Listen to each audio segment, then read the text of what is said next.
And welcome to the EWC Spotlight, where we're here to kind of recap everything that we have seen so far. I'm Amelie, and joining me on the, I was about to say desk, but it's more of a couch. Girlies, we've got Hercules and Glitter Explosion joining us. Glitter, you're here with us all the time, which I absolutely love. But can we just like pay attention to how cool Hercules is outfitted? Top to bottom. Top to bottom. Thank you. Nails, I hair, wanted like the makeup, ballerina fit. Frenchy vibe. Thank you. I appreciate it. It's a vibe. Although I've been told from I think half of our guests at this point that I've been rocking Halloween colors because it's always orange and black.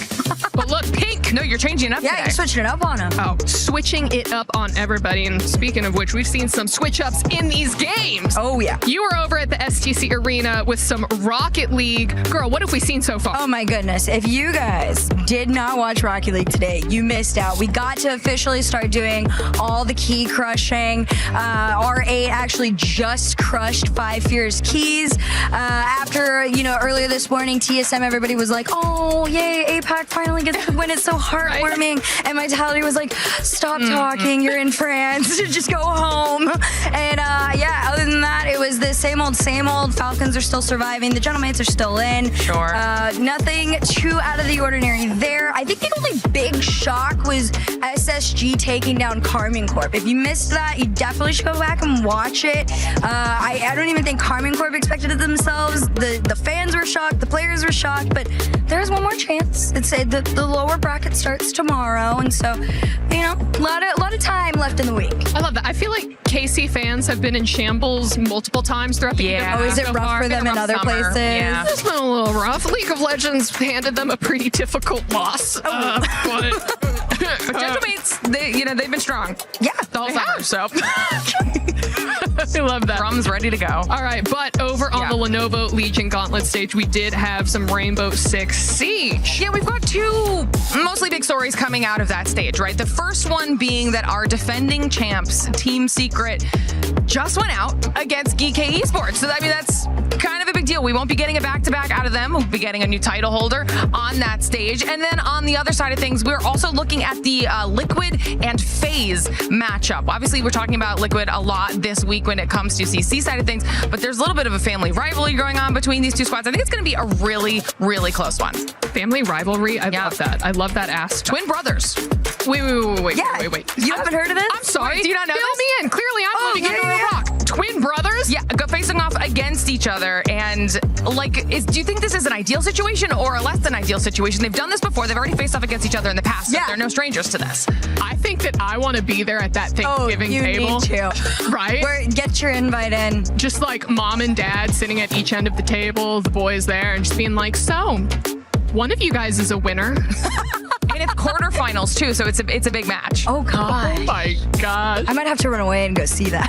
I love the family drama already. That's amazing. But then, of course, over on the Alliance Vault stage for chess. Yeah. Well, I mean, Hercules, we say it's our most physical esport here so far. I think it is.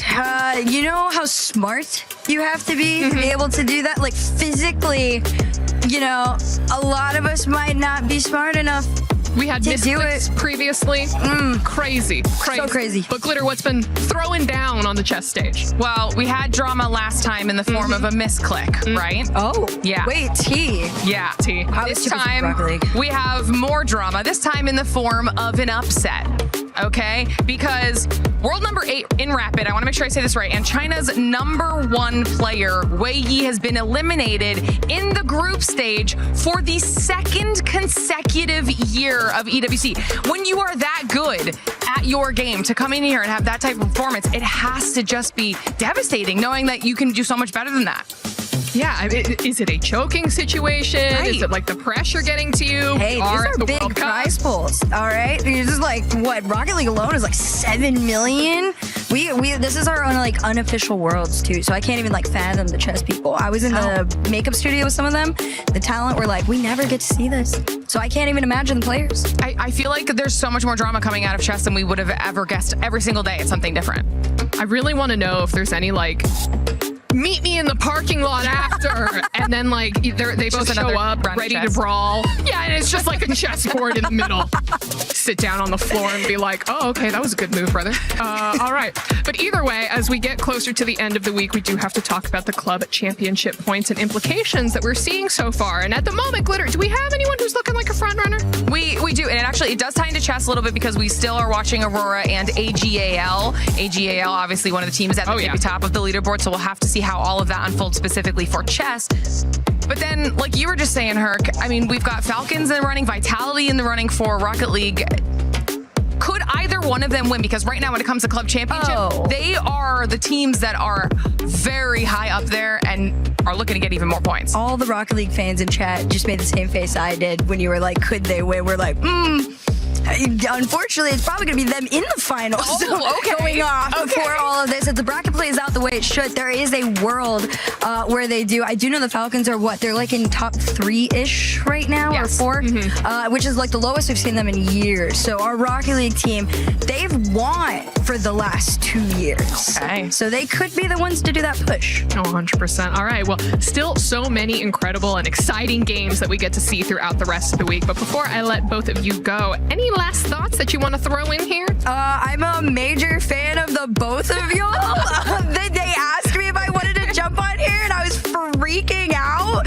So thanks for having me. Yeah, they did. They told me they'd follow me back on Twitter. Good job. It's true. It's accurate. It's accurate. Glitter, anything for you? I'm ready to see how more competition unfolds, because I think by the time we get down to finals day for all of these titles, it's going to be crazy.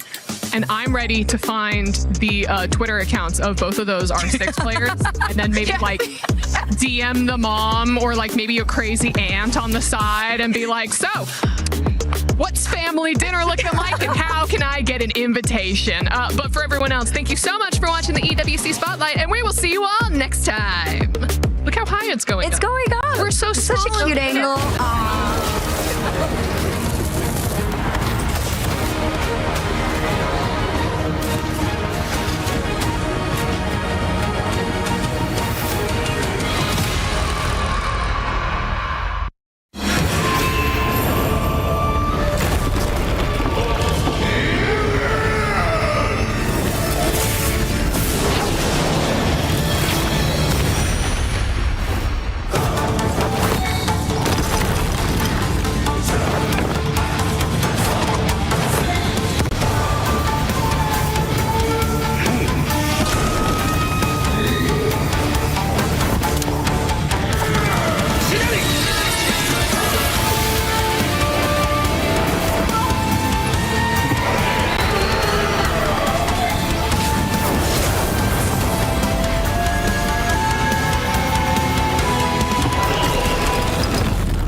thank goodness the group stage and the survival stage is done.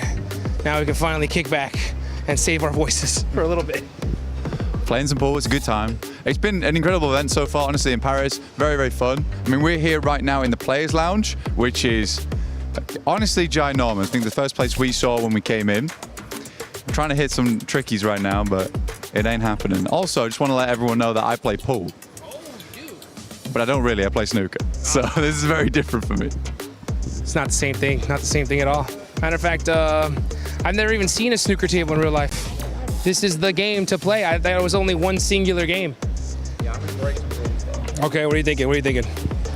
I think I'm gonna break the rules in terms of round. He is looking to take the shot. Will he hit the stripe? Little bounce shot. There we go. Well, you know, we're getting things figured out here. Let's see if I can finally hit one of these things. Okay. So what have you thought about the tournament so far? I mean, for me, the tournament's been great. I've really enjoyed it. It's been insane. There's been some crazy moments. That's a good shot. It's a good shot too. Fourth thrives look fantastic. I mean, Orangutan, Godlike coming in over towards that top 5 is just some crazy stuff. Couldn't believe it. I think everyone I've talked to whilst they've been here said they're having a really good time. Again, everyone's really taken care of here as well. Plenty of stuff that we're taking advantage of as well, honestly. That's the big thing. Like, we're having actually kind of a pretty damn good time here, all right? Yeah, we get our 3 games in. I do watch the other ones, but afterwards I like to come chill here. It's a lovely spot. This place is stupid, to be honest. It's ridiculous. Dude, by far, some of the best food I've ever had at an event ever. And this place really does have it all, dude, right? I mean, like every game you can imagine, manicurists on stage, and dude, that lady's insane. Like I've seen some of the girls walking out of there, and now she's like booked out for 2 weeks, which is wild. But I might even get a haircut in a second. I love it. I love it here. You're so hype about you taking the mic back off me as well. Yeah, I know. I'm about to get a manicure, dude. I'm getting ready. I'm getting ready for mine. Yeah. But overall, genuinely, PUBG Mobile is I think PUBG Mobile might be the greatest event at EWC. PMWC, EWC, so good. We're biased as hell though about that, but we do get like 2 good weeks out here to enjoy the vibe. You know, it's been in Riyadh quite a few other times, but even there it's been very, very fun coming to Paris. For me, Paris is good because it's a 1-hour flight as opposed to an 18. But I'll still take the 18 to go to Riyadh. Very, very good time. But it does mean I don't have to get a massage while I'm here. My back is not ruined.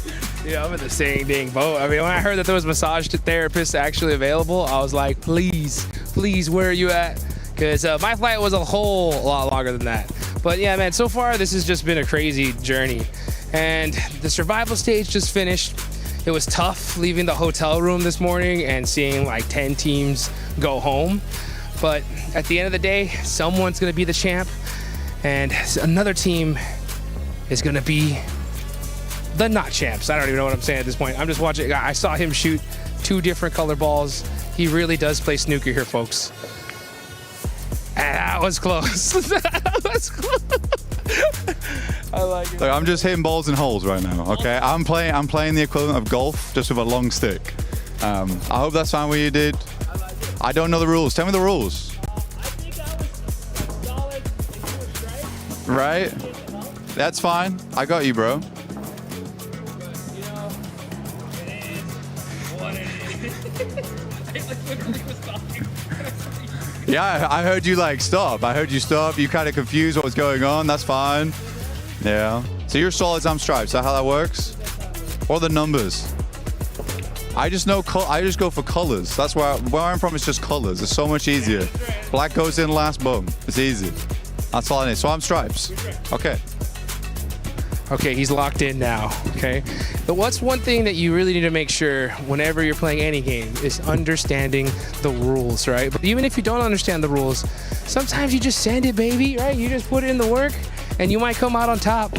Like, that's what I'm talking about. You see what I'm saying?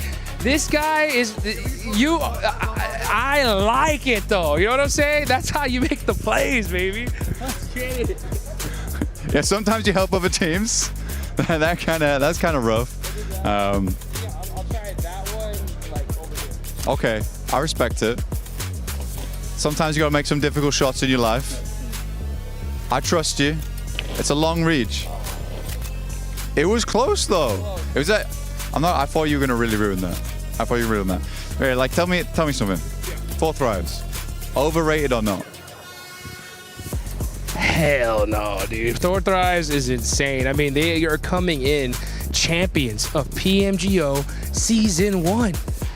I didn't think we were going to see a Pakistani team be our champs, not this soon. And this guy's giving me a chance, and I really, really appreciate it. And hopefully, we'll see 4 thrives try to give some of these guys a chance, because in Group A, these guys look like they were unstoppable. They look really good. I mean, they were beat out points-wise by Vitality. But Vitality... It was ridiculous. You're right. It was ridiculous. It was a good time though watching them play. Big return to form for Indonesia. It's not been like this in such a long time. Oh, almost. But yeah, big return for Indonesia. It like feels like the spiritual successors right now to BTR back in the day, but there's no BTR pranks happening. No jokes. Just gameplay. Just gameplay indeed, dude. The whole Vitality Day was absolutely insane. I just kept on talking to some of these dudes backstage, and I was like, guys, what do you think about Vitality's performance? And all I heard was, what the, and it was like filled in by any word you could possibly imagine. That's what I'm talking about. That was good. That was good. I like it. Purposeful shots here. Let's see how this one goes for Blank. Side pocket. Oh, just barely off the edge. But you know what, dude? That's the one thing I love about PUBG Mobile. Sometimes you get put in some beautiful situations, but the best teams always find themselves a way out. I mean, AJL is a good example of that. They got themselves in a real good situation. I mean, top team Tiamba going for the crown, and honestly, they completely flubbed it. That was a lovely shot, by the way, dude. Well played. Went up against Tiamba in that last game, survival stage. They're given all the chance in the world versus Nongshim Red Force, but Nongshim, I would say they're one of the teams looking to continue on. And I don't think AGL had it in them this year, but Tiamba just had a massive turnaround. But these things happen. Some mistakes happen. Oh, dude, I forgot that you're like right at the finish line. I've got like some more steps to go. You got it. But hey, you know what? That's what it's all about. You just take things one step at a time. No matter what kind of situation you put in, you gotta just figure things out and make it happen. Yeah. Take another one. Sometimes you gotta take a mulligan. Little combination shot. I tried. I like it. I like it. I've made it easy for you though. I've lined you up. You're lined up. You're ready to go. Look, I've created a runway for you. Look. Say, you come down here. Go in this back pocket. Yeah, I've got the lights. I'm guiding you home, dude. I'm guiding you home. Oh! Okay, that was a real. The lights, they guided him home. It was good to see. Let's hope that some of these teams can get themselves guided home to a victory at the end of PMWC here at EWC. Thanks for watching. My name's Blank, and this right here is Hot Jukes. Catch you guys later.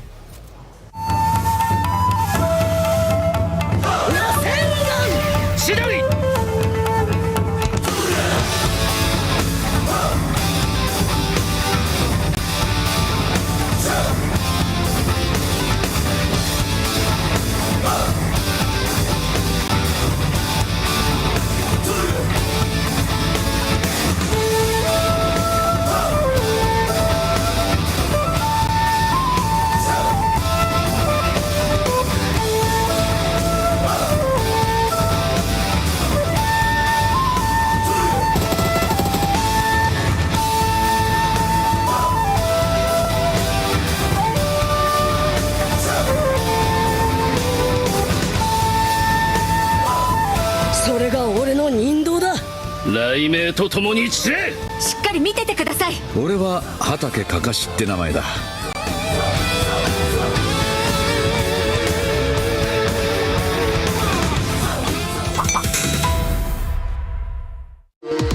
We were there for every click, every clutch, every respawn. We were there for the years of grind, and we're here now. The proud founding partner of EWC.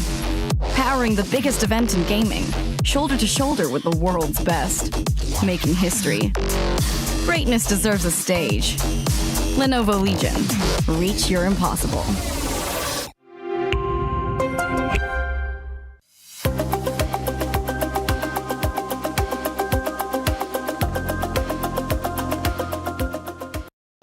We're here at the PMWC at the EWC in the player lounge, and things have gotten a little bit more quiet because we've sent some big names home, most notably Alpha 7.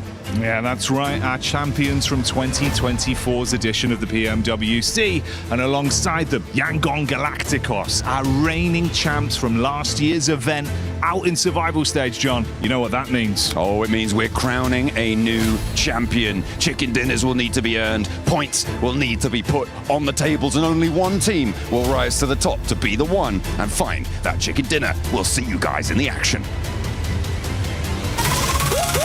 Je suis prêt, c'est parti, voir où m'emmène la vie. Comme sur mon green, tu m'entends quand je respire. Top le veston, jamais dit, jamais fait une trop pas big plan, j'ai fait changer toute la piste. Regarde ma pêche, je sais pas, j'attire. Je coupe la line, laisse la qui laisse frémir. Nouvelle état, new name, toujours fluide dans le move. Main en l'air quand je rentre dans le groove. Garde ce regard, je suis déjà posé. Deux pas, je tourne, glace dans mes yeux figés. Beat encore, puis je prends tout ce qui est à moi.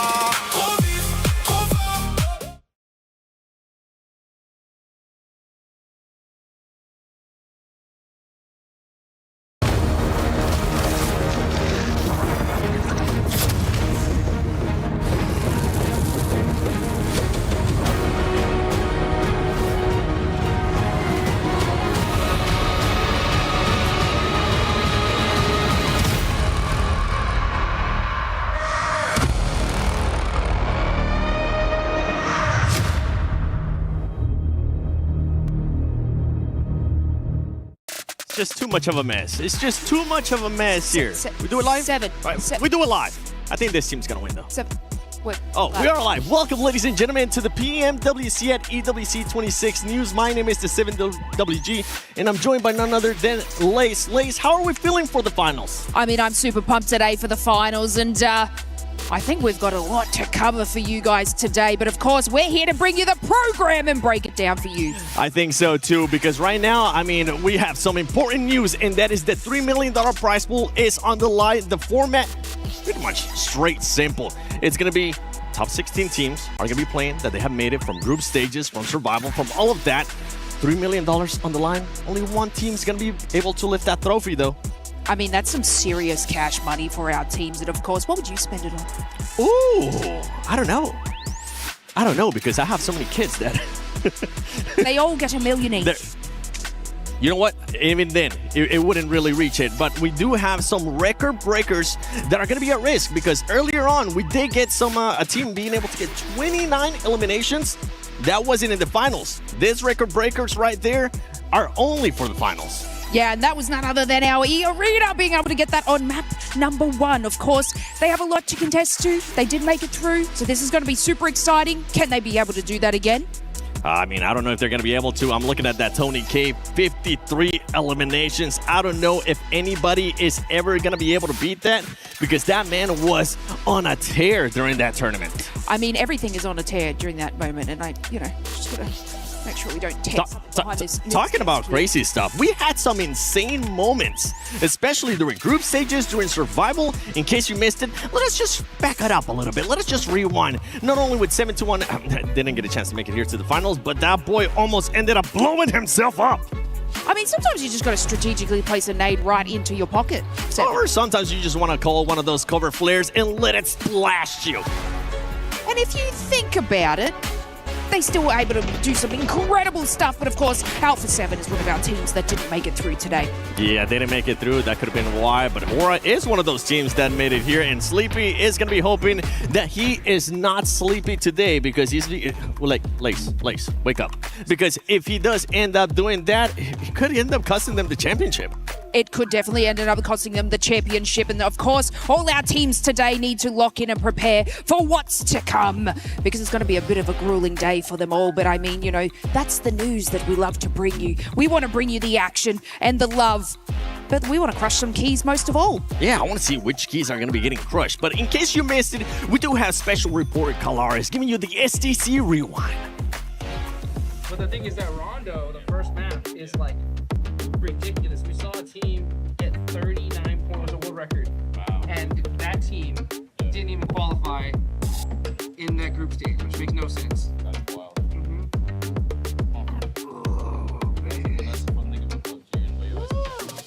We are very sorry to all our viewers at home. One of our casters got a little bit too comfy. Now, production, let's please throw it to Kalaris with the STC rewind. I want a massage. From PMWC, day one here at EWC 26 for the finals, and we have got ourselves an absolute treat. Here for the STC rewind, we're going to look back at everything that's gone on so far, Max. Groups to start things off. Group A and B, the leaders looked fantastic coming through into the final. Yeah, I mean, of course, looking at Group A in particular, it was the Pakistani domination with 4 Thrives getting so many points, and really the one word to describe their performance is consistency. Every single player putting points on the board, in particular, Valak, right, being the group MVP, was looking incredible, but so were Group B with Vitality. Very dangerous indeed. The smiling assassin in Valak for sure. I think he looks fantastic. And yeah, Vitality on the opposite side of things, though, record-breaking results to say the least. Day number 1, 108 points for them, meant that they didn't really even have to matter what was going on in day number 2 for their groups, but they came out kind of swinging as well, finishing off at 148 points. I think just an insane result from them. Yeah, it was absolutely incredible, especially looking at Federalis with the insane peaks he was doing there, just almost breaking the game at times. Incredible performance from them, and also the duo Ray Ray. But looking now at the teams who are in second place of their groups, right, the Indian teams of Orangutan and also Godlike. One big question I do have today, Kalaris, is that they do not have the Smash ruling in their home region. So if they do get into a point where they can contend for that number 1 spot in day 3, how are they going to be reacting to that Smash ruling? It's a good question, then. For a long time, an infinite amount of time, in fact, they've never really truly been in a lobby quite this powerful. The chips are all down here at PMWC, so we'll see how they're going to be able to work that out. However, I think that some of their consistent play style, really locking down areas and then eventually being able to adapt as time goes on, hopefully they've had enough time to be able to even tweak some of those kind of results and kind of tweak some of those tactics to be able to push themselves all the way up to the top. Let's talk about the survival stage, though, because we had a wild survival stage. What do you think of the results? I mean, Tiam already winning that one. I was a little bit upset by their performance in the group stage, but you know what? They brought it back in that survival stage. And QZZ doing QZZ things, putting up big numbers. But Milu, I wanted to see a player perform on the same level as QZZ on the international stage. Milu, a 1v4 versus RRQ, putting them down in that elimination stage,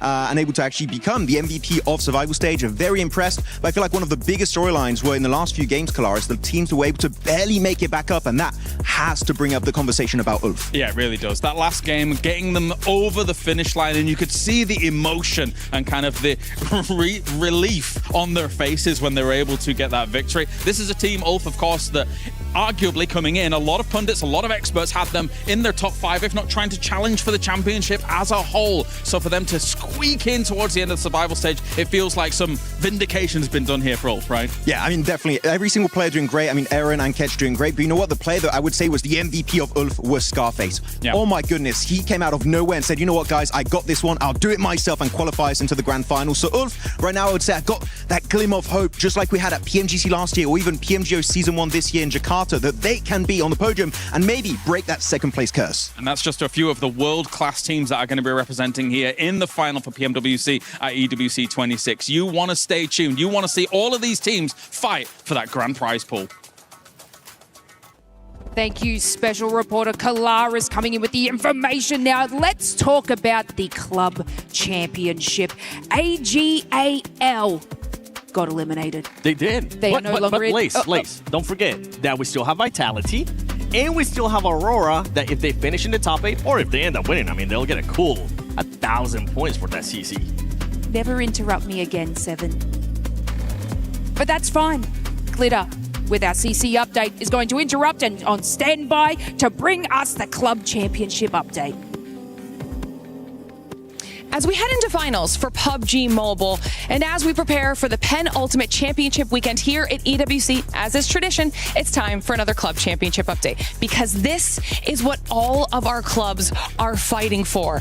The title, the honor, the ability to etch their names in the history books of EWC. So let's talk about what that means for this weekend. Over on the Allianz Vault, we have the likes of Liquid, Falcons, AGAL, all fighting for points in their respective games. And honestly, they're going into semifinals today, whittling it down to top 4. It's going to be a big one. Then at the STC Arena, a little bit of a repeat here because we also have Falcons in the running, and we're also keeping our eyes on Vitality, which could be a big one, as Vitality is in 4th overall in our CC leaderboard. But as we take a look towards our stage at PUBG Mobile, we get Vitality yet again. They are one of our big teams expected to do well. But the real question is, will the likes of Four Thrives, Orangutan, or even Tiamba take those points away from them? Will Vitality be able to usurp Falcons or AGAL? This is the perfect week and opportunity for them to do so. We're going to have a lot of updates coming your way over the next couple days. And as we know more, of course, we'll make sure to let you know. And get to our special reporting, being able to cut class and just do that CC update. Thank you, Glitter. But we gotta talk about Sony's story of the day here, because this is the finals, and there's some teams, Lace, that have just been outperforming like crazy. Vitality being one of those. Of course, Vitality, they were able to get the exact same score that For Thrives did over 2 days. So if you don't understand how much of a juggernaut team this is, well, then you better wait and lock in. Yeah, another one that we saw there as well is Godlike. I personally have Godlike finishing in the top 5. This team, for a first international event from India, they have been performing so well. And is that Snacks Gaming that I see? Bye. Turn left. Can I say hello? Bye. It's good. Maybe we'll get a chance to talk to him later on. But we do have some more special reporters, none other than Maxman and Amatura. Let's see what they're up to. And here we have it. We are here at the Analyst Corner for some good old PMWC 2026 at EWC 2026 breakdown. And I'm going to be joined by some co-analysts here to break down everything that might be happening this following weekend. First of all, we got Michael, Niptura, Jackson right here at the stage. How are we doing, Niptura?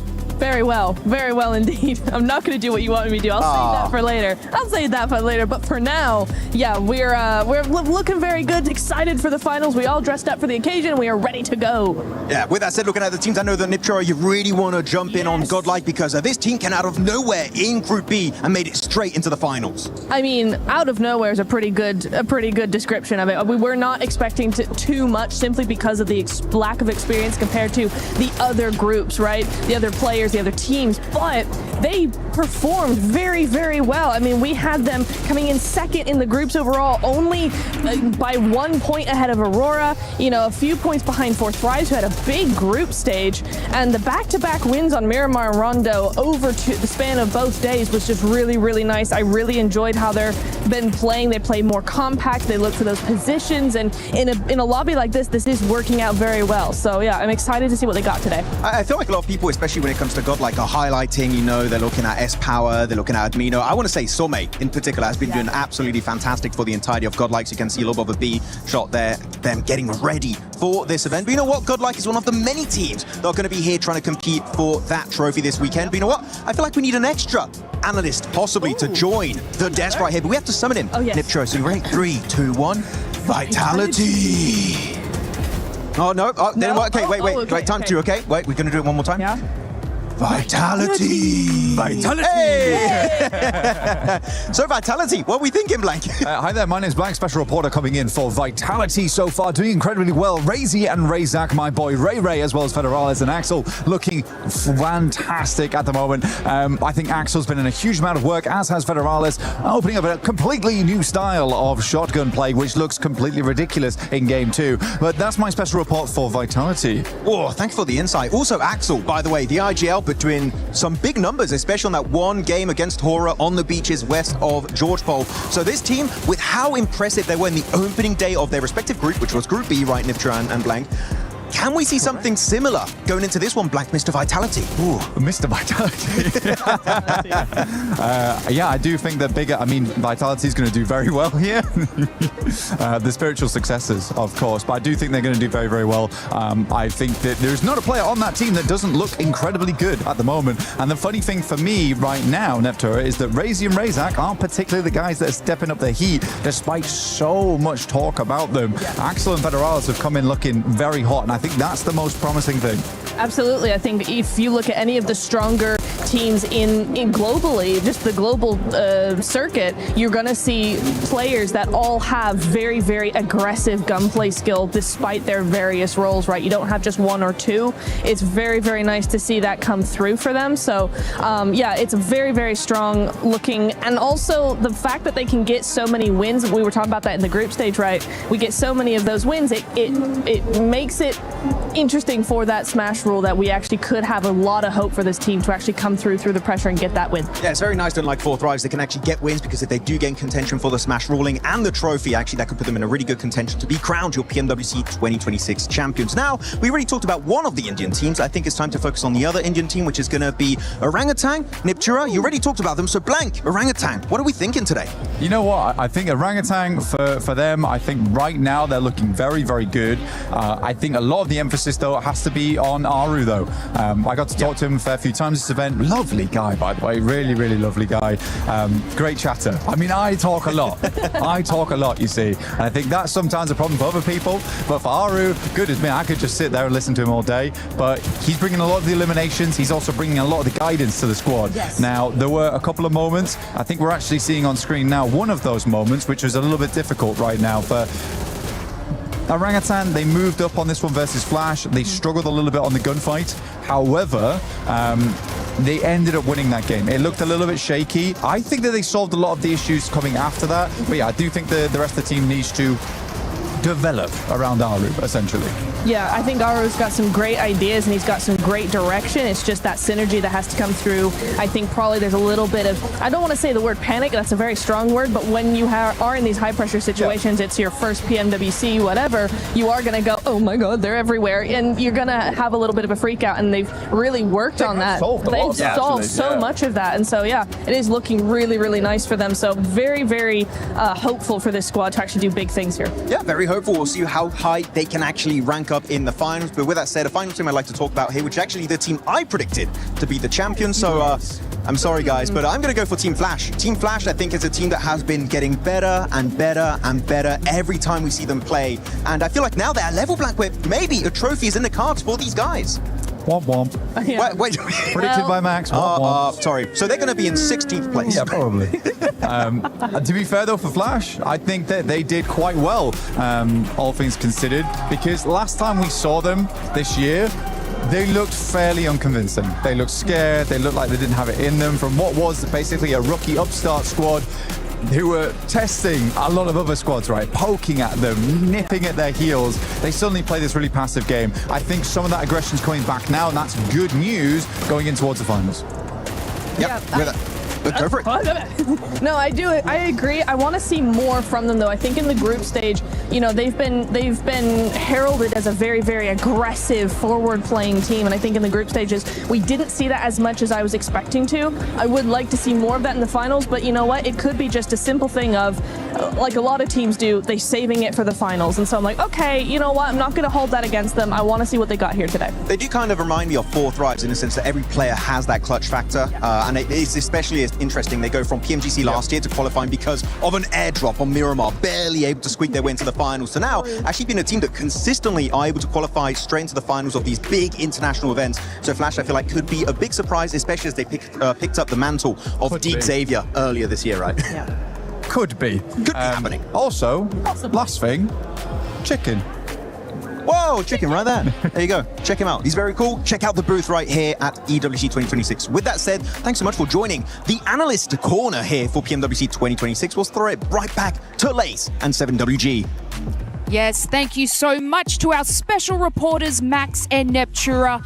I don't know where we got the budget to fit Blank in there. I thought we spent it on him saying Vitality 100 times. However, our players are now arriving and getting ready for the show. 7, I do believe we are missing one caster. We are... Oh, not again. Not again. He ended up missing last year on the final day of PMWC. We cannot have that happen again. Let's send out our special reporter, Calares, who's going to be looking for none other than John Allen. Our senior reporter for PUBG Mobile here at PMWC, and a major problem has occurred. It seems we've let one of our commentators out in the wild here, and we've got to actually wrangle him and get him back in. So it looks like maybe a little bit of movement's going on here, actually. I don't know if they're actually going to be able to capture him. This is the problem with commentators. A lot of the times, they just go wild. They somehow get... He's on the move! He's on the move! Okay, no, we've actually got to be able to try and find him as quickly as possible here. He seems to be hiding. I'm not exactly sure if we're going to be able to capture him. This specimen, in fact, actually has a microphone already. You can see. He's dangerous. He's very dangerous. He has a microphone already. That means he's actually ripe for the commentator desk already. They might be able to actually capture him here. They've caught him cornered a little bit. I don't think he's very interested in it, but he might take to it. Let's see if we can place down some bait or something like that. Some bait actually might be able to work. Usually chicken dinners are the prime meal of a commentator here for PUBG Mobile. Will they be able to make it happen? This is a tense moment. John Allen? It looks... I think they might actually have it. They might have it. They might have the John Allen. It looks like... Oh! Did you see that? Get a close-up of that. Get a close-up of that. I think they've got him. Unbelievable scenes here at PMWC. Oh, that was close. As an Australian, I would have caught him a lot faster. I'm just glad we caught him, okay? This man was on a loose. We weren't able to find him yesterday during the day off, and I'm just glad we're able to set some bait to actually find him. Absolutely, he needs to lock in just as much as our players, 7. They really do, because there is an alert right now going on, and that is that the players are ready. We are ready to rock and roll here at PMWC at EWC 26. Ladies and gentlemen, this is the finals, baby. I'm ready.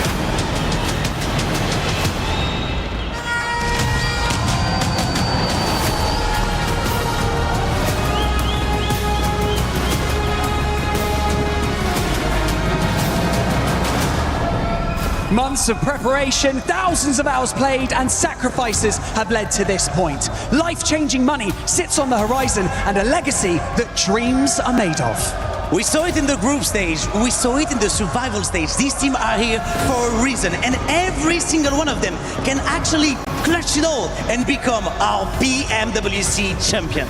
Today marks the beginning of a 3-day gauntlet that each of our teams have to navigate. Each day more intense than the last. Buddy, I think we don't have to wait. The players look really ready, and it is time for us to welcome our finalists on the Gidia City grid, starting with Arena!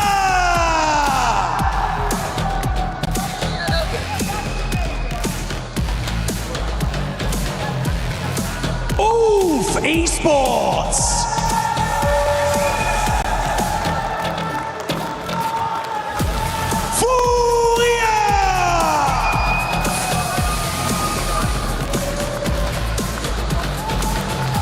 Nongshim Red Force!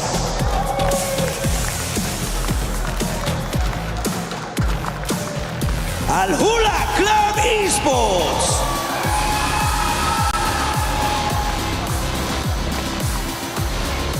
Tianba!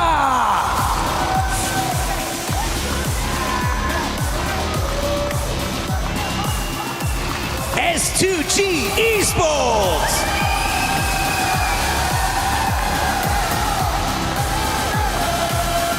Nigma Galaxy!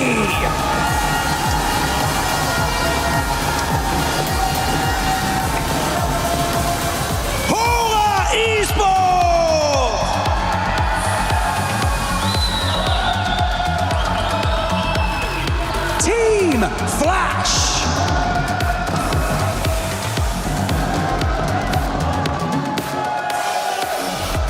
Godlike Esports.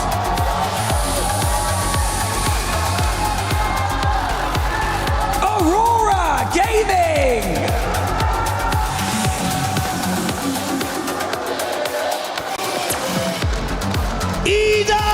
Esports.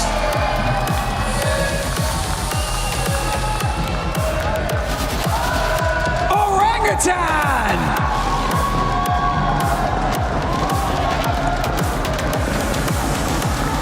Team Vitality.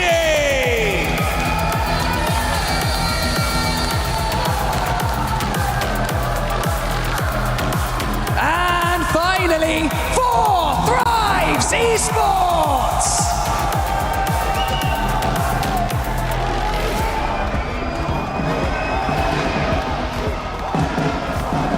We can't emphasize enough the importance of the next 3 days. On Sunday, we will crown the greatest team in the world. So start as you mean to go on. Absolutely no room for mistake. If you want to be the best team in the world, you need to prove it from the very first day.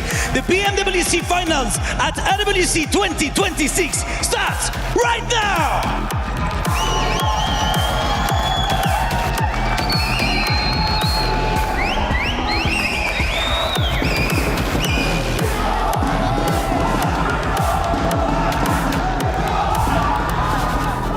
Players from all corners of the world laser focused on one thing, the title of PMWC champion. Fight smarter, adapt faster, and deliver when the pressure is at its peak. That is what it takes to keep this dream alive. So welcome to the PMWC at EWC 2026.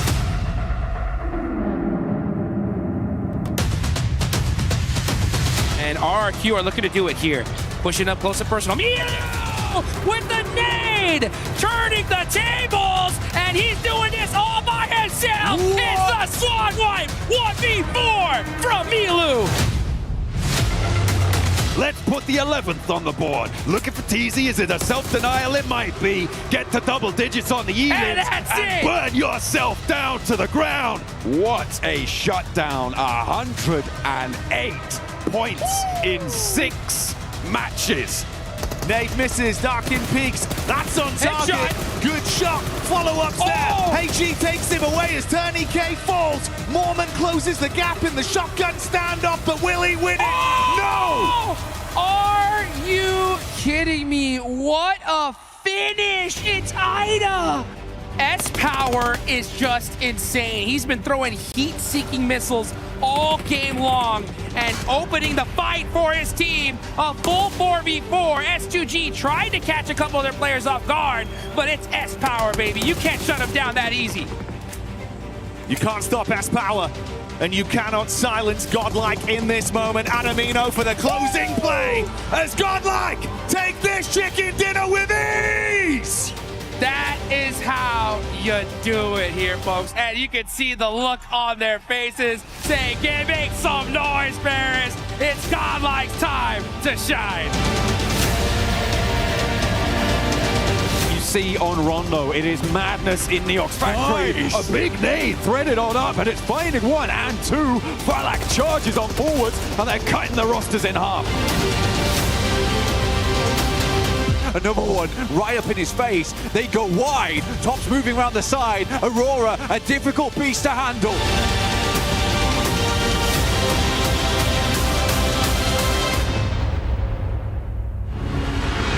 The run coming through from India, but it's not happening. They will not be silenced. They will not be shut up here. Aru still going strong. A tanky underneath, looking to get the shots in. But Flash moves around the side. He's whipping the shots, unfortunately. But finally, they will hit the last shot. India grabs the back-to-back. From day 1 to day 2, this team looks clean. It's time to crush some dreams of 10 teams. Can I get you to press this button and open up the iris? Oh, with a bit of vigor. I like it. I'd like you to pull on this in 3, 2, 1. Send them home. Let's go. There we go.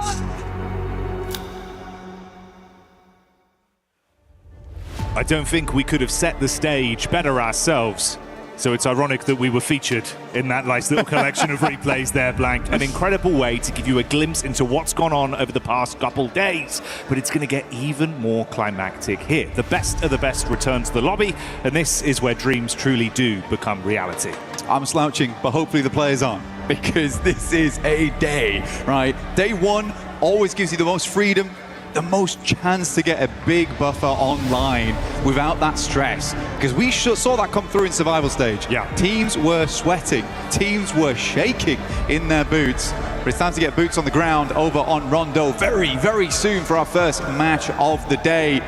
Who's going to grab that gargantuan point total? Can someone try and repeat something similar to E-Arena? Maybe not the same, because that's once in a lifetime type of a deal.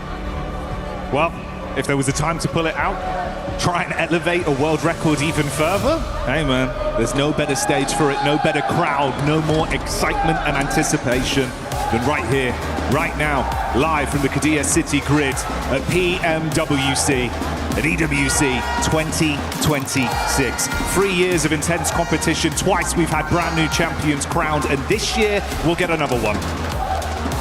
Never going to be the same here at this rate, with Yangon being Yangon. It is time to crown a new victor. Who's going to be the defending champion? Will they be able to defend it next time? But right now, all that matters is getting those points online. Playing path is in the air for day one of finals. Match one, Rondo. Let's get it started. Energy in the arena already. It's good to hear you, Paris. Let's keep that energy going throughout the day. We'll set the stage for you as we get our playing path on board for this one. We've had some pretty good games of Rondo, mate. You touched on E-Arena there. That was something to be remembered. But the consistency and the level of aggression we've seen from these teams back in their respective groups was intense. Now we put that all together. A big hodgepodge of talent. They're going to be stepping over each other, Blanked. I mean, they will. They will have to, because there's going to be bodies on the ground shortly, as soon as these players start dropping in. E-Arena here, though, and teams do need to be worried. They've been taking this little odd stadium drop where they've been searching out players from different teams on their res beacon positions. Now, if you are remembering our game versus Alpha 7 just the other day on Survival Stage Day 2, they had a real tough time of it. They were able to hold out, but E-Arena made their lives extremely difficult, but it wasn't just them. Let's see what E-Arena can get done, because a lot of teams are going to be taking those res beacons off towards the northwest side with this playing path as the fights do open up towards Yulin. Just how hot are these drops going to be, and how much aggression is going to come out instantly. We see that opening knock from the side of 4 Thrives as Razy on Vitality starts to let some bullets fly. 2 players on Orangutan instantly being knocked off their feet as well. That's 3 points achieved for Tiamba in a matter of seconds here, Blank. QZZ already hitting the knocks left, right, and center. Milu up to 4, QZZ on 2. 6 eliminations in 1 minute 47. That is an incredible result already for Tiamba, and they should be able to get the easy res beacon. They've already cleared out most of the damn teams in that position. Yeah, that's an unbelievable start for Tiamba. A powerhouse in the survival stage, and again delivering early into Rondo. Orangutan being forced out as well as Hora look to try and claim a few more points for themselves. 3 points for Hora, 3 in the back pocket for Nonshin Red Force, and that big 6 total for Tiamba already. Oh my days, I mean, just coming through, Milu was just slashing at them. He pretty much cut through the entirety of 4 Thrives there, left them in ribbons by the end of it. I'm pretty sure he was up against guns as well, but he just brought the knife close quarters outside the pagoda. Real samurai here on Rondo.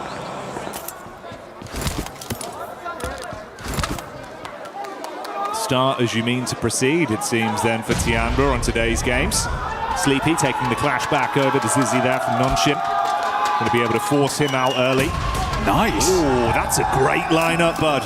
Lord coming swiftly in with that one onto S2G.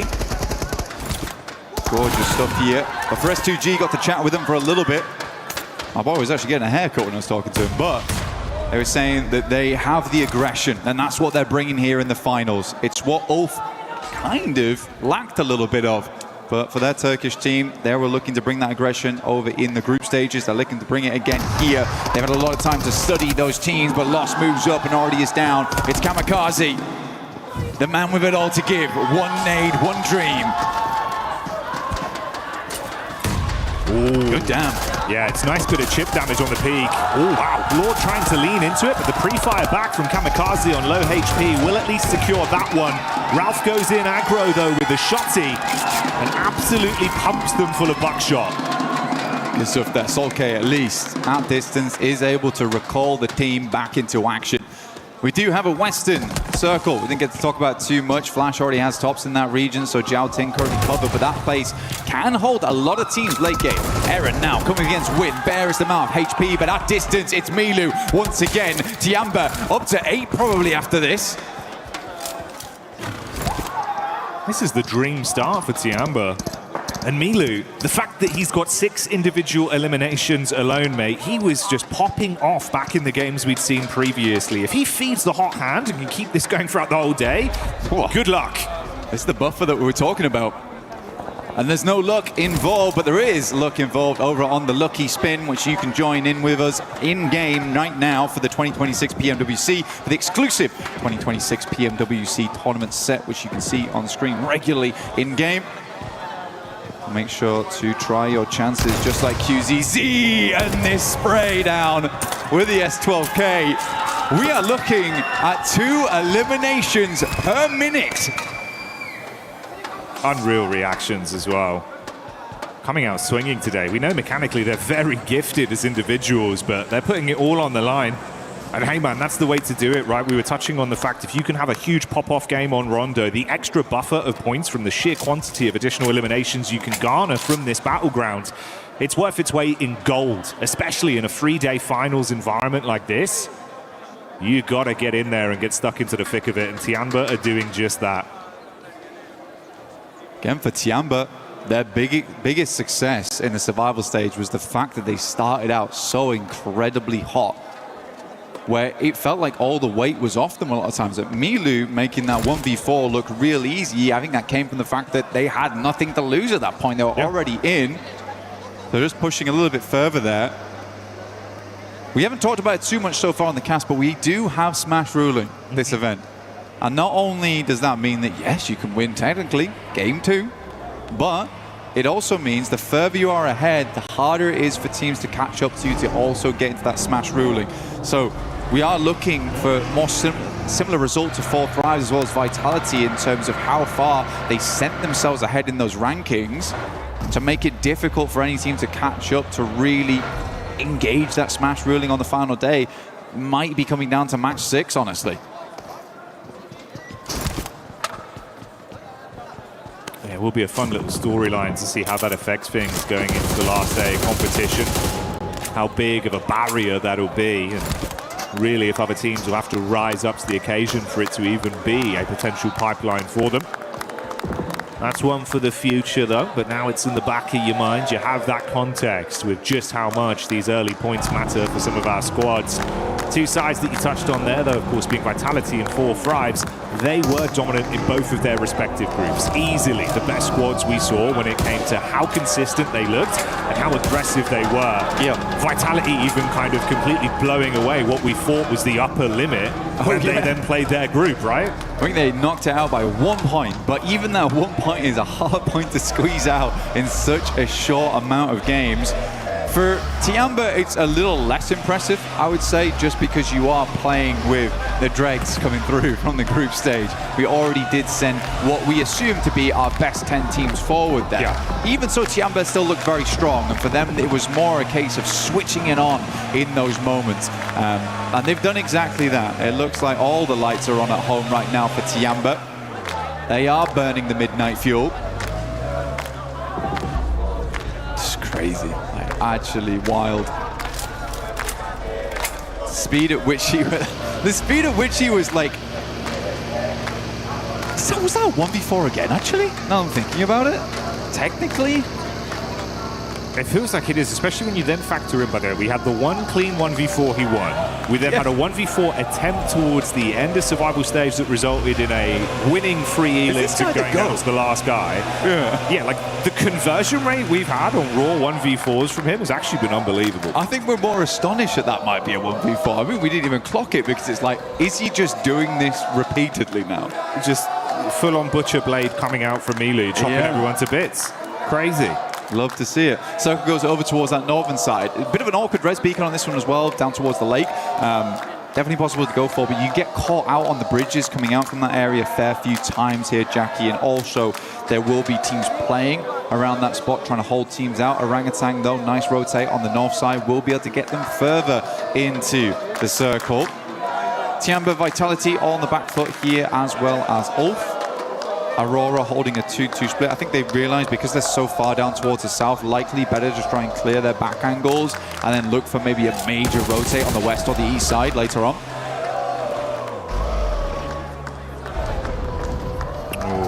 Shades of stadium for E-Arena, a position they'd love to play towards in a final circle, but let's see if they can win out versus Orangutan. Straight through the door, and it's easy cleanup on the opening two players. Aaron Wisgard down in a matter of seconds. Back down to a duo once again. 4 Thrives taking down a tanky there as well. Which leaves Orangutan just on one singular player, AKOP, who is sending for a res beacon. I think he might go far Bay Lee on this, actually, Jackie. I don't think he's going to stop off early over towards the lake. Like we said before, you get a res off there. Teams know it's happening. They will hold you out. So he is forced to go for the long rotate. But honestly, for Orangutan, it's not terrible because they can just swing back in from that northern side. And it's fairly free with where most of the teams dropped off down towards the south. Yeah, thankfully, he's got just enough time. Pulls slightly further out as well, hedges his bets. He goes up towards the top of the north side, going to get that recall in. See Vitality on screen here as well. Just the one elim to start us off with, Razy. I mean, you said it yourself, mate, doing your little special report on Vitality. Razak and Razy, that's been a hell of a duo. They're like the Cray twins, bro. You're just terrified when you see them coming at you. Yeah, you are. I mean, one of them bringing the double hammers as well. It's a bit of a nightmare, honestly, and they are always looking for a proper shootout. But it's nice to see Axel as well as Federales. I mean, Axel really astonished me. Because there had been so much talk about Razy and Razak, and Federales has also had a massive amount of tenure throughout the entirety of PUBG Mobile, but Axel was just swinging and not missing. So that's what gives me a lot of hope, and I'm very, very excited to see this team perform as this tournament goes on, just because of how good all of them have been playing individually and as a unit. Taking a look at Godlike, though. They're over towards that center side. I think Godlike showed us something different from their region. Honestly, they had some great aggression. I think they've been making little adaptations here and there, figuring things out as they go along. But genuinely, overall, we're impressive. We're impressive. They were second best inside of their group, only beat out by Vitality. And to be fair play. I mean, fair play. Vitality really did get in there, mate. You got a little crunch down the zone here as well, pulling further down. A couple big names amongst the dead center of it all. Godlike, as you touched on, 4 Thrives, Vitality, Enigma Galaxy as well. The representation from Aurora, another side that could have some surprises in store for us the longer this one goes on. Yeah, Aurora, they just seem to have this capability to choke in the finals. Yeah, that's fair. That's their major issue. Every single player on that team has greatness inside of them. It just seems to dwindle a little bit once we get to a finals. And we've been asking for that not to be the case for the longest time. And get to the point now where I just don't believe in it, which is sad. But they are consistently always here, and you can't really put them down too much for that. The fact they're in most of the finals is like, that's already a big achievement. Reefus, though, opening up over towards Yasser from Alula. Tiamba's cut out on that eastern edge. Now, there's a lot of these big pillars involved inside the circle, as well as stadium over towards that northeast side, which is a bit open on the outer edges. It slopes down into it, so if you are E-Arena, you can kind of swing past here. They also know this area very well. It is their drop spot, but Fourth Rise have beaten them to the punch here down towards their southwest from stadium.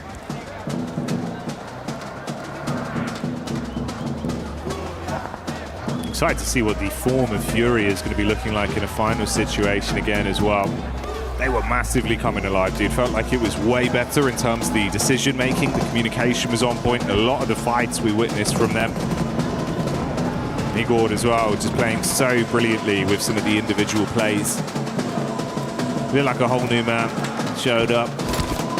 We spoke about this big man though, and he's back on our screens again. Milu scouting around, seeing if he can get a line of sight potentially. Just playing close towards the geometry here at the cliff face. It's Ulf that aren't too far away. Eagle and Aching desperate to get some elims on board. I mean, man, every single one over on Milu and QZZ, but these guys are the fraggers on side. Aching, a lot of times playing off the back of him. Eagle, very, very good at playing that anchor style.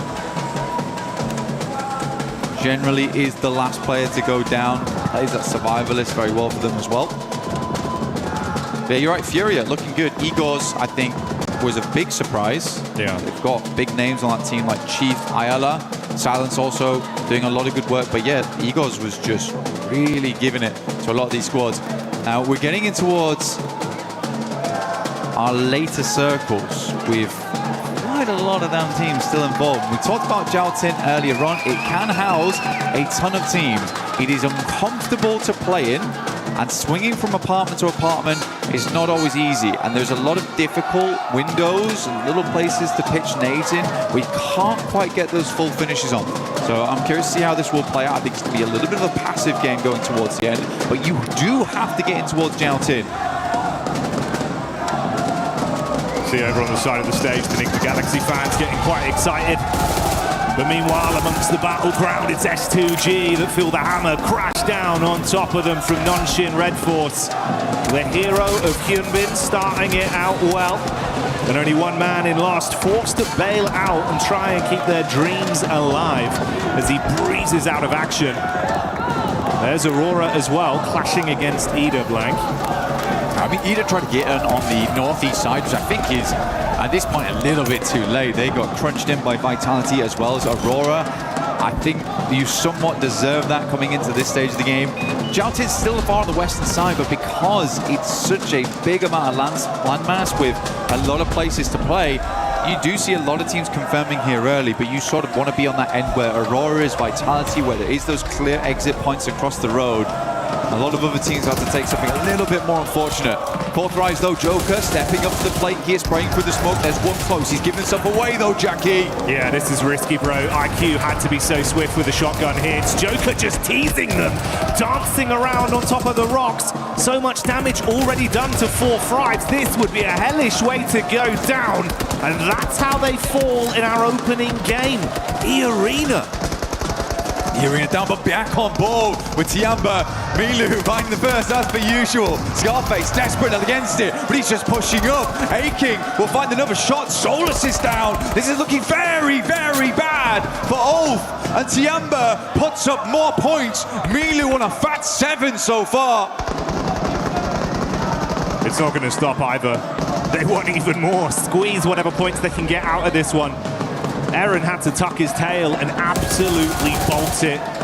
Finds a lone rock in a field and gets his head down. Turns his attention back up onto him though. Few shots as he dumps the magazine towards Milu. And someone needs to stop him, Black. Milu is just out of control this game. You're right, needs to be leashed. QZZ still taking some damage here. I'm kind of curious from where. One of his Fury, you're actually taking a couple of pot shots over towards them. Eren not letting up. Just about press over the top of that ridge side. They're going to take the blue for a little bit to try and deny those sightlines. They make their way over towards the pagoda. Just about in here, Jackie. Difficult spot to play. Curious to see how it does work out. Aurora, it seems like both them and Vitality have been tossing a couple of curveballs at one another. But Eren does find Eagle. Goodness me, still being a nuisance on that east side. Fair play, man.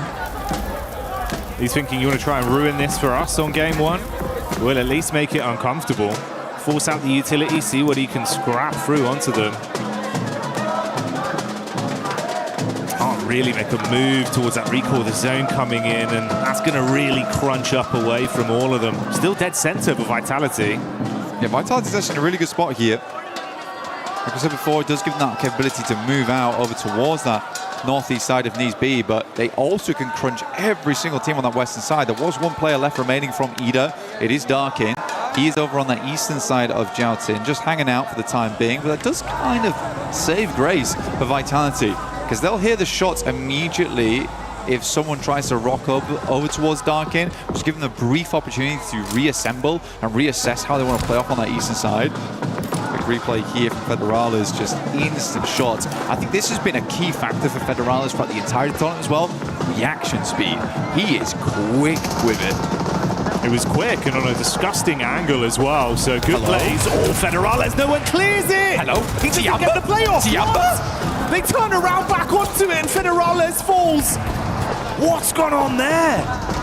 This is an insane push from Tiamba, by the way. They have practically mostly lived it. Only QZZ goes down. I don't know how Tiamba is here. They immediately scarpered from that south side, and they took the most bold push. I was like, goodness me, Vitality's going down. And I was like, goodness me, Vitality's going down to Tiamba of all teams. Mate, this is lunacy. Milu's looking for the nade as well, wants to really commit to this. Meanwhile, the last man from Ulf goes down. They fall second into our first game. Milu priming the nades. Oh! Nice, good nade from them. Hits it back. Axel and Razak still up and kicking. That nade looked dangerous. Milu's down, tries to crawl his way back in towards the smoke to mask his presence here. QZZ still alive. Last of a player up, probably the one you want to see as well here for Tiamba. 14 eliminations this game so far, though still decent. That is greedy. Vitality's gonna let it happen? Oh, mate. He's gonna get it in. The res is gonna get him back up. The insane bit was as well, it was the nades from Aurora from all the way in the back line that got that initial knock back over onto Milu. Vitality have just been caught in the middle of it all. Most aggressive game of badminton with nades being bounced over the top of their heads. Molly in round the corner, QZZ with a nade back. He's just going for it. Angle, good night! No way. Good night! The shotgun knocks them both out!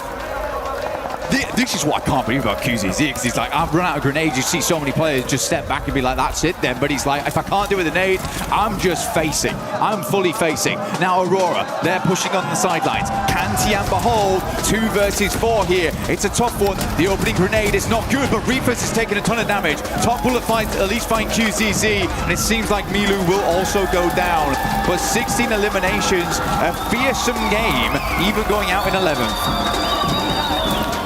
And I'm sure you can hear that. The entirety of the arena here in Paris lighting up.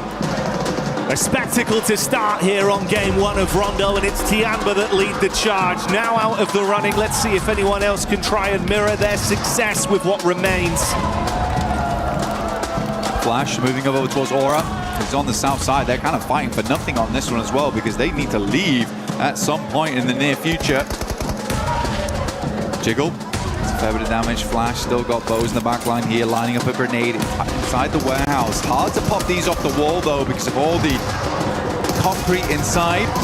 Godlike though, dealing with Nongshim Red Force. What? Tizzy just lets him run straight into the barrel.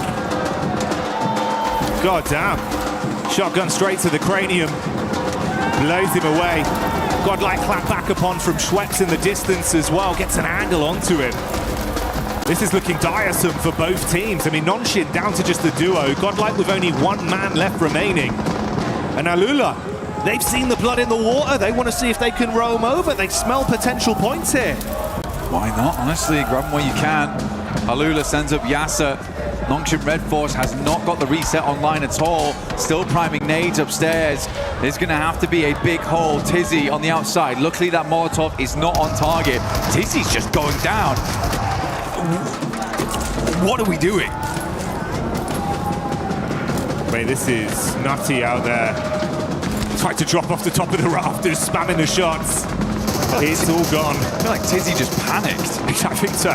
Just get the res in, bro. Drop the smokes, get the reses. They missed the first molly. At least challenge the res. Goodness me, man, you're going to go down to a perfectly placed Molotov here from Alula. I mean, hats off to these guys. They currently control the entirety of the northern side to themselves. Irina looking to put up another good point here. Aurora playing with our hearts right now.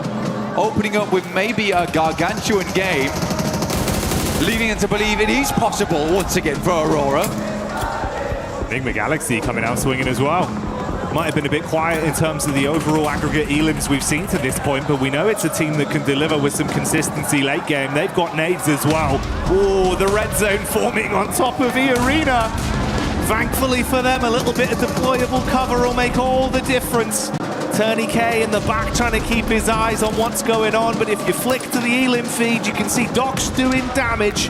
The scalpels come back out for Aurora. And Blank, it was 16 for Tiamba, but Aurora now on 14 elims. They might be able to lap them. Aurora have been just stamping away here. Reefus again does find Aru, leaving AKOP inside. Will be able to grab win.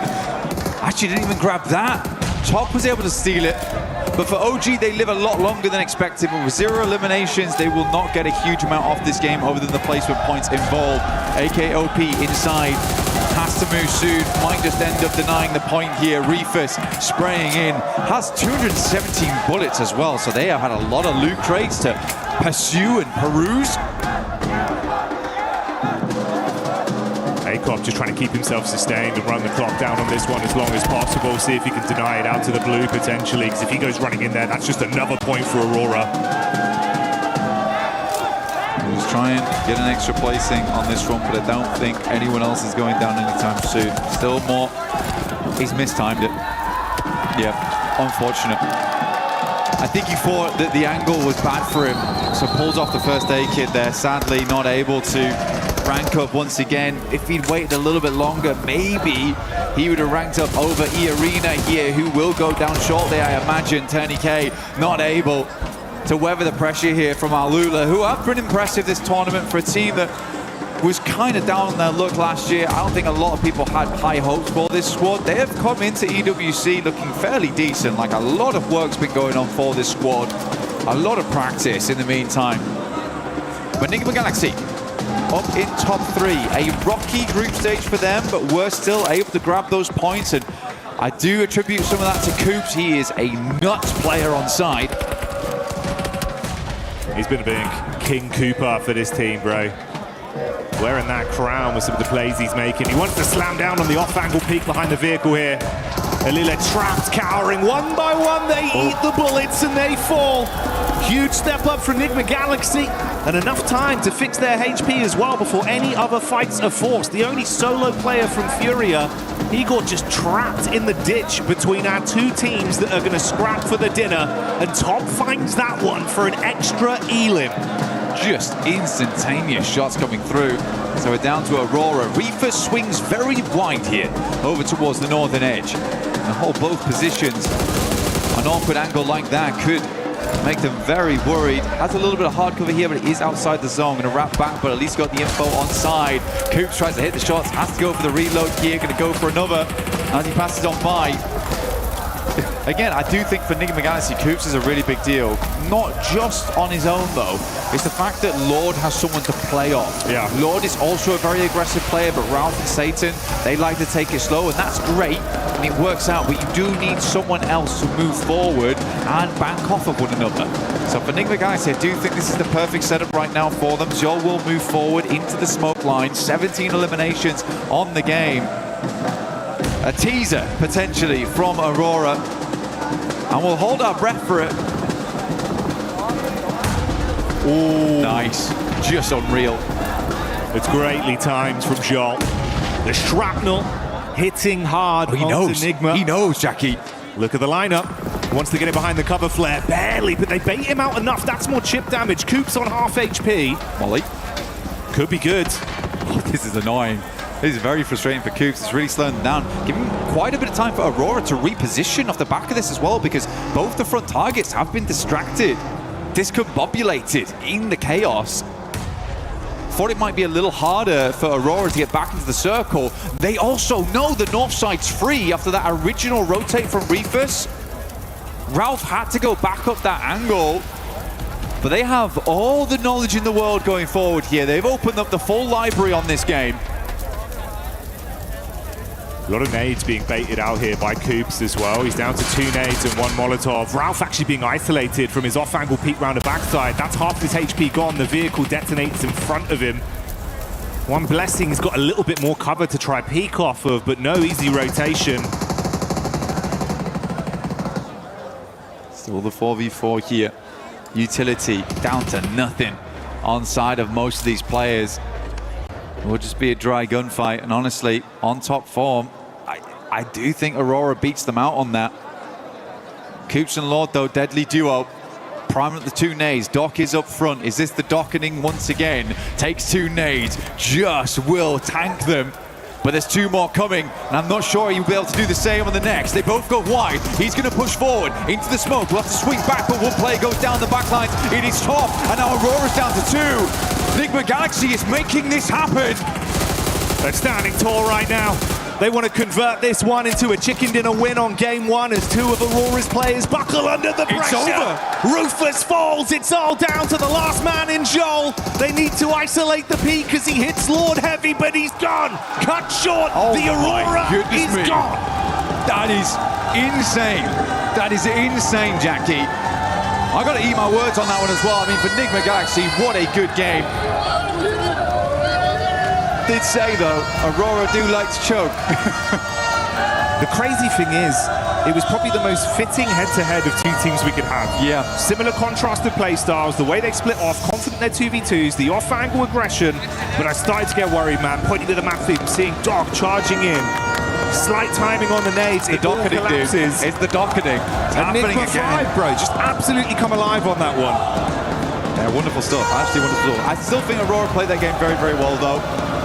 I think when you watch them in those moments, they are so clean on the shots here and there. I think it's just a little bit of a stumble towards the end there where you're trying to pull yourself out of those buildings. That is hard, getting back across the road. They don't have a huge amount of space to play with. Enigma Galaxy also has the high ground, so they set up well on this one.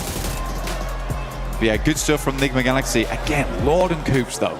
That is a great duo. We're seeing a lot of fantastic duos be born here over at EWC and really spread their wings into these matches.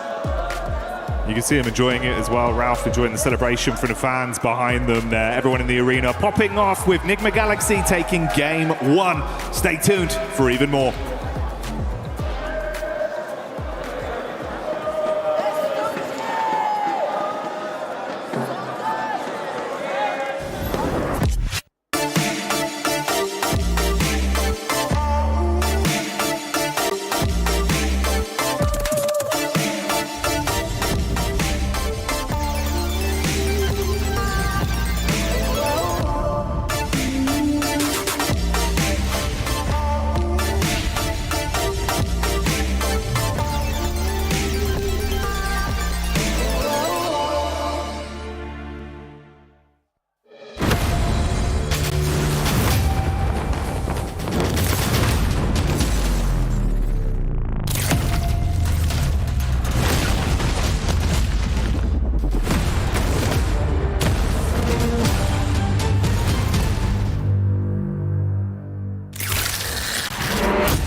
Welcome to the front of stage. My name's Barney Banks and I'm joined by S2G's very own Badish. Badish, how's it going, man? Fine, bro, you? I'm very well, thanks. I mean, let's talk a little bit before we get into the nitty-gritty of the teams and how things are going for you guys. Let's talk a bit about Paris. How's the Esports World Cup been for you so far? Paris is amazing, bro. Eiffel is so good. The castles are Notre Dame, the Pantheon. Everything is good at the Paris. But Arena is more than good. There is, I don't know. It's my first time at the World Cup and it feels so good. It's amazing, right? Yeah. Let's talk a little bit about your team, S2G. Let's talk about the preparations coming to EWC. Were you guys, preparing here on site or did you boot camp in Turkey? What was the plan? Just we did boot camp at the Istanbul. We have the gaming house at the Istanbul. And before the tournament, we go to China, the PMI, wow. Macau invitation tournament. And I don't know, I feel we're gonna take this. You feel like we're gonna get this? Yeah. Well, S2G's run through the group stage was really good. Now we're in the finals. How are the team feeling? Are they nervous? Are they excited? Like, what's the vibe from the team right now? They seeing me. My players are seeing me.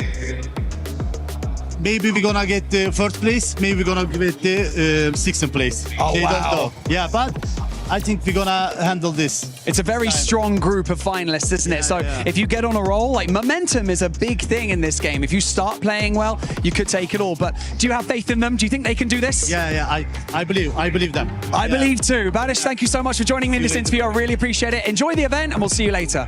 Back to you guys.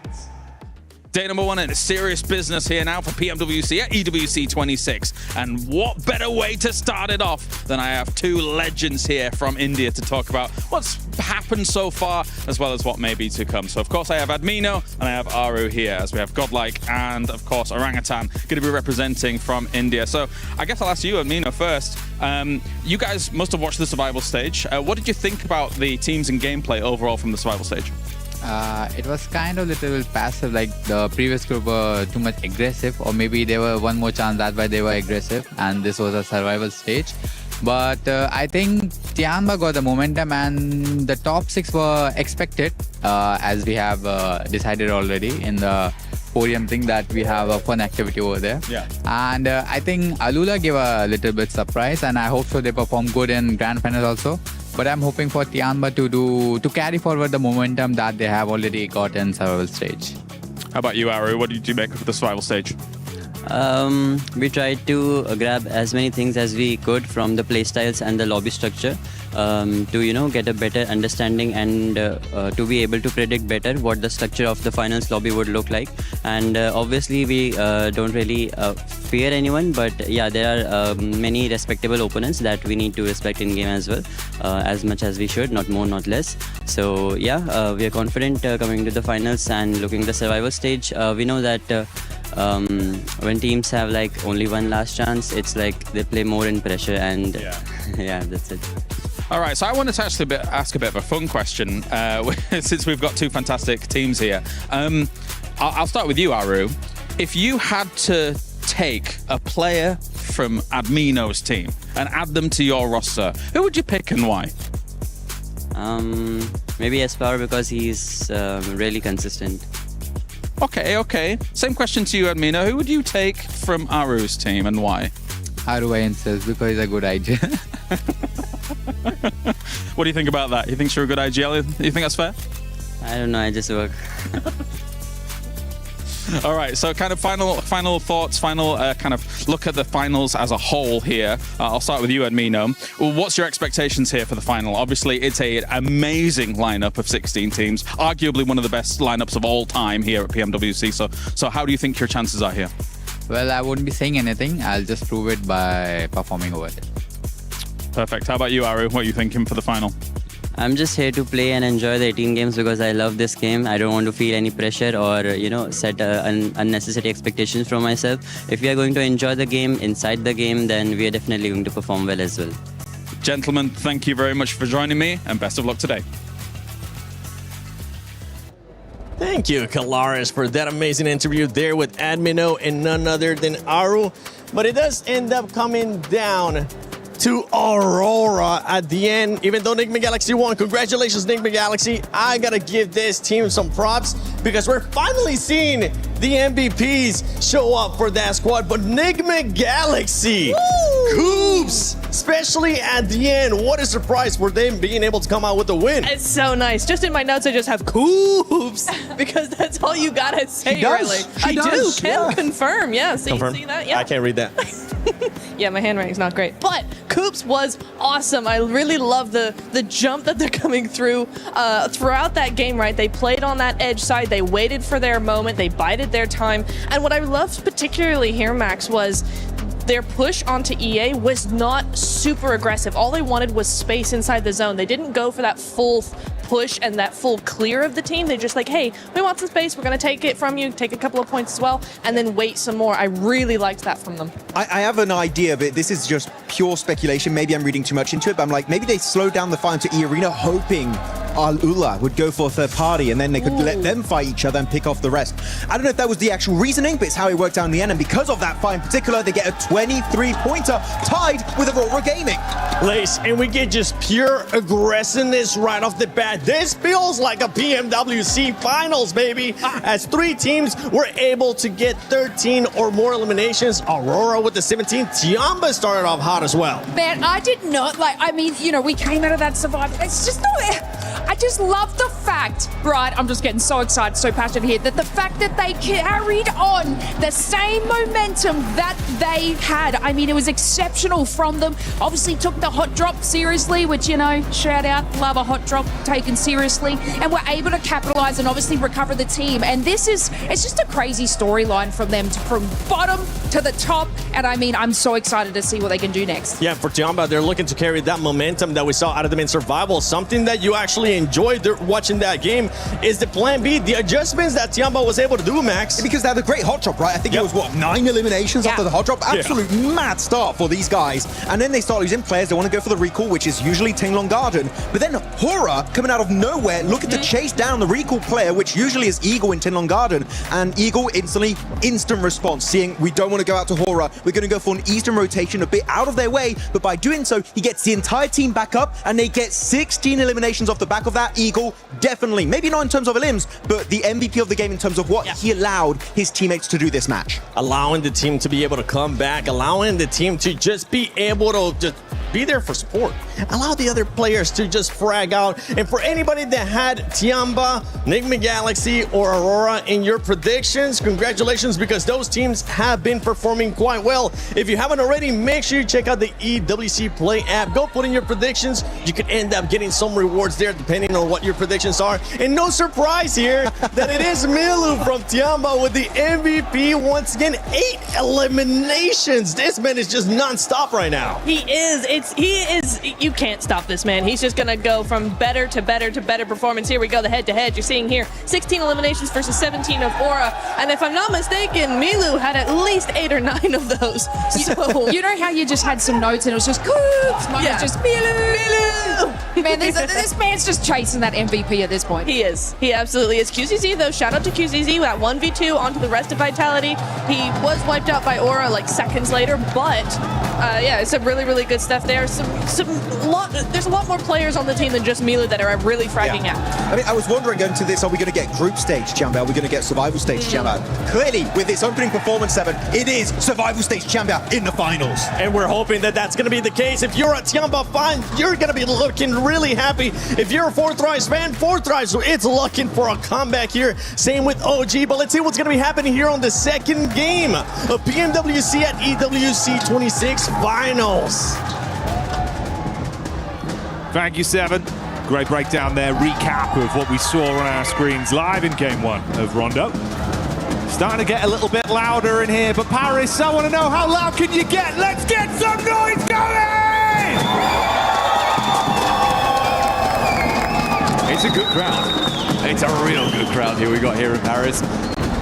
Supporting all their teams. I mean, the Enigma Galaxy crowd, they've been loud. We'll see if they can get louder. As Enigma Galaxy are doing fairly well here so far. It's really, really nice to see. I think, again, mad props to Coops. First of all, mad props to actually being here. The guy's dodged so many events at this point. Finally gets to play some matches. But yeah, the rest of the team's also looking fantastic. Ralph looking a little bit more reserved, I would say, in the gameplay, which is good to see. Holding those angles. I actually liked where he set himself up. Became a real nuisance. The big thing was, didn't immediately go down either. And I think a lot of times that's all he needs to do, because he knows the layout of the land. He knows where he needs to be playing. It's just sometimes he'll play those spots and then humble. And that's bad. So he's just letting the rest of his team work those angles whilst he plays that off angle in a really, really strong and quite frustrating spot to deal with. But we're heading over to our angle now, so probably a little less action involved, a little bit more calm, chilled out as we head in towards the first portion of the day. Fury at last game did come down to Eagle once again. Yeah. And honestly, mate, you know, normally I think you'd favour him in kind of positions like that, where if he had to step up as a solo, it's just how late in the game it was and how strong everyone else he was up against was looking, right? Uncomfortable position to be left in, but hey, they still squeeze some extra points out of it. So it's better than it could have been. For some of our other talented squads, they're far down the standings, but like you touched on, Rondo is Rondo, and now we get something a little bit more normal. Opening playing path established here, whole way down the middle. Down on that eastern side, Yaz. Opening here for teams to move into. Gatka a little bit harder to get towards on that western side. North George, well as South George, probably possible. It's just going to be a little bit more of a long approach on that one. Vital is just out early. I don't really ever mind the Kameshki split, honestly, over towards Stalbert on that eastern side. You have a lot of position to loot. Most of the time you are not having a second team come over here, so it's just a really good position to get set up in the early game. But man, Tiamba, we didn't talk about them too much at the end of that game, but there is definitely fire in those bellies today. Because to make that push, to make that decision, to just be like, let's have a straight fight on the central compound when we're playing Edge, I don't know what's gotten into them, but I love it. It is so good. So many elims already, and they just go, I like the look of that position. Let's take it off them. I'll be having that. Fairly watery circle, mate. Starting off one of these. This has been a consistent trend, at least throughout Survival. We had quite a few very similar to this on our start. Obviously, a little bit worse for Vitality with a late rotate all the way down from Stauber with their instant drop from the plane. Yeah. It's going to be a little bit more difficult. A lot of the rotational tools will probably be removed as well. So it is going to be a long rotate for Vitality. You are correct. That might end up, or probably will end up, creating a little bit more of a passive game for them, a slower game for them. 4 Thrives, though, loving life. You know, they get down towards Ferry Pier. The yellow's on the eastern side. There's no one around here. It's chilled out. It's peaceful. You get yourself set up nice and early on one of the prior compounds as we head into Zone 2. I think the scary thing about this one is it does eke in a little bit of Sosnovka, and there isn't a 0% possibility that this doesn't go down towards Sosnovka in the future. It still can. It could even center up around Bridge. Satan on our screens. You know what, the last game, first time I've seen Satan smile this tournament, by the way. Even when they win, he usually looks like something's gone wrong. He enjoyed that one. He did like that one. That was a nice win for him. Yeah, they were chuffed to bits. And to be fair, it was great. You know, nice head-to-head. 2 very talented squads. Lots of contrast of play styles, but Enigma Galaxy proving that it was on the money today in that first game. So low on utility, but made every bit count. Can they keep it going, though? You start well on Rondo. How does it look then moving in here to Arangao? Another chicken dinner, big placements. What are we looking at from them? That will be a nice, I suppose, sort of litmus test of what the quality of this team's going to be looking like throughout the next 2 days here. Ida. These guys kind of crumbled. They made the similar approach to Tiamba actually last game, but I think what Tiamba did very differently was they isolated the Vitality compound away from Aurora, whereas Ida kind of came from that north side and just sandwiched themselves. I thought that was a very strange play for Ida to make. I think most of the time most teams would understand that probably don't want to place yourself between those 2 squads or those 2 buildings. They're very popular in that location on Rondo. But I don't think Ida had done badly before. They had some really cool clutch moments, some super awesome 1v3s right at the end of the games. Like, they have what it takes to be a champion, but not like that. Or stop making silly mistakes.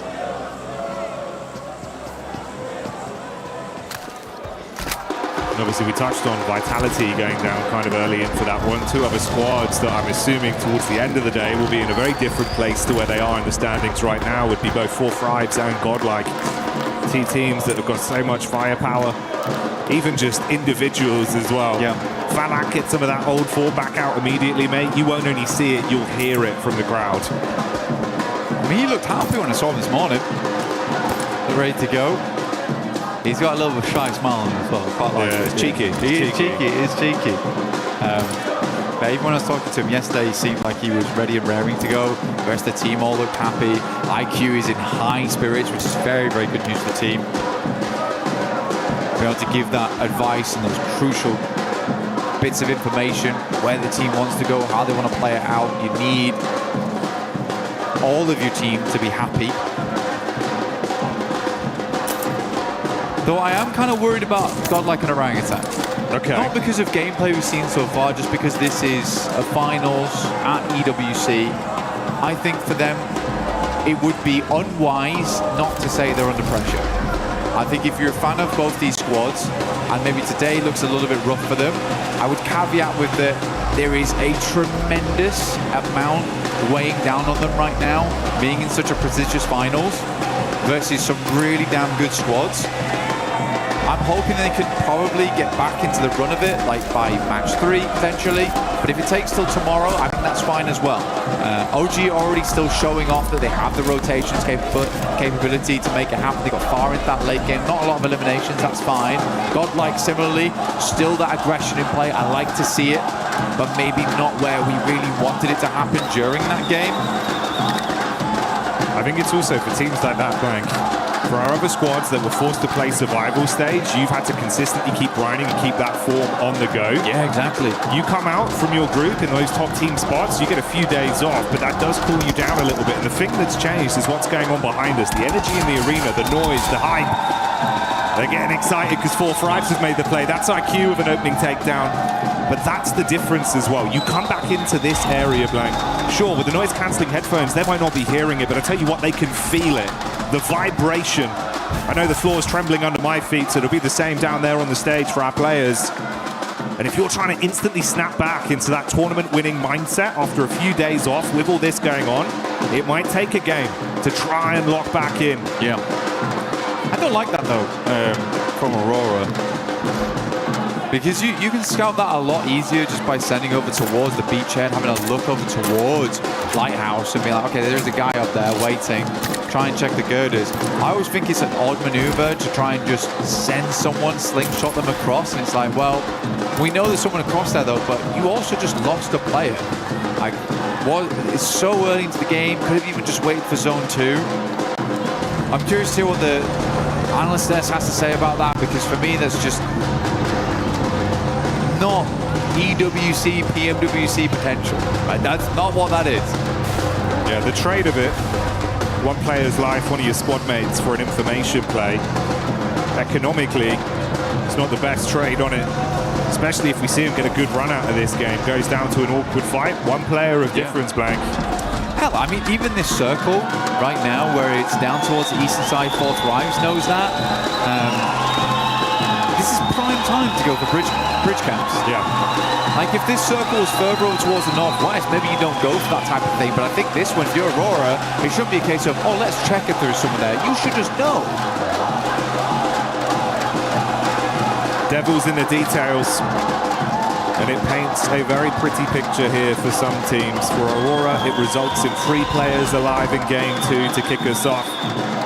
Flash also having 1 player knocked here. Zone crunching in. Yeah. Bridge still in play. There you go, buddy. Thought that this might be the case. On a circle like that, it's very, very awkward on these types of circles, and it can center up around bridge across both sides, which is super unfun to play. Because now this really could go back over towards Sosnovka. I'm sort of expecting it to head towards the northwest, but for Aurora, they're stuck now. As are Alula. Alula's kind of considering whether we should take an eastern crossing or should we just play over towards the ridge side on the southern edge. It cuts out a massive amount of space, though. So much water involved. So teams are just going to be sending towards Ferry Pier because there's safety in that location.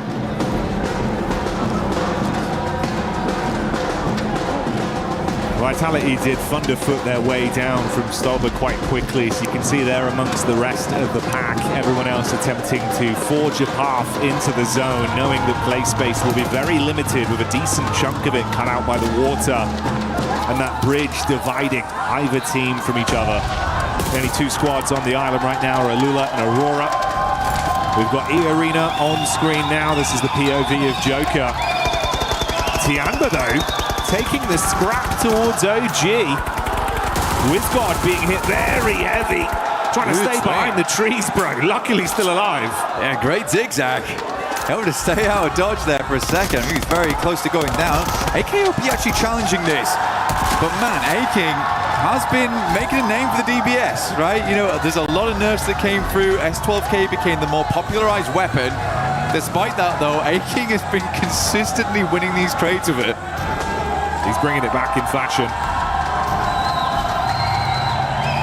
Seems like the horror fans enjoying this one so far, getting quite loud there. You see the banner flying.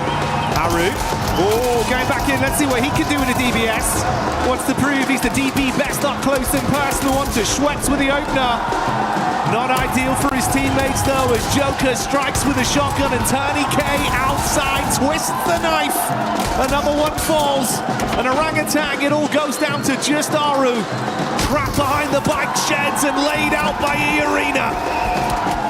E-Arena able to remove them.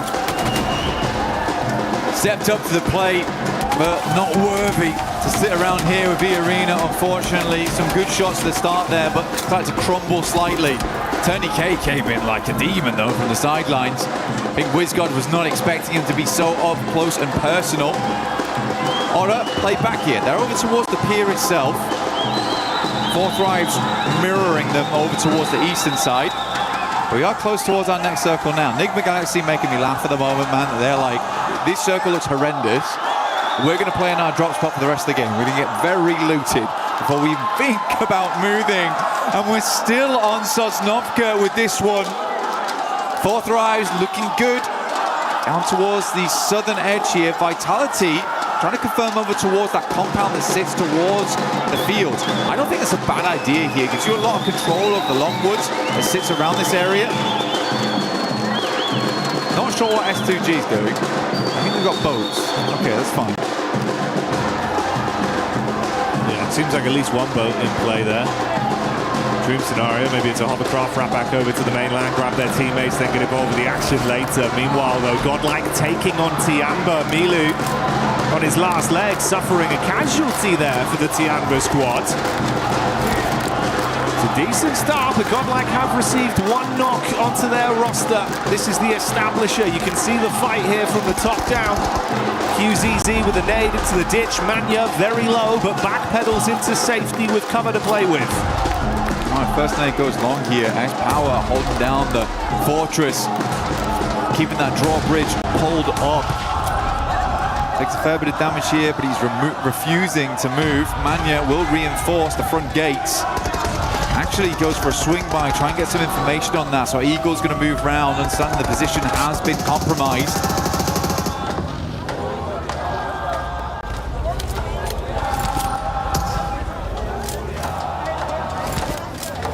Slowly trying to take some space back. Faint smoke wall goes up. Ooh, only gets worse for Aurora as well. And that's quick from Alula finding them. This was the other team that was on the island. There's now a third party that's joined them with that late rotation round from S2G. Looks like they did go back to grab the rest of the squad. Yeah, it was Kamikaze in the hovercraft. That's paid off for them to fight towards them. Ulf, interestingly, taking the hit over as well to Godlike. So that battle turns into a third party fight. Good for Godlike there, quick swing around. Take shots over towards Ulf. For them, Ulf should be able to pick the players back up. They've got a good spot right now. It's not as safe as they might like it to be, but it is decently central. It feels like the circle's peeling away from Sosnovka at this point. They have very limited space to work with. Alula trying to make the cross. S2G, Hamzi at distance. Will find a shot over towards Aurora there, leaving them at 0. Out of the game early, 23 points is where they'll end. On a single point earned on this one.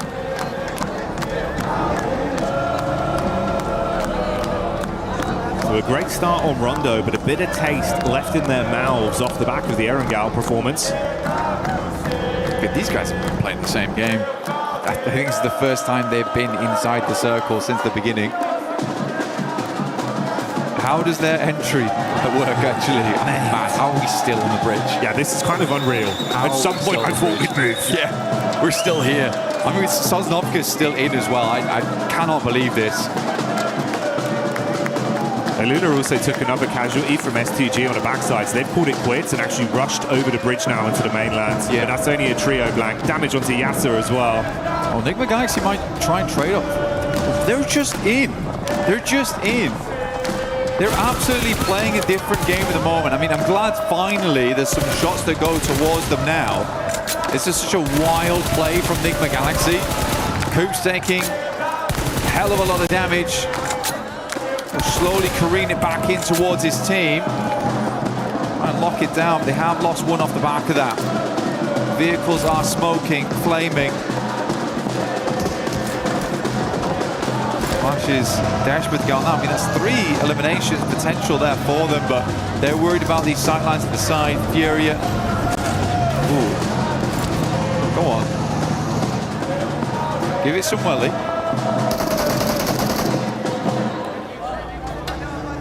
Tiamba doing Tiamba things once again. Tony K low on HP on the top floor, upside in the attic. Looking for an angle here, but Falak with the distant shot claps back onto Eagle. A-King gets a little bit high octane as he charges through the ground floor. Nade on the stairs. Mormon's cooking one of his own to bounce down. Godlike getting involved with a fight. That's Manya just outside the window. Big Papa Pump in his hands. So many teams crunching in. Yeah, good Molotov here, but really good timing from Godlike as they move into this one, just leaving A-King alive here for Tiamba. Irina on the upstairs with the 4v2v1. Really good stuff. I mean, this is a good entry point coming through for Godlike, and they understand if they can get rid of 2 teams, they're going to be opening up a lot of space down here. Edmino still at high HP count, but Manya finally does fall here to a nade from Mormon. Tiamba goes down.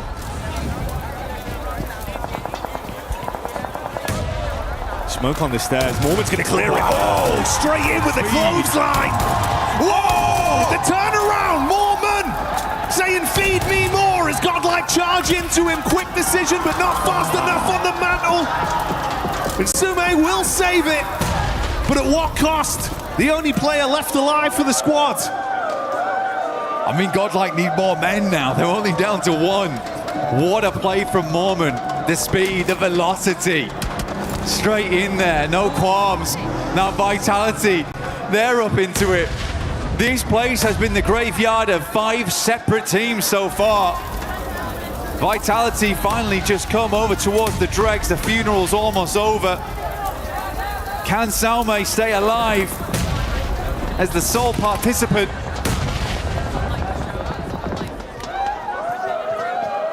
The Vitality a victim from the top floor. Or will they just be signing their death warrants on entry? Axel being shot in the back. A new challenger arrives. It's Hora in the distance as Jiggle is able to punish and soften them, leaving them with 3 players left. Sume still just guarding the stairs with a nade pin pulled. He's going to go down. Razak on a dive around the corner. He wants to punish him with a shotty and will find it. Really, really good job from Razak. I think you have to make that play in that moment as well. You hear the pin pull coming down, trying to get the res off. You're trying to go for the revive, get some respite in that location. So Razak goes for the risky play to keep them up as 4, understanding they'll need that amount of players to push through the next couple of compounds. They got Aura in front of them and 4 thrives after that. Alula down towards the south side. Circle finally moved away. Still a lot of water on this one. Beachhead does well. Ida, as well as Ulf, now going at it. Play from Ulf downstairs is knocked. They have 4 players up though right now. This is very easy to recover from. Well, it should be. Whoa, you run straight into that one. Catching the as Ida try and clap back. It's good damage, but such an awkward setup between both of them. Casualties on either side. Scarface looking to go for the pickup play. Meanwhile, outside, Emre charging round with the SMG and denied out by Nongshim Red Force. Tizzy takes that one. Nongshim could push this pretty quickly. Ulf is not looking too good right now. Neither is Vitality. Flipping into action. They lose a vehicle. Razy and Razak try and get the buggy through the window, but end up dismantling through normally. That was a speedy rotate. I like that. You know, cut your losses. Moving through Aura as well as 4th Rise is going to be hard, and eventually you get third pied by one of them. You hear the engagement happening on the north. You send it. Now Wolf is in a very tricky spot. cut between two strong teams in Nongshim as well as Vitality. Quick decisions and shades of the Vitality that we were so impressed by prior. Once again, back on our screens, it's only the one elim they've been able to garner so far. But they are licking their lips at the prospect of so much more.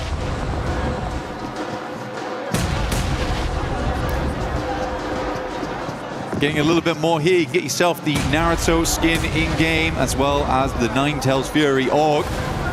Both looking very cool here. Ulf's going to hopefully have to drop a substitution jutsu here to try and get out of this one because it is going to be hard.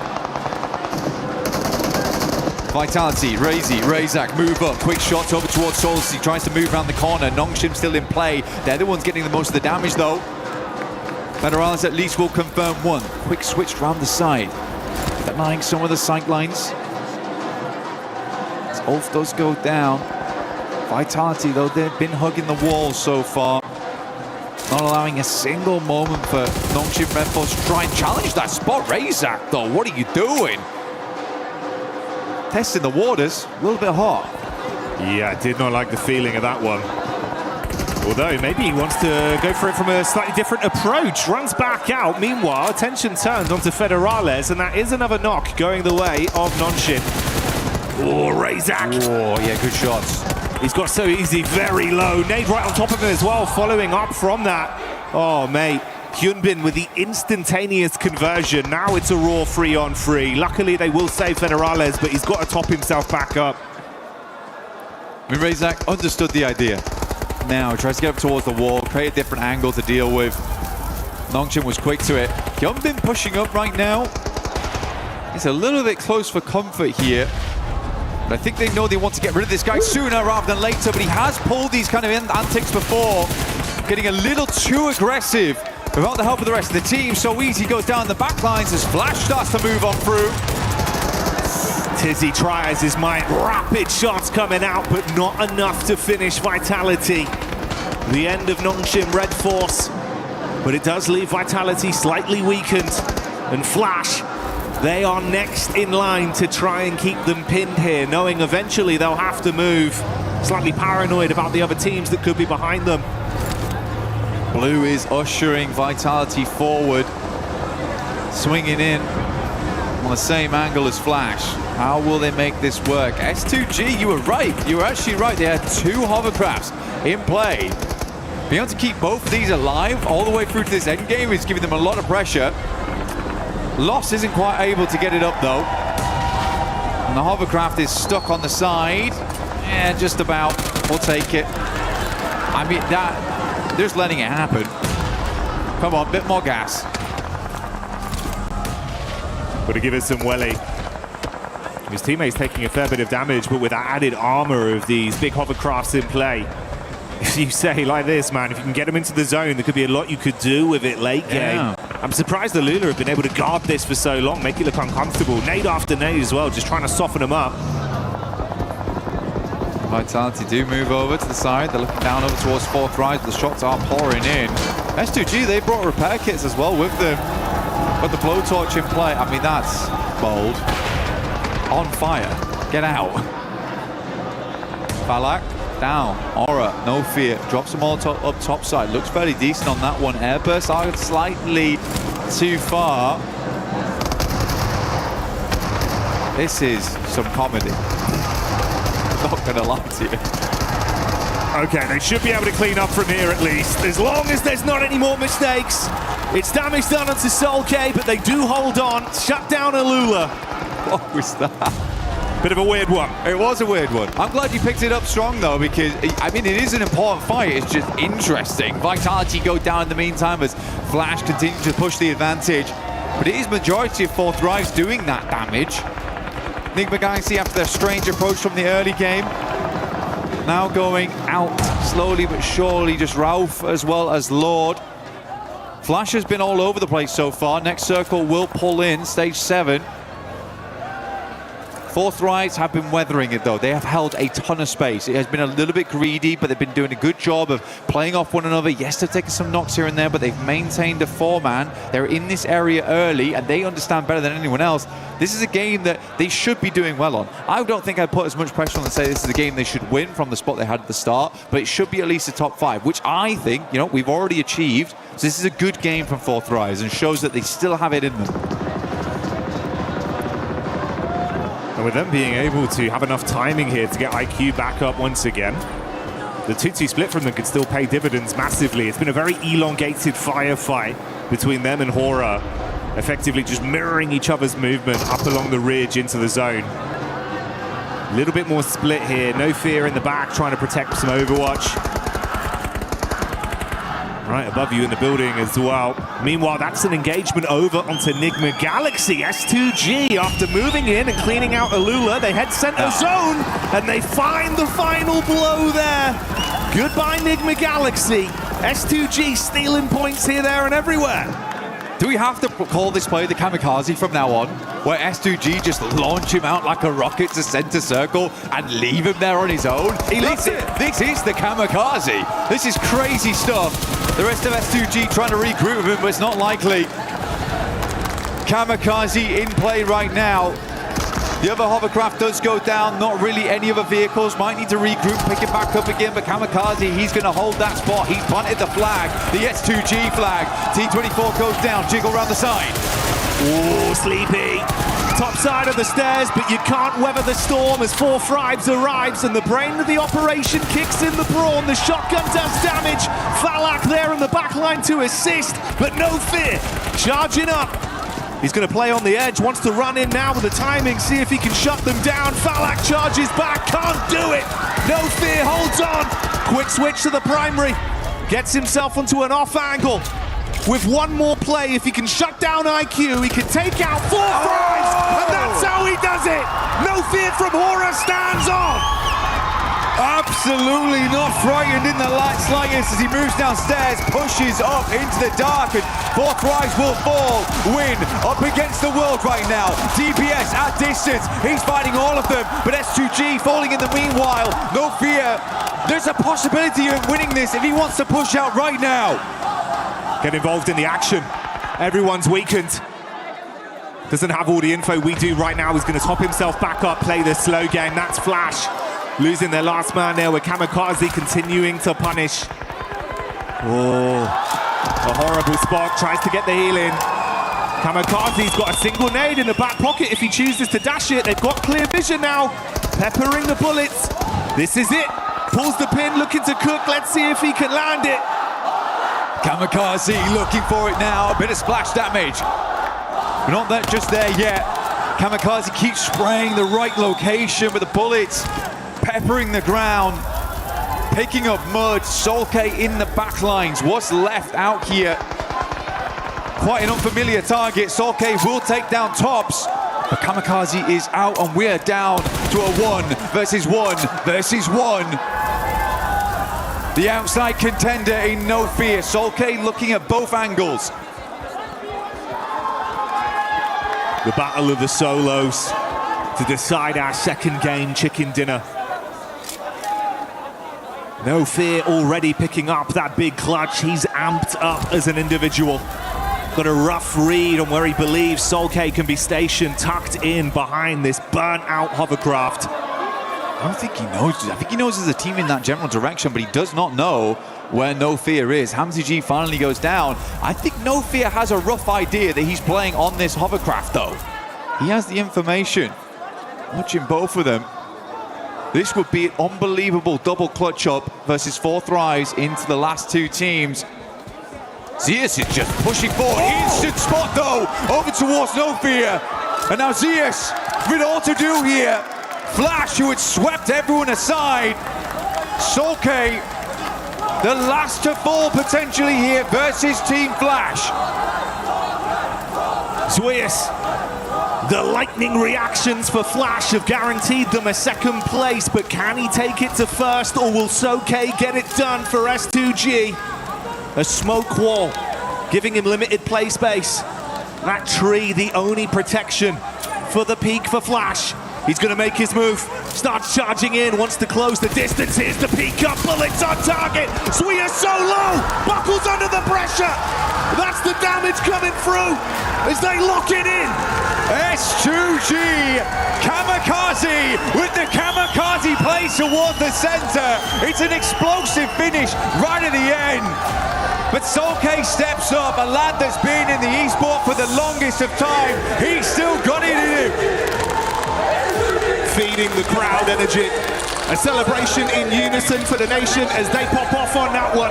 S2G locking it down and everyone's living it up. And it's all in the name because it is all gonna be okay at the end of the game for S2G. They had a lot of confidence coming into this one.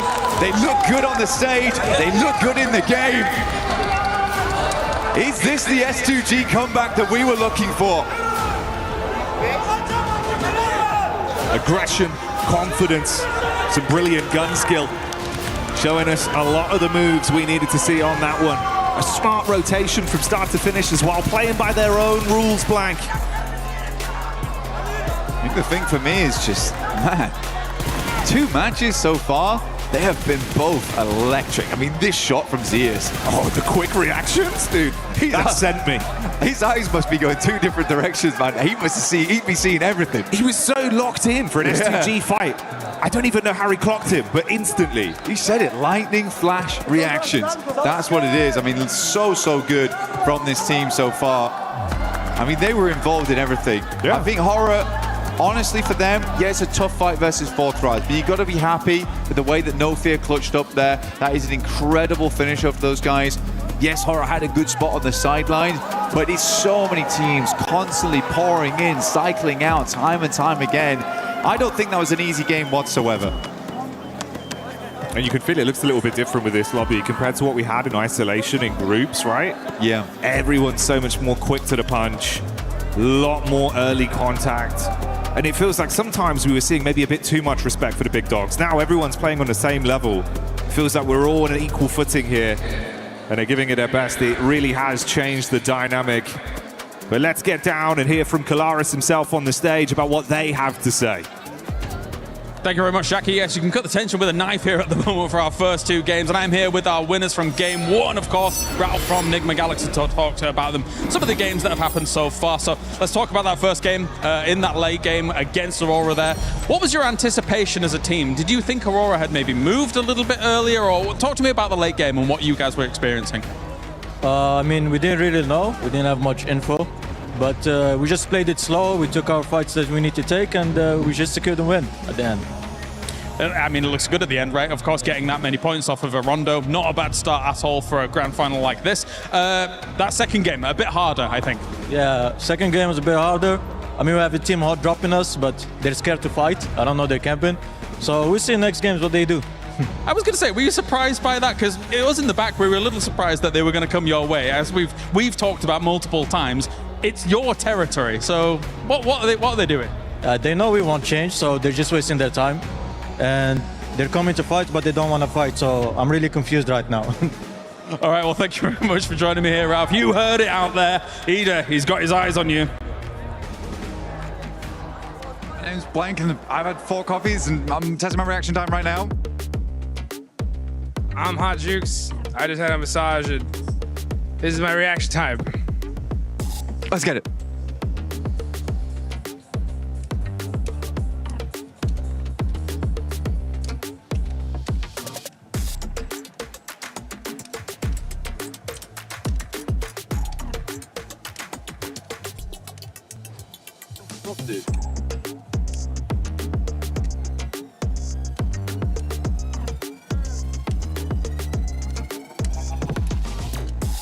I'm in the room.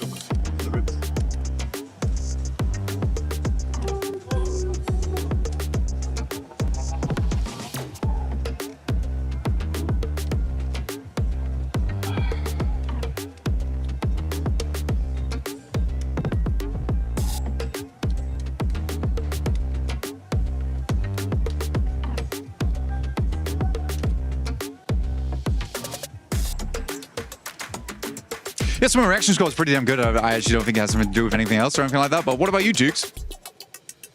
I don't care. Cut.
S2G in hovercrafts.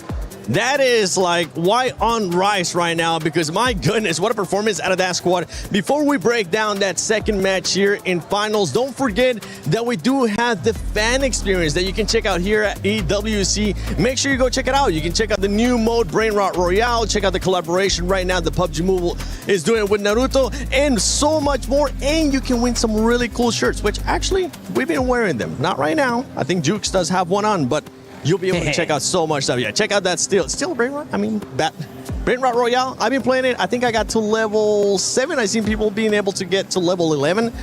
I gotta grind some more. Wow, 7 got 7. Yeah. Hey. Yes. Gotta keep it on brand, baby. Now that's it. I'm not gonna be playing it anymore.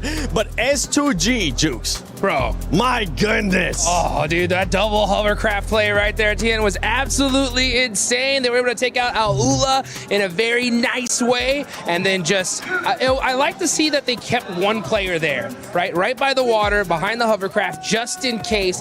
And he was able to clutch it up at the end and get that chicken dinner. Finally, an S2G win, and nice and early.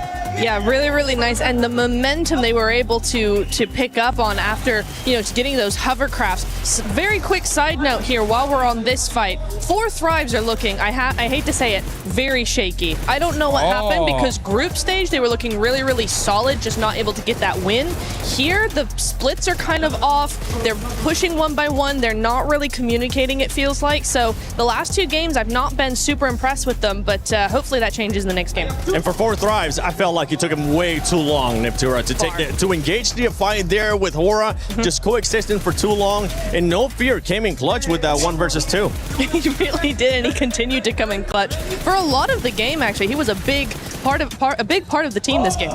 Yeah, I just think he just made a big play. I mean, what can you do against that? When No Fear comes up and clutches it up, I mean, Aura fans are screaming these guys' names at the top of their lungs, and to be able to clutch it up like that is just huge. So yeah, unfortunate for 4 Thrives, huge for No Fear. Another team that has been performing quite well today when we talk about eliminations has been none other than Nongshim Lace. This was the biggest feedback that we gave this squad during groups and also survival, and they're finally starting to put up those eliminations. As you can see, Nongshim Red Force right now with 9. Yeah, absolutely, 7. I mean, they're finding important fights on their rotation to solidify that position, especially on that northern side. They were able to sort of catch Furia off guard. And now I do want to kind of segue into Furia and to why I need to highlight this. But one of our most aggressive playstyle teams is prioritizing the rotate on Rondo. We actually saw them grab utility, move into zone, and Max actually made a good point about this when NGX was sort of on the, I think it was the eastern side next to E Arena. Furia should have just pushed them into it, caused that fight. They would have had control over that whole entire side because they just sort of stopped the revive from Ulf. Then again, on this map, they found themselves in the position, and Nongshim from the northern side just obliterated their defense. This is just unusual for Furia. They are the power play team. Yeah. They're the ones that get in a goddamn vehicle and shooting out the window and making that position them. It's just unusual. They're all right. They are supposed to be that aggressive Yeah. team, and they're currently not showcasing that in the opposite, like you just mentioned, and I was mentioning too. Nanchim is putting up those eliminations, but something happened at the end of that last game with the hovercrafts and S2G. That was a little bit sketchy, Net. It was a little bit. It was a bit touch and go here, but the momentum they've been able to build with these hovercrafts, they had 2 or 3, and they just went, let's go for it. And it's this replay that I want to talk about here, because look how they're going to play this. Looks like my driving. First of all, yeah. Secondly, look how they take that first hovercraft and they deny the sightlines of Aula, right? They separate them one by one. They can no longer play as a duo. They try and get as many of those sightlines abolished as possible with those hovercrafts. And to be honest, S2G with those hovercrafts have been actually insane. It feels like because they take more damage to explode, and they have just a tank, and so they are able to just run with it. They were making crazy rotations from the very beginning of the game. They had those positions on the rocks in the middle of the water, which are normally inaccessible, but having 2 hovercrafts, I wonder if other teams are going to start picking up on that, because that was an insane game from S2G. I mean, we've seen it happen in the past too, and you just sounded like Max there for a second. I have to double check to make sure it was Michael Natura Jackson or if it was Max, man. But we're looking at the overall ranking here. Nick McGalaxy is currently in first place with those 26 points. Aurora, top. What happened at the top of that bridge? That man ended up falling down, and he actually ended up hurting Aurora with the rotation that they were looking to do into the main island. Yeah, it's so unfortunate there. I mean, that's what it's all about. You know, you're trying to be able to get into that end game and make those plays, and if you're Aurora, 24 points on the board, you can't shake your head at, and S2G being able to get that win, push themselves up to 3rd place. I like what we were talking about there about Nongshim a little bit earlier, right? Hey, just look at the elements. Yeah, I mean, look at that. 18 eliminations, and they would have gotten even more if it wasn't for those clutch plays from Vitality right there, because we saw absolute Hyunbin in action making some serious plays. But hey, again, super clutch moments here. We have to talk about some of these other teams that are currently on the second page. I know it is the first day of PMWC at EWC 26 finals. It's only 2 games, but there is some things that we're starting to notice here, especially with 4 Thrives, the passionate that you were kind of talking about earlier, Neptura, as well as OG. OG needs to start being a little bit more aggressive and making sure that they look a bit more cohesive when you are being aggressive, because they were pushing one by one. It seems like a chicken without its head. Yeah, it really did. And also they're losing players very, very early on. I think we've had that in both games now, where they're losing at least 1 or 2 of their players. Godlike have had a better opportunity to keep their players alive. They've been split up a little bit more. They've been using a little bit more of the zone, but it's just when they actually get down to the fight towards the end game, that's where they start to falter, and that's why we're not seeing those strategies convert into points. So that's what we need to see there. And India, if I have learned anything about OG, it is they need their 3rd game. So don't count them out yet. I've learned my lesson. Don't you stress. Orangutan in their 3rd match, what they tend to do is actually prioritize just kind of scoping what the rest of the teams are doing, making their game plan. Game 3, 4 is where they set their sights on fire. Oh, I like that one. Now this is the group of death. Woo! This is the group of death, and this does feel like a finals right now with the way that some of these teams are playing. One man that I know is happy because he ended up picking that team that was in the top 3 here, none other than Team Flash. Maxman is looking to make sure he reverses curse. So let's send it over to Maxman in Calaris. Well, we're not going to let him do any predictions here. That would be very, very serious indeed. But of course, we take a look at how things have gone down so far here in these 2 games. And we did have that interview just with Ralph, who's also a little bit confused about said hot drop. I saw the hot drop that could happen on the map before this event. I'm like, they're not going to go for it because Nigma Galaxy has been dropping in Pachinki before I was even born. And yet, a team is trying to contest it away from them. And as he said, they're going for the hot drop, but they're not fighting and very confused. And they just see the loot truck pass by like, oh, my P90. No P90. Oh. So, Ida, I might want to change that because it's not helping you out. I think it's going to be difficult for them to go up against that, but we will see if it continues. Ralph is also a little bit confused. Let's pivot kind of where we're at here as well. They've already alluded to it on the desk and how things have gone down so far for S2G, but just masterful control of the double hovercraft, some crazy plays, and the send out of Kamikaze to be able to make that work. For S2G, that was very, very impressive. Yeah, it's just a domain expansion double hovercraft. I'm sure you get that reference right there, Calaris. But no, great use of it, especially you saw there in the during a little bit of a replay analysis where they block out the line of sight of one of the players of Alula to really separate them and win the fight off the back of that. When you're near the water, when you have these open-ended finish, hovercraft are, I'm gonna have to say it, they're completely broken, and S2G made full use of it until the very end of that game. A tough circle though, right? If you think about where Aurora was when it comes to the bridge as well, we're having kind of conversations in the back about this is a military island kind of heavy team, and yet the bridge seems like a conundrum to them that can't solve, like a Rubik's Cube. It was a bit weird, especially because Top was on top of the bridge itself. And I think the player 4 Thrive's got an angle onto him, so he goes down, kind of drops to his death at that point, right? And then the team tries to go and back up and hopefully get him back up on his 2 feet. But then Al-Ula were very sneaky, pushing right behind them on the bridge. I think Aurora, they're very experienced on that western bridge. We should be expecting more on the finish like this. So, you know what? First Durangle, it's fine. But the next Durangle, they need to show up. All right, well, thank you very much, Maxman. It is time to head on over to the commentator team once again for game number 3 of the finals. Let's do it. There we go, we'll pick up that throw. Thank you very much, James. There's a good arc on that one. Swift, great elbow on you. You can tell he used to be a drummer, but we'll be beating the drums of absolute anticipation and excitement here, Blank, as our 3rd game of the day is about to get underway. Yeah, national gods as well as we get into this game, because it is going to be a lot to talk about going so far. I mean, even from watching the desk, to watching the stage hits, to watching the interviews, there's a lot to break down over the last match, and even just the 2 games we've had so far. There's been a lot going on. 4 tries on the first game, having a little bit of a misstep, and then coming to the second one, looking a lot better. But so many good teams. I'm very confident to say this is about as competitive as it gets in PUBG Mobile right now. I think we have the right teams here with us. We go into our 3rd match of the day as we get towards our halfway point. Shooting range to start off down towards Novo. Straight through the center, really easy one here, Jackie, very nice. I think most people can get exactly where they need to go. Aurora, last game, like you said before, looked a little bit weakened, right? I mean, even Max picked up on it. He was saying that, hey, as the team's very experienced around this area of the map, should not be going down so early like this. It should be a game that you are a bit more in control of. Wasn't the case here. Tiamba, they go out early. Stand a little bit further down towards the south side of the map on the west. Yeah, you'd hope they'd be able to bounce back from that one here.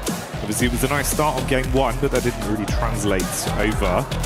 Has meant there was a little bit more fluctuation in the standings, obviously for Tiamba as well. Far quieter, it was 16 eliminations on their opening game of Rondo, only 2 added to that count.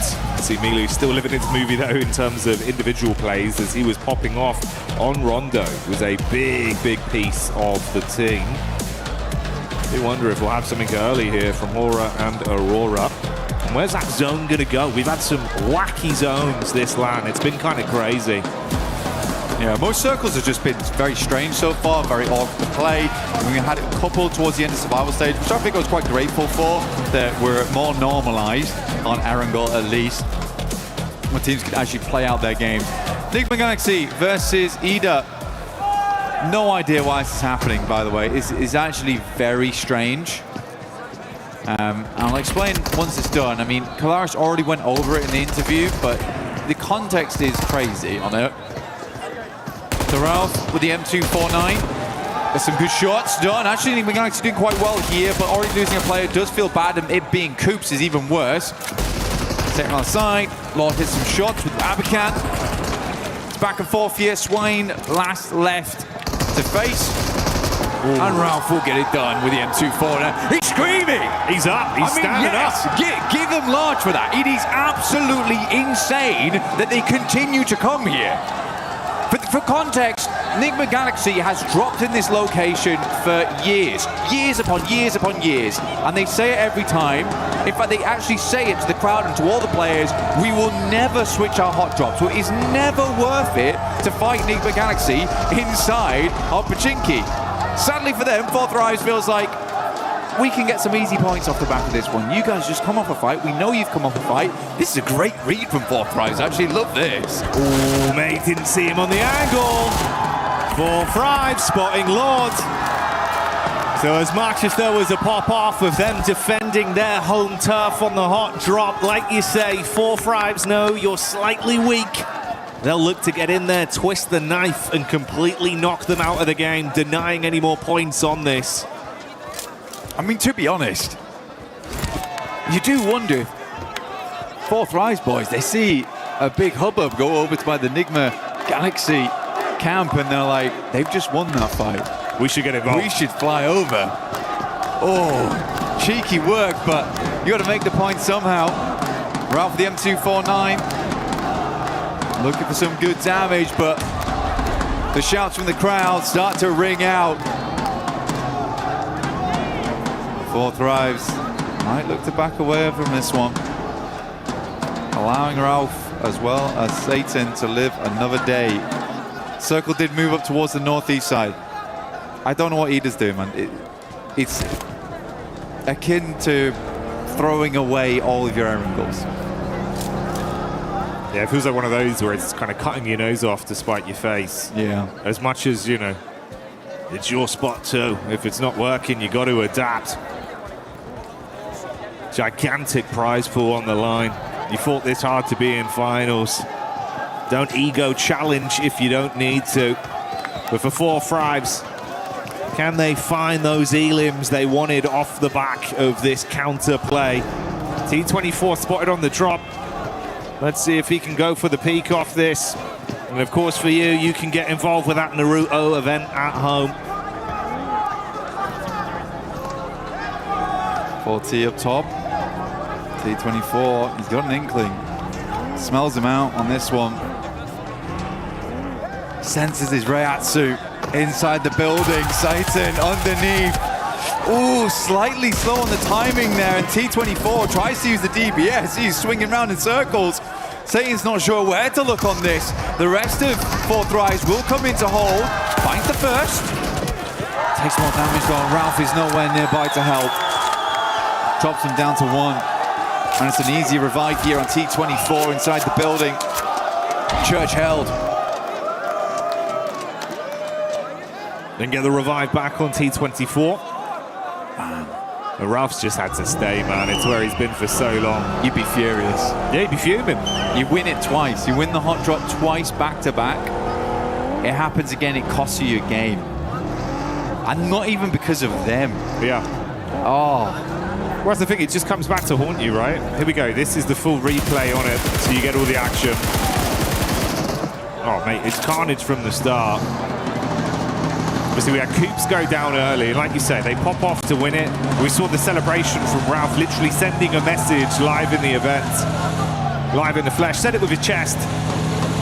They deserve the drop spot, but Ida don't want to give it up, and it's just really making it uncomfortable for both of those teams to get anything in these games. It's the best Enigma Galaxy's looked in a long time as well. I think that's the saddest thing about it, and now it's happened in finals. And it's happened so frequently in the past as well, where Enigma Galaxy's just got to challenge another team for their drop spot. It's not guaranteed theirs for sure, but they've held it the entire tournament. Come on, guys. No fear getting ran down by Aurora, as Top will find him on the move. Fourth Rise did peace out, going slightly deeper into the zone to do a bit of loot, and obviously wasting a decent amount of time on that as well for the elim they were able to garner. Vitality down towards the southwest, started in Kameshki style, but this time we're seeing him over towards Gatka, but they grabbed themselves the loot truck. Fiend as much as they can out from there. Circle up towards that north side, split between the lake, Yasnaya on the south side, on School, as well as Severny, shooting range area. Tiamba tighten it in with E-Arena, Aurora, Godlike. Salme currently holding down the gas station, pops up tire. He can't come through here for repairs.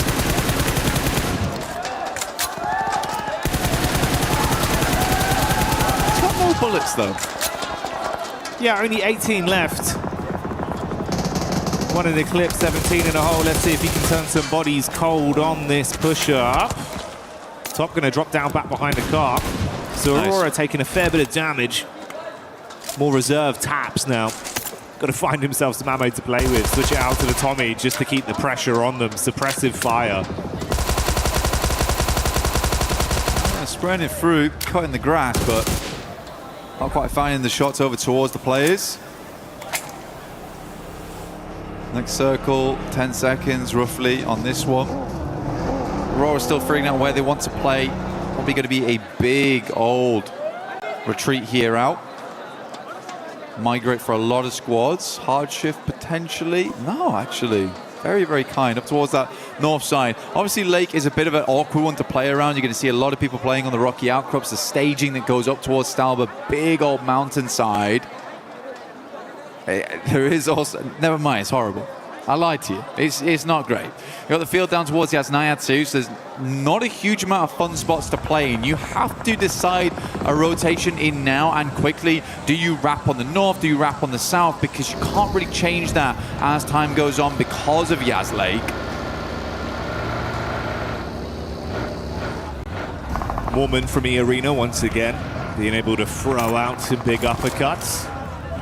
That's back onto Aurora. So a single knock there. We have the Tianba POV on rotation. Get themselves into a fair place so far. Mormon keeping it going. Ooh, that's Vitality as well, with Razy hitting a very big blow back onto Godlike. A lot of fights breaking out across the battleground. Individuals being knocked. Ulf coming in with some show-stopping rotates. Oh, right into the nade. Wizgod had that one ready for him.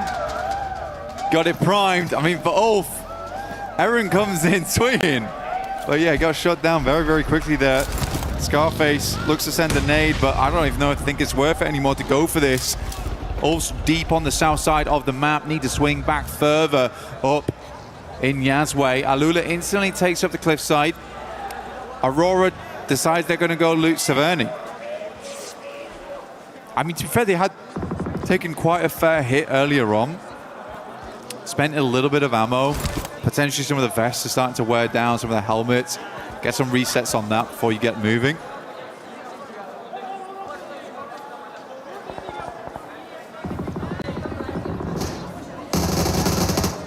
Tiamba tackling against the Vitality Killer Bees once more. And it's Milu that's already showing that consistent form. Putting himself up to 10 elims on the day, I believe, then after that. Nice start for the first 3 games.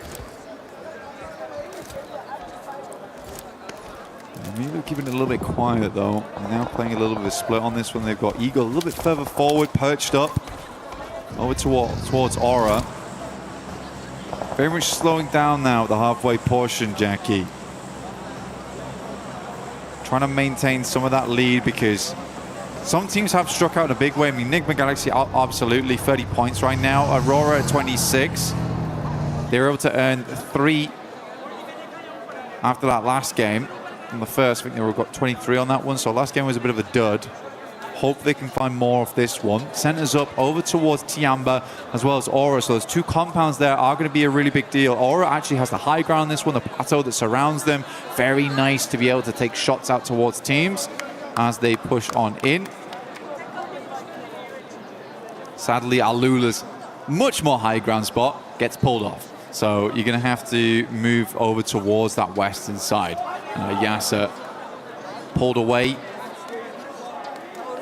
I like this move from 4 Thrives though, Jackie. This is good. 4 Thrives still looking pretty nice in some of the encounters we've seen individually. Another roster we know that could be very explosive. Let's see if they can bring the boom on this one straight up towards the setup from Alula. Quick on top. Got a pump action in the back pocket ready for it if they can close the gap. Bit of overwatch from R3B on the top side with Claws relatively close to assist. Fast reactions onto the position of Falag, but the shot's not connecting. Falag taking a little bit of damage here, down to half. Claws as a nade though, it's not the craziest of sends on this one. Good bounce on it, actually. That would have been on target if he hadn't moved. I mean, Falag just takes the time. Here's the arc on that one. So he doesn't want to have any part of it. Tough circle though, man. Very, very tough circle. The majority of the center is taken up by that water. I actually do really like S2G's position. They're playing over towards those compounds that sit just a little bit east over towards the lake itself. Oh, sorry, the cliff face. You got flashed down towards those compounds, but S2G currently playing on that rocky outcrop on the northern side, just holding out teams on the south here. Tiamba's actually even going to crunch in towards that little bank.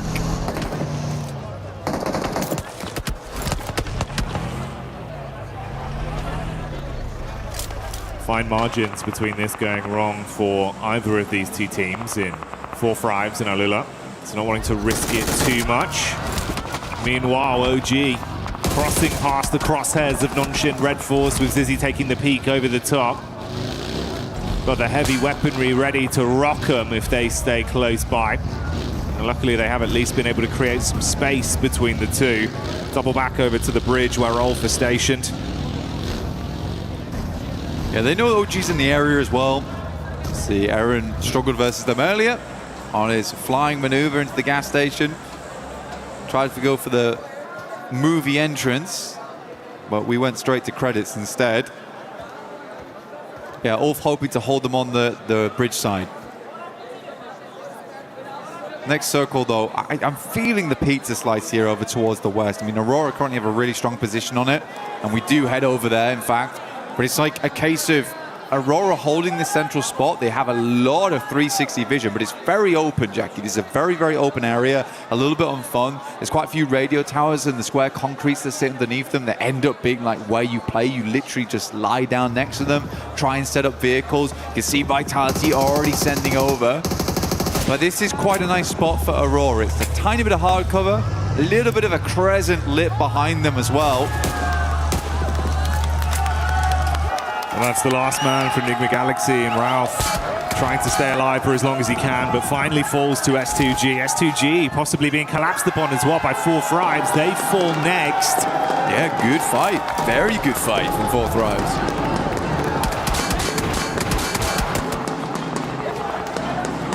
S2G tried to jump the gun there, Jackie, and ran straight into titanium wall. A lot of hopes riding on these three players from Aurora, though. Another good game here. Sets them a little bit further ahead. Make up for that previous match there on Arundel. Not the greatest of pushes across the bridge to begin. To be fair, with Nigma and S2G going down early, not really acclimating too many points on this one. It could be the dream recovery for Aurora if they can keep it up. Unfortunately for Godlike, Adamino unable to withstand the hit that is thrown towards him. Furia will get their mates back up and live on to fight on this one. 4 of our squads out of the running into the third game so far. Nongshim on that south side, actually trying to push on in, but there's quite a few teams there. Nongshim's just going to barge over towards OG. Atanki's already down. Another nade towards the backside here. Good damage from Hyunbin, as always. Looking very, very strong. Hits the deck. Good dodge on that. Second nade's a bit stronger, though. Aru now needs to get back into action. The rest of Nongshim Red Force lagging behind as Flash still continues to create a little bit of a nuisance for them in tops. Back and forth blows, but Orangutan still being able to withstand. Uncomfortable for Nongshim, actually, man. Yeah, that's a nice flick back up towards the Wizard Tower, and it keeps him pinned in position, so he can't provide too much Overwatch. He's in a bad spot now. I mean, no position to help the rest of his team. It's a cool side swipe coming through from tops as well. Caused so many problems on the back line there for Nongshim Red Force, just weren't quite quick enough. He's going to have an even deeper look into this one. He wants to get up close and personal, investigate. Potentially some more eliminations here left at the crime scene.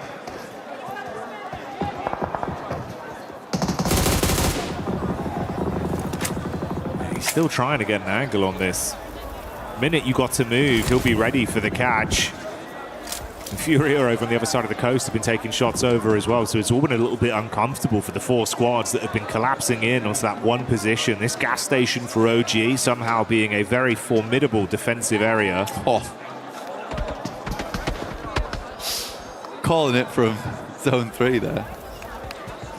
I got a little bit lucky, but yeah, Aurora in a really, really good spot now. This is definitely redeemable city here for Aurora.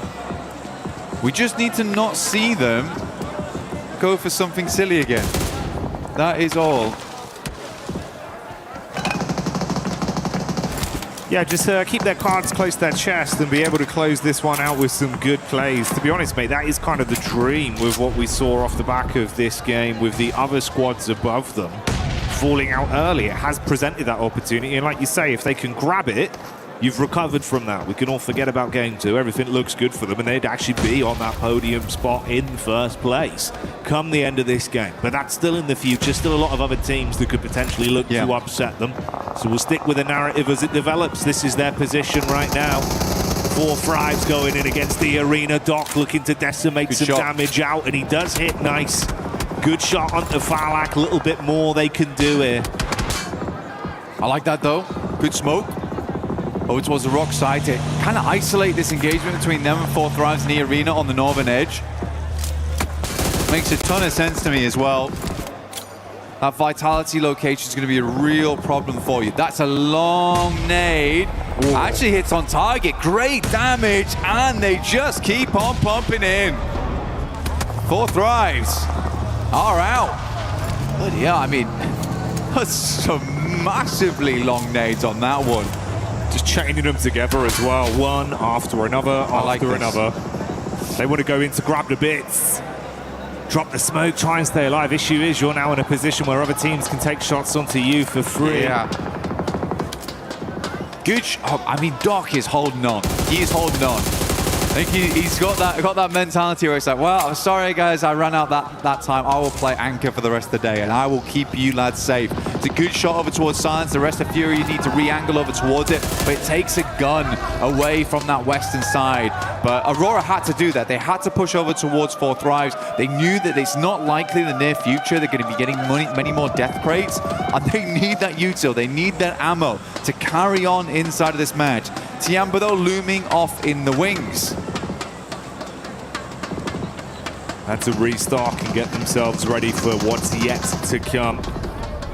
Tiamba, they've been doing a pretty effective job of harassing a lot of our other squads from distance as well throughout the past couple minutes, keeping pressure on them. Playing a little bit safer here in their setup. Window peak with good eyeline onto some of the other teams. Scarface on the long wrap around back up the coastal ridge over towards the bridge side, going to be coming in from the back near Vitality and Flash. This is his angle on the move. Ooh, spotted out.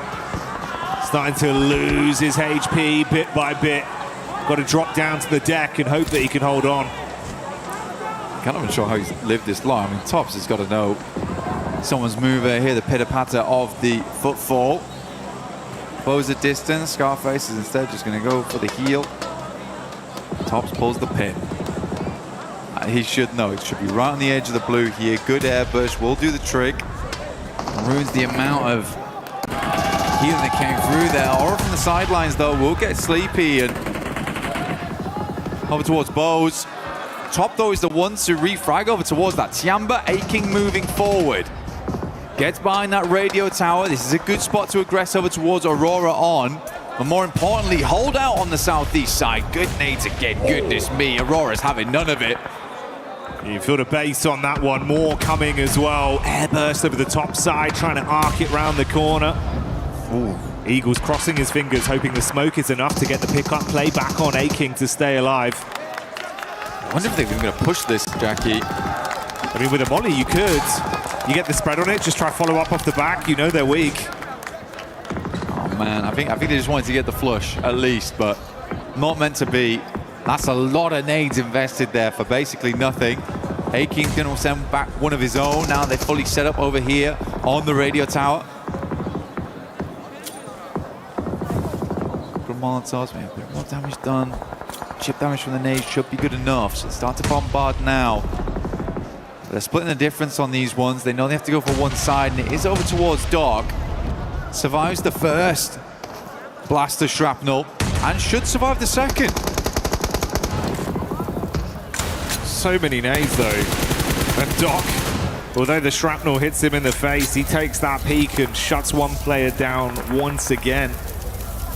6 nades thrown out for no real follow-up from it. So it goes both ways for either of these two teams. Top with the instant adjustment back over onto E-Arena. No, he's being collapsed upon from two sides between this team. Schweppes now. Get the res on of E-Arena. E-Arena, you know, actually haven't been too bad.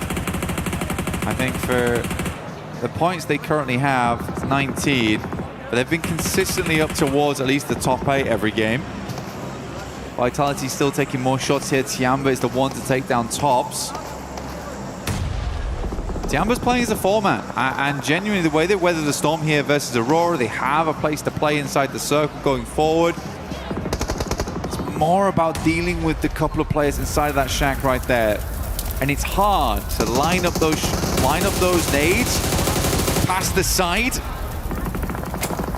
Always have that angle of Doc to worry about. He is so critical to his other two teammates living. Schweppes with a bit of a forward scout play in the buggy. Reading onto it. QZZ was knocked towards the backside.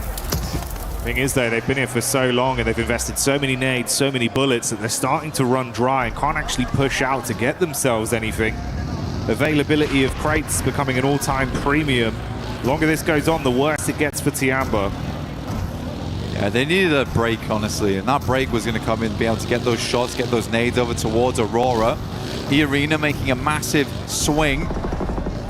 Mormon's got 5 nades to play around with too. QZZ finds shots over towards Vitality. They are trying to stop two teams from squeezing them together. But this is a good play. This is actually a good play. It's a desperation play, but it's one that's very much needed for Tiamba right now as A-King moves in. Razak last step alive. Where's the rest of the team? QZZ moves up. How is Razak living this? Oh, this is unbelievable. Razak raising hell amidst the chaos as he stands strong to punish back. Vitality looked like it was all said and done, but they pop off on that one against Tiamba's clash in, knowing they needed to shut them down to get themselves any sort of ammunition, any kind of supplies to play on. And it does not work how they wanted. Wild stuff. The arena now. Send some nades in. Joel's the first to fall off the back of that. They have just played this game nice and slow from that northern side, trying not to get too involved in things. They've been saving up these nades for that end game. Mormon will move in and just completely cleans them out. This guy's been unbelievable with the S12K today.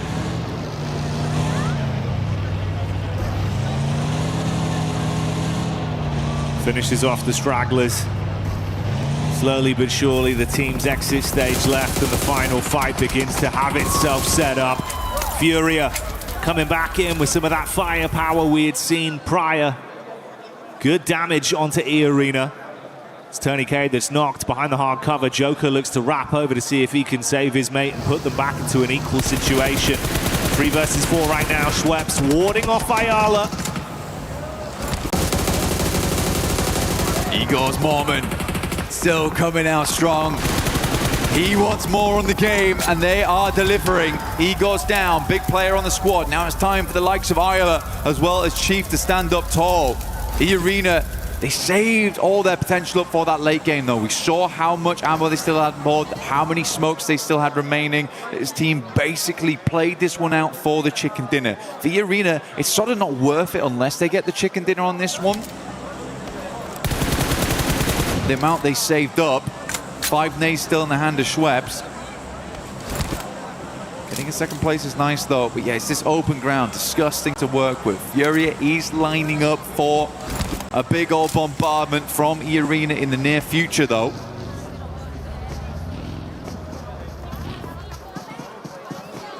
Does he go down, man? It's kind of so brutal because he really has been this pop-off player for the team.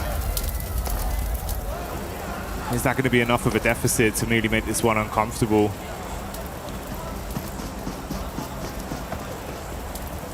For Igor, he's just providing all the information back all the time. Chief moves up over towards the loot crate. The nade has to be invested.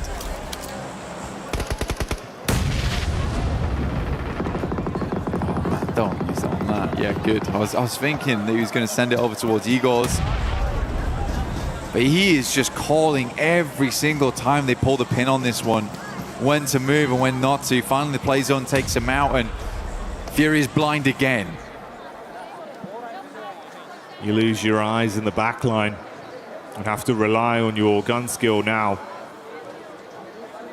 A standoff between these two teams with open space in front of them, waiting to be crunched forth.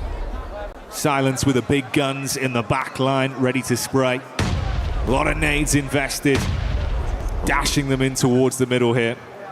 I mean, they're mega blind. I mean, they can't have moved that far. Unless Igor's giving it back the worst information in the world, but... Yeah, I mean, for Fury, I think there's a little bit of scaredness of that front line being aggressed upon. Schweppes pulls the nades. We are playing battleships right now. Grenade to E5. You missed by a mile. Just dashing them out. He's gone wide, man. Start forest fire out in this field of Erangel right now. Be the best opportunity for them. That one actually hits. He's having to drive into it, though. Okay. Assist. I mean, I think we could just wait on these nades. There's plenty of time to wait on this one. E-Arena can play off the back of the tree in the near future. Ayala's just going to swing round, right? Not how I expected the first domino to fall, but that's Ayala going in and opening things up with an advantage for E-Arena. This is PMWC here at EWC. There's been an end game. It has been an end game. Igor's confused everyone. Silence now. Trying to be as quiet as possible. Decent Molotovs, these ones, actually. Trying to catch them on the rotate out. MG3 could make all the difference. Joker's about to send this nade back into the blue. A little bit of a pre-fire. Problem is, the info goes both ways. Silence got a good read of what angle they're actually playing from now. Oof. He actually did. Oh, okay. Chief with a peek up. There you go. Follow up off the back of it. Let's see if they can deal some damage. Silence peeks up. Warning shots out. Low on health. Got about half left to play with. Runs in towards the tree. He's got the shotty in his hands now. Yeah, all right. It's all kicking off here. They're going to be able to find it through in the end. E-Arena do clutch on. A bit of a topsy-turvy one, but a chicken dinner they'll still be proud of. You'd hope so, wouldn't you, really? Good game from E-Arena. I think that the game plan was great. I think everyone confused one another right at the end. Igor's, as he went down, I think he might have thrown out some information that was maybe less than useful. Unfortunate stuff. To be fair, whilst he was still alive, they had a real good pinpoint on what E-Arena was doing. So I am joking. It's a joke, guys. I do think Igor's a great player. But yeah, still a weird endgame. Yeah, it was a lot of utility investment with not too much information. Kind of felt like it was, we don't want to push, so we're just going to lob everything. Yeah. And then have that respectful gunfight once we get in your exactly. face. Because I do think that for E-Arena, they just wait a little bit longer, play up towards the tree line. With the amount of nades they had, they could have blanketed the entire thing. But even then, they were like bouncing them out into the blues. It's a little strange. It was a little strange. And you're right. I also did not expect that to be the first domino to fall, which was just Isla just getting mega impatient. After all that waiting, it was kind of really like a curveball just came in. Swift gut punch. Didn't expect that. I know they're behind. I'm just going to go for it. All right. Confirmed, that's where they are. You're dead, Isla. That's where they are, lads. Yeah, I got the info. Okay. Got the info. Info gained. Sick of playing battleships. But yeah, overall, I think if we look a little bit prior into that game, I think Aurora, the way they set themselves up, not bad, but there was a couple moments where it got real hectic. I think a lot of teams made it far into that end game. Tiamba play out that radio tower really, really well. Even I think Tiamba's decision-making does require bringing up a little bit. The fact that they decided to push over towards Vitality in that moment, the play almost works, but the speed at which they do it, like we're getting crunched right now, we have to just fly over towards this team and take them out. They have no qualms about just fully going for it. I really like that, and I think that that's the type of playstyle that's going to win you games more often than it loses them. No, absolutely. I think, again, that was one where it was like Razak just kind of popped off on the hold. Yes. Honestly, it was better play from him than it was bad play from them. He Exactly, just popped off on a solo mission where it's like, oh, fair play. You've actually kind of owned us there. Yeah. But what the play was meant to do was great. They needed ammo, they needed supplies, and they went for it. So Absolutely. it was a head-on call. It was the right thing to do. And the right thing for us to do right now is to go for a little moment with the boys over on the stage. And we'll be back real soon.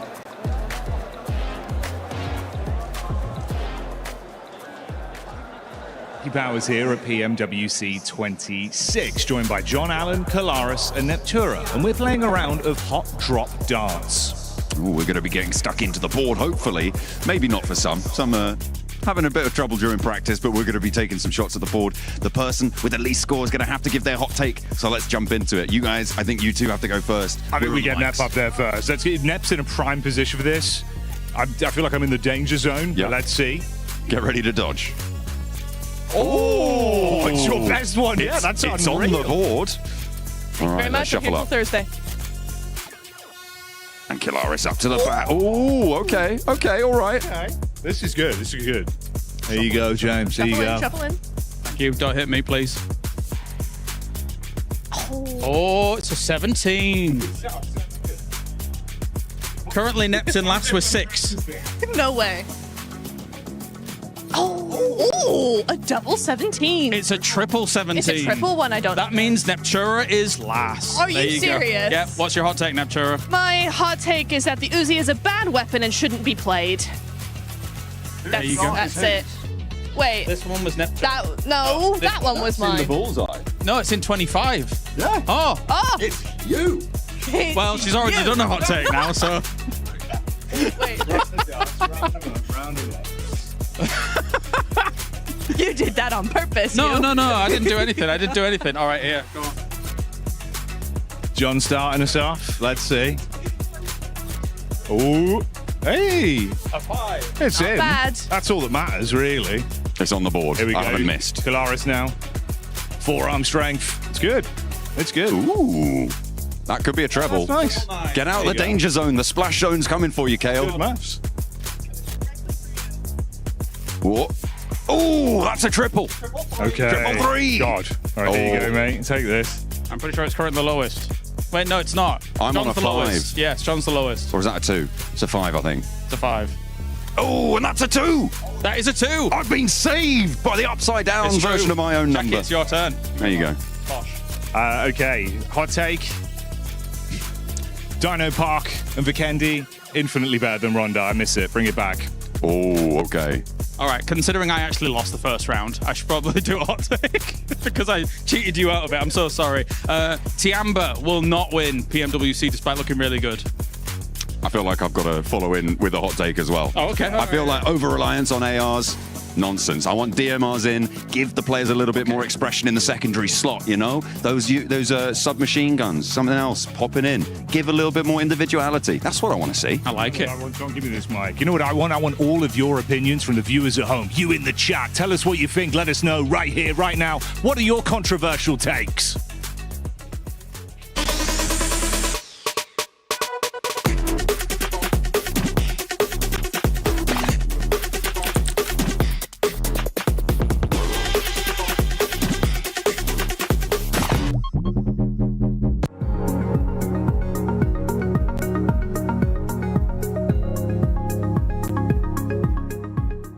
It is Yangon Galacticos!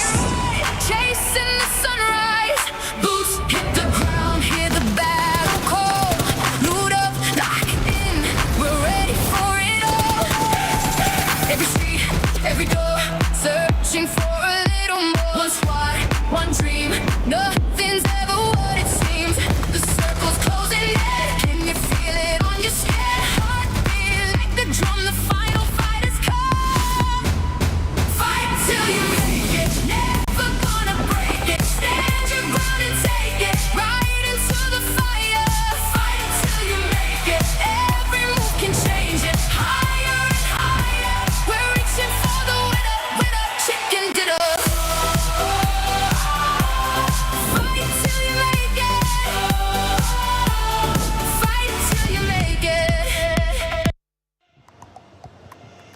if I'm not mistaken, Niftura, I think you actually won at darts.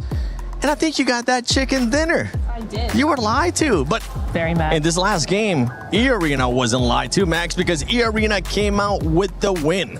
I never know how to react to an E-Arena win now since that Rondo 39-pointer. I'm like, okay, that's great. That's a cool win. But what's next? No, it genuinely was a good game. It was a very open-ended finish between Furia and E-Arena. I think it was kind of even-steven until eventually Ayala got a little bit overly aggressive on that push. Then he gave them an advantage, and E-Arena using every resource they had available to get that win. Good to see, but again, I need to see that continue in your next coming matches. Take it away, Lace. I know you've been wanting to talk about this team for a minute. Hey, Ayala, I am revoking your driver's license because I was waiting for the Furia drive by Max. E-Arena, obviously, they deserved that win because of Furia and their driving and not taking that position early on. I mean, I liked the way that they sort of held out E-Arena early on in the map. Yeah. They had Silence kind of scouting Vitality's movements right down at the south side. So this was such a better play from them. They're actually defending and looking where other teams are sort of pushing into that position. They had such a strong split hold. Obviously, a little bit of tunnel vision coming out of some of the players there, and then I don't know what the vehicle situation was, and you could hear me screaming in the back, he's like catching nades with the vehicle as well, and I'm like, what plan is this? They had such a strong position after getting like this one. After moving their way into zone on the rotation on the southern side, Max.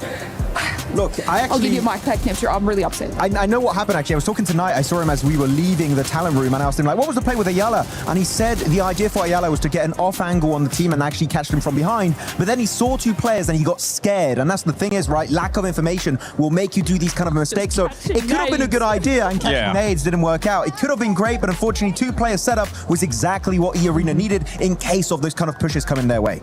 That was just a big, something I like to call, what the Furia? WTF, because that's exactly what ended up happening with that one. I've been working on that one all day, especially with the way that they were playing earlier. There was a squad, though, that was able to put up a good amount of eliminations, and it was none other than Aurora. Aurora, once again, Neptura being able to back it up with the limbs, even though they wasted a lot of utility with Tiamba. They did wait. It was a big old red zone, and it was fairly unnecessary. However, it does get you those points, right? And it's been really nice to see them actually, because I think in the group stage, right, we saw them just doing just enough to get into the top 5, just enough to get to where they wanted to be. Now we're seeing true Aurora here. Now we're seeing the team that we're used to seeing, and I'm really enjoying that. I think they've actually played a lot better, right? They're very even. They're not splitting. Doc's not doing his thing. He's staying with his team, and Rifus, we've seen some really cool off angles from them, so very happy with them. And something that I enjoy seeing there, especially out of that graphic, Max, is Top being able to bounce back. Remember earlier in the previous match before this one, Top was on top of the bridge. It didn't end up working out for him, but 4 elims out of him, a person that has been an MVP before on an international finals, that's exactly what you want to see. Yeah, really happy. I mean, the best way to describe it is what you said, Niptra. They became a red zone at that moment in that game, and I love the way that any team would get in contention of their zone, they would start just nading them to hell and back. So Aurora playing it really well. I am still not sold though on their performances so far. I feel like there's still a lack of fragging power that they used to have in the past. Doc is underperforming quite significantly. So Top, GG's, I'm loving it. Ziol too had some great moments, especially in that Rondo. But Doc, he's still sleeping right now. He needs to wake up. Wake up, Doc. Wake up. Just make sure you don't start going away from your team, because that's when things ends up falling apart for Aurora. But Aurora, honestly, 36 points currently tied. But the tiebreaker does go to E-Arena with that win that they ended up getting. Tiamba, though. Tiamba right now, the aggressiveness that we've been seeing out of this team, if you want to give the mic to Lace, they're currently putting up those numbers, Lace, because 27 eliminations for that squad and only 4 placement points. Yeah, I see. This is what I'm saying. They're finding those fights. They're gathering those eliminations, finding a nice power play position, but then unfortunately losing it, which is where we see the decline in placement points. But obviously this is still a really good trend for them, especially coming out of survivals into this sort of scenario. And to have that amount of points and that sort of trajectory is incredibly good for them. But of course, we got to bring it back to kind of the smash rule and the way that you have to gather these eliminations. It's fine. It's good to do it obviously today, but then we got to see more of those placement points and those wins out of them to be able to take more than that. 100%. And another team that's currently doing that, Max, it's none other than Nongshim. And I know you weren't quite happy with what Nongshim, especially Human, was doing that last game. Yeah, initially I love the way they initiate the fight onto, I think it was Orangutan in that gas station. I'm like, okay, you've got some solid off angles, I like it, they're pushing the fight. But the thing is about off angles, they lose effectiveness the longer the fight goes on. And I think it was one of the play on the Harry Potter Tower, he had a great line of sight, but eventually Orangutan know you have that line of sight, so they're not going to peek you that aggressively. That would be the prime time for them to regroup, fully commit to the fight and send it, and hopefully come out on top. But they're very slow to respond to these moments, and I'm very upset with their opening performances so far. Yeah, one team talking about aggressive, talking about people committing to a fight.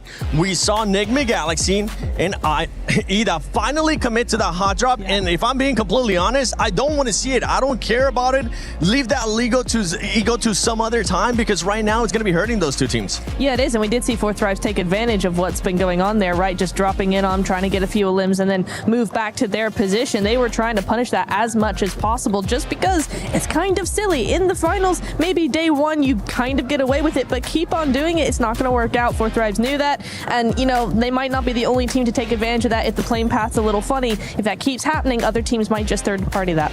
Yeah, they will end up third partying that. We saw there towards the bottom of the leaderboard as well. Godlike, OG currently not being able to put up those numbers. Those are two teams that are looking to bounce back, but right now we are halfway through that mark. Lace, any team that has surprised you so far? I would just like to say that, like, I'm very proud of you, Furia. You know, I know I was a little bit mad in that situation, and I was surprised about you in the first couple of games, and I just want to make it note that that was a much better performance, but still I'm taking your driver's license away. That was a good performance. Next time you ever take my mic, Lace, this big old chicken is going to be hitting your head once again. But as we're getting ready here for match 4, let's send it over to none other than Barney and Luti. Luti, yeah. You know how last week we were talking about how to win PMWC? Oh, yeah, the big secret I told everyone. You gave everyone some incredible insight for those of you at home that were listening. Teams were listening as well. Aurora Gaming, Tiamba, The Arena, they're playing very well at the moment. Indeed. But let's break it down into the finer details. Okay, so I want to ask you a little bit more. Okay, so what's the best map to capitalize on points? I mean, there is different teams with different play styles, so it depends. Okay, yeah, that's fair. Okay, it depends. Yeah.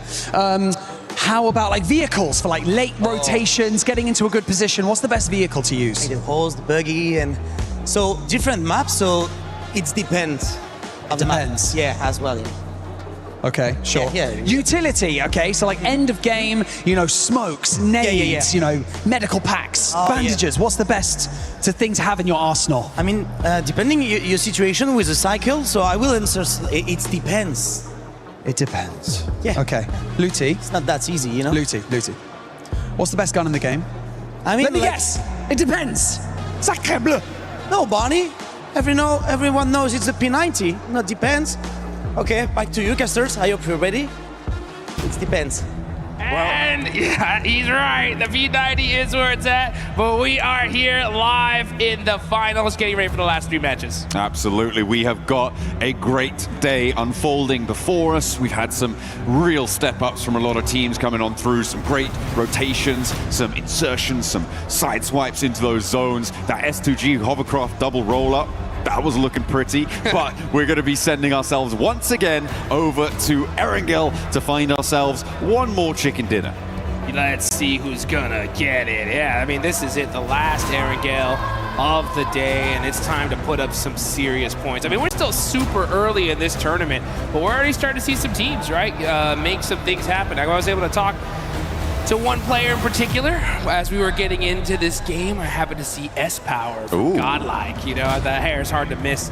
I went up to the man and said, hey, you know what, give me 3 words before we get into this next match. And he said, the domination begins. Ooh, using a whole word on the. That is bold. That's the sort of confidence that you want to see coming through. For Godlike, they do want to try and push a little bit further up those tables, try and get in the competition for those top spots. Of course, having only seen 3 matches, we are still in a fairly uncertain situation, in a state of flux when it comes to those tables. Obviously, some performances standing out more than others, but it's definitely still achievable because of the fact that we have got an 18-match set, right? We've been playing so far on 12-match sets time and time again, but moving over to that expanded 3-day approach, that 18 set, that's where consistency really comes into play. So it's teams that are able to earn 6, 7, 8 points on those games that are going to be the teams that will take those top spots, those podium positions. Yeah, you're exactly right. I mean, it's all about putting up as many points as you can early on, and consistency is going to be the king here at the end of the day. I mean, we saw in the group stage, right, E-Arena, 39 points in one single game, and they weren't even able to make it. I mean, straight to the finals. They had to deal with the survival stage, and let's be honest, I mean, luckily we're able to get here, right? So, I mean, but they're crushing it now. They did a great job in that last game, right? And so they're off to a strong start. Let's just see if they're able to keep that pedal to the metal. Aurora starting off strong is really good because historically, they've always taken a long time, right, to really get warmed up.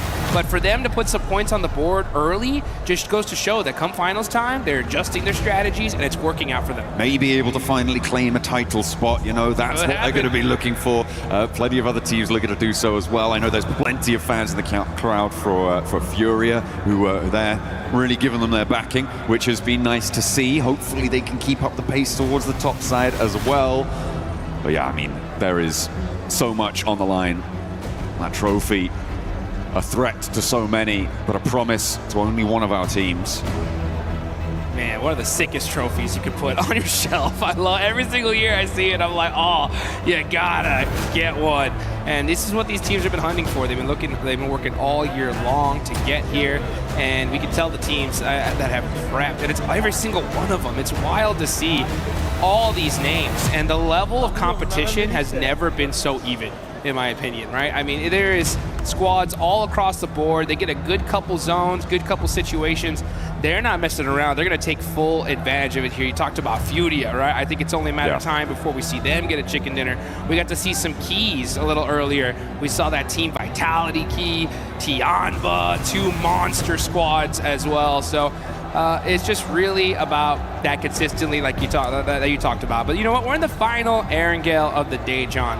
One thing that stands out to me, without a shadow of doubt, is Pachinki, right? What is going on there? That last game has to mean that something's got to switch up, right? It has to. Something definitely has to change. For me, I feel like Enigma Galaxy, they kind of, well, certainly we know how consistently Ralph will just sacrifice tournaments to hold on to Pachinki. So for me, I'm just unsure as to why Ida made the decision to stick to that drop spot. There are obviously other opportunities, and it's sort of, it reads ego to me. It reads ego that they aren't disengaging. I liked 4 Thrive's adjustment. They were able to get in. They were able to get, I think, 2 eliminations right at the start of the match. Really, really nice stuff from that very peer position that they normally drop around. They were able to move on up. They exploited that situation. But I think that the second good decision that 4 Thrive's made in that scenario was not to hunt down Ralph, right? Because he's a solo. He's hiding in a corner. You don't know exactly where he is. You disengage. You don't go hunting, because a solo in a corner in Pachinki, you could lose a player to that very, very easily. So I liked their withdrawal there coming on through. The other side of a hot drop in Pachinki that is a massive factor, certainly for later into the mid and later game, is the fact that in a hot drop, you don't get that loot truck, and you can't get it double either, which means that it went over to Vitality during that last match. It goes over to other teams who just sit on that northwest side. It's also an incredibly clear indicator that a hot drop is happening to a team out there, so they can grab that one and send on in to maybe pick up the pieces. Yeah, let's take a look at some of the highlights here before we get started, as these teams are going to get locked and loaded here in just a second here, folks. But yeah, you know, when we go back to that hot drop, it's wild to see. I've been kind of watching these two teams talk to each other all along here in Paris. and I'd see, you know, Enigma Galaxy players walk by IDA players and kind of have some exchanging of words. And I was hoping they would kind of get this settled before the finals, because I think it's just a devastating loss for this to continue here for both of them. And in the last game, it showed, just like, because guess what? 4 Thrives. They came to party right after. They were like, oh, you know what? There's a silly fight happening in Pachinki. We'll take those eliminations. And they got some of them, right? So I think now that you have 4 Thrives, especially now on the hunt for this, it's got to make, you know, IDA, and Enigma Galaxy have to start second thinking, I think, some things. But at the end of the day, like you said it, you know, for those of you guys that don't know Ralph's true name, it's Ralph Pachinki Sanchez Montero III. Okay. Pachinki is in the name, right? And he will refuse to let it go. And I mean, they've dominated it, right? We saw them be able to take out Ida, but now that you have 4 Thrives coming into play, it's got to make you second guess things. I mean, I'm pretty sure that dropping in Pachinki is in Ralph's will somewhere. Yeah. For when he eventually, hopefully, in the very far future. But if he keeps dropping in Pachinki in-game, he's certainly not going to have a long life expectancy. Aurora Gaming able to do the business, but we are going to head to a quick video whilst we get this lobby ready to rock for our last Pachinki today.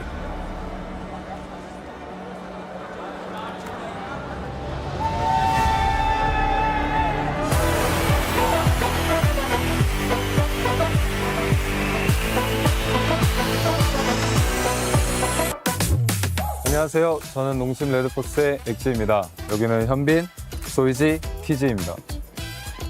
프로 선수로서 경쟁하는 일은 항상 힘든 일입니다. 하지만 이런 플레이 라운지에 오게 되면 즐거운 게 되게 많죠. 저희가 이 플레이 라운지에 왔기 때문에 이 플레이 라운지에 있는 것들을 즐겨보겠습니다. 가시죠.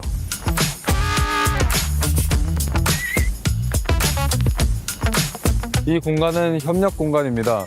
대회 측과 소통하거나 협력해야 될 일이 있으면 이곳에서 해결하실 수 있습니다. EWC 공간에 있는 한 공간 중인 탁구장이 있는데 저희가 한번 재밌게 해보도록 하겠습니다. 오! 연습반이네 완전. 어이씨 뭐야? 여기는 여러 가지 즐길 것이 있는데요. 저희가 한번 다 체험해 보도록 하겠습니다.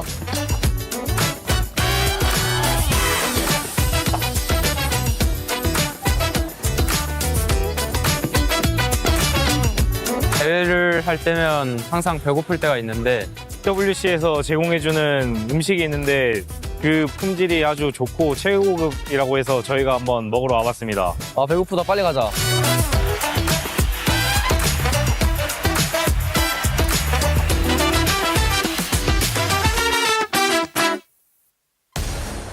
Welcome back to the Hot Drop Watch here as we await the fate of Pachinki. It is still undetermined as to who is going to last the longest in that location, and if we may have a 4th, a 5th, or maybe even more teams. Perhaps everybody is going to Pachinki. It's going to be a 64-player brawl in the center of the map. You know what? I'm in. I want to see that action. That would be absolutely insane. I mean, if it was going to be possible, now would be the time because it's the last one of the day. But you know what? It's time to see what exactly is going to happen as we get into the map. Final Erangel of day 1 of the finals. And let's see who's going to be able to put some serious points on the board before we get into the sandy deserts of Miramar. I mean, I'll take non-serious points at this stage, of course. Every single team would as well. Plane path on the west side of the mainland here, coming through from North George to the west point of Sosnovka military base. And it will be going fairly close to Pachinki, so we're not going to be denied it by the plane path. Hora out early over towards Severny. Tiamba over into North George. I'm keeping an eye out to see if any of our teams on the hot drop are going somewhere else, but I'm really not holding my breath. I kind of am here. Oh. You know what? I will say, yeah, you can see already here. Look at that. Looks like we're going to see another hot drop in Pachinki as Ida and Enigma Galaxy are headed in that direction. Uh-oh. Very, very interesting. I will say, though, we got to give massive props to Enigma Galaxy for being so high up on the leaderboards, considering that they've been dealing with this all day long here. I mean, they're in 4th place, 30 points. That's pretty insane. Sure, I mean, they were able to take a chicken dinner towards the start of the day, right? So they do have a little bit of a foundation to try and do this with, but they could be so much further ahead without this situation. It looks like we're not going to see a 4th Rise flex out. Instead, S2G are the closest by on the southwest side. Nongshim Red Force, who have yet to touch the floor off their parachute, could potentially also flex in from the southeast side, but I feel like S2G are the most likely right now to cause problems for Ida. Enigma Galaxy on the north side of Pachinki, they're split right now, but you can see Rita on that off angle could be quite important. Ralph seems like they know he's in this building, but the nade won't connect. Yeah, that was a warning nade for sure. You can see Satan up on the roof here, or on this ledge, trying to get a little bit of information. He knows exactly where Rita is. It's a big stalemate, though. This is the hard part about these hot drops, and I can hear it. That loot truck is now driving on by. The precious loot. Satan's like, that should have been ours. I want it. No! Oh, Lord gets knocked. And did he get thirsted? No, he actually gets beat up pretty bad. Satan, through the door! What a clutch knock for this team. Able to take out the off angle there, and Ida are going to really struggle to get back to this one. It's across the road, and I don't think you can break past that. The res, though, in the meantime, is going to be there, and because it's so early in the game, it's so much less likely that you've got the nades on side to just completely suppress that res position, which allows Enigma Galaxy to go back to 4 and leaves Ida stranded on 3. Rita getting knocked there is the most crucial part of that fight, Jukes. Man, that was an insane shot there from Satan. I mean, that's that game sense, guys. Shooting right through the door. He knew he was there, and he makes the play for his team. It's one of those micro plays, right? That when you make that kind of play, it just changes the entire situation for your squad. And now, because of that, Enigma Galaxy up ahead against Ida. They still have to get a little bit more pace to it, though, and Ida are retreating now right to the southeast point of Pachinki. They've read that immediately Satan can move out, get this position on the off angle that they were previously in control of. The fact that they're aware of that is good, but you're just going to keep losing players. At this stage, I feel like Enigma Galaxy definitely have had a better result so far in this Pachinki hot drop. They were very ready for it. As you said, they will have known, they will have been aware that this is unfurled. Yeah, and what are you going to do if you're Ida at this point? I mean, look where they're at on the leaderboards. I mean, this is crazy. 16th place, only 2 points so far. If I'm their coach, anybody that is in the leadership of this team, I'm like, give it up, guys. We lost. I mean, I get it, right? Day one, you're going to battle it out with Enigma Galaxy to see if you can conquer this location, but it's an L. Like, you got to at some point realize that this is not going to work for us. If we want to be able to do well in this tournament, I mean, Erangel is the majority of the maps we're going to be playing here. We cannot afford to continue doing this. It is pretty devastating. They have only lost 1 player this time around, but the loot is going to be fairly thin on the ground. The vehicle condition, I don't know, man. It's really cutting the legs out from underneath themselves. It's terrible. I mean, you're down a player. You don't get the loot truck. You don't get any. You're under looted at this point. I mean, it's just a loss overall, and where they stand on the leaderboards is a pure reflection of that. So. Yeah, you know, I always say that when it comes to these kind of hot drops or these situations in general, I really do think these need to be settled in rehearsals, you know, in the pre-matches where it's like, hey, you know what, guys?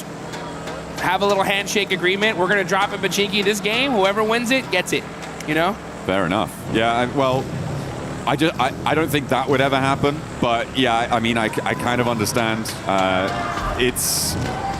It is a question, right, that is rooted in a lot more, I think, subjective opinion for a lot of people. Sure. Because you have that question of, if we give up our drop spot, are we just going to be easily pushed around in the future, right? Like, are you trying to do that sort of thing? I mean, it's like negotiating contracts, negotiating business there.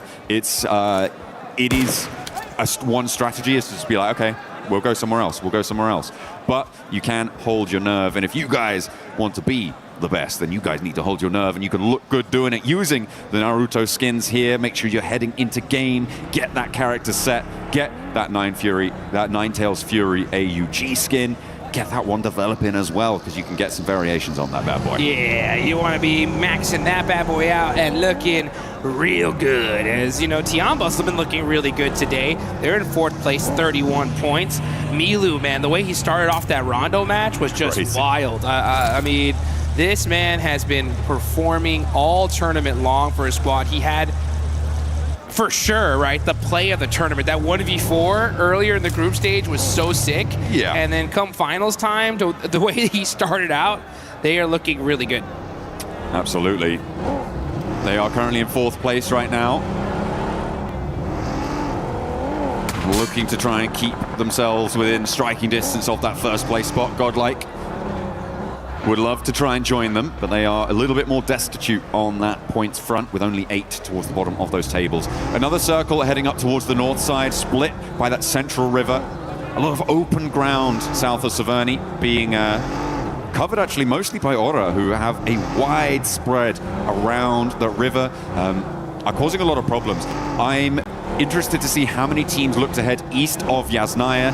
Furia likely going to do so. Could potentially see that from teams who are still on the military island, by the way, Aurora and Al-Ula. And maybe we'll see it from one of the 2 teams who are still in Pachinki too, because, well, it looks like either looking to push back in and re-engage. Enigma Galaxy have been working the ground in the meantime, snaffling up all that loot and checking every corner.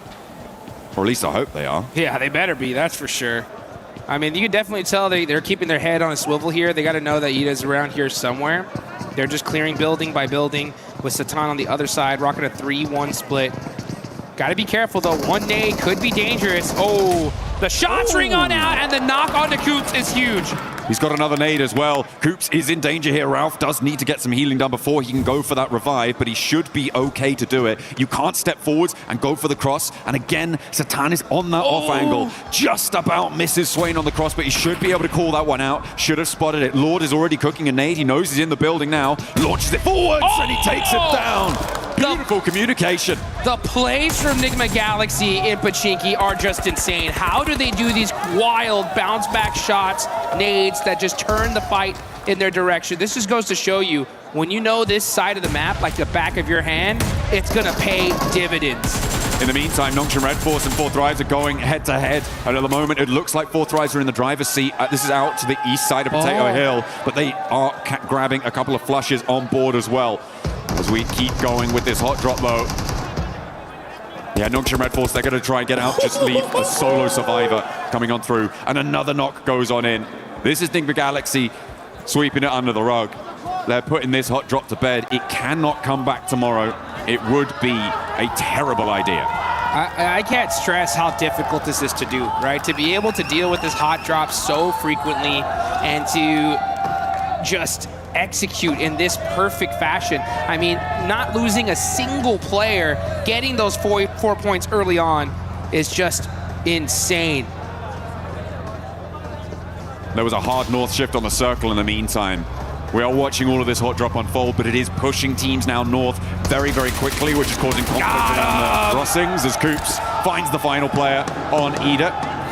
And down they go. All 4 players from Enigma Galaxy are there, and no third party came on through as well.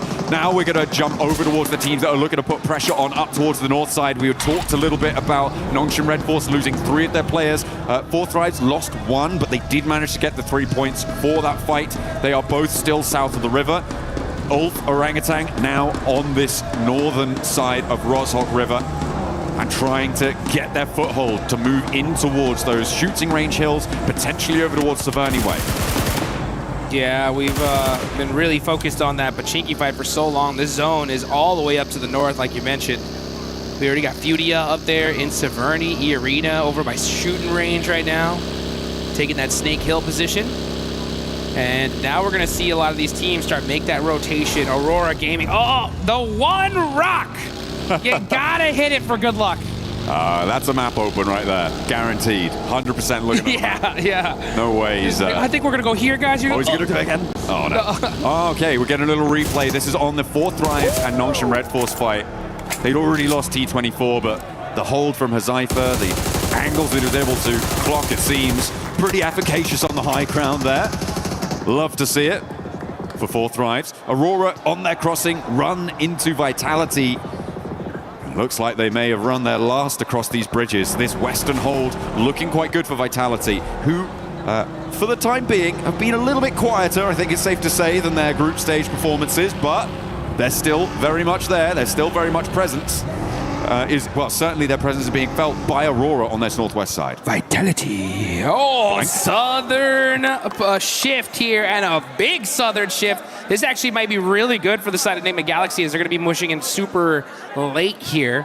And are you kidding me? If this zone actually south shifts one more time to Roz, that would be devastating for this lobby. Aurora, I'm trying to figure out, what do you think they're doing here, right? They're over there by North George, splitting up, maybe trying to find some late loot.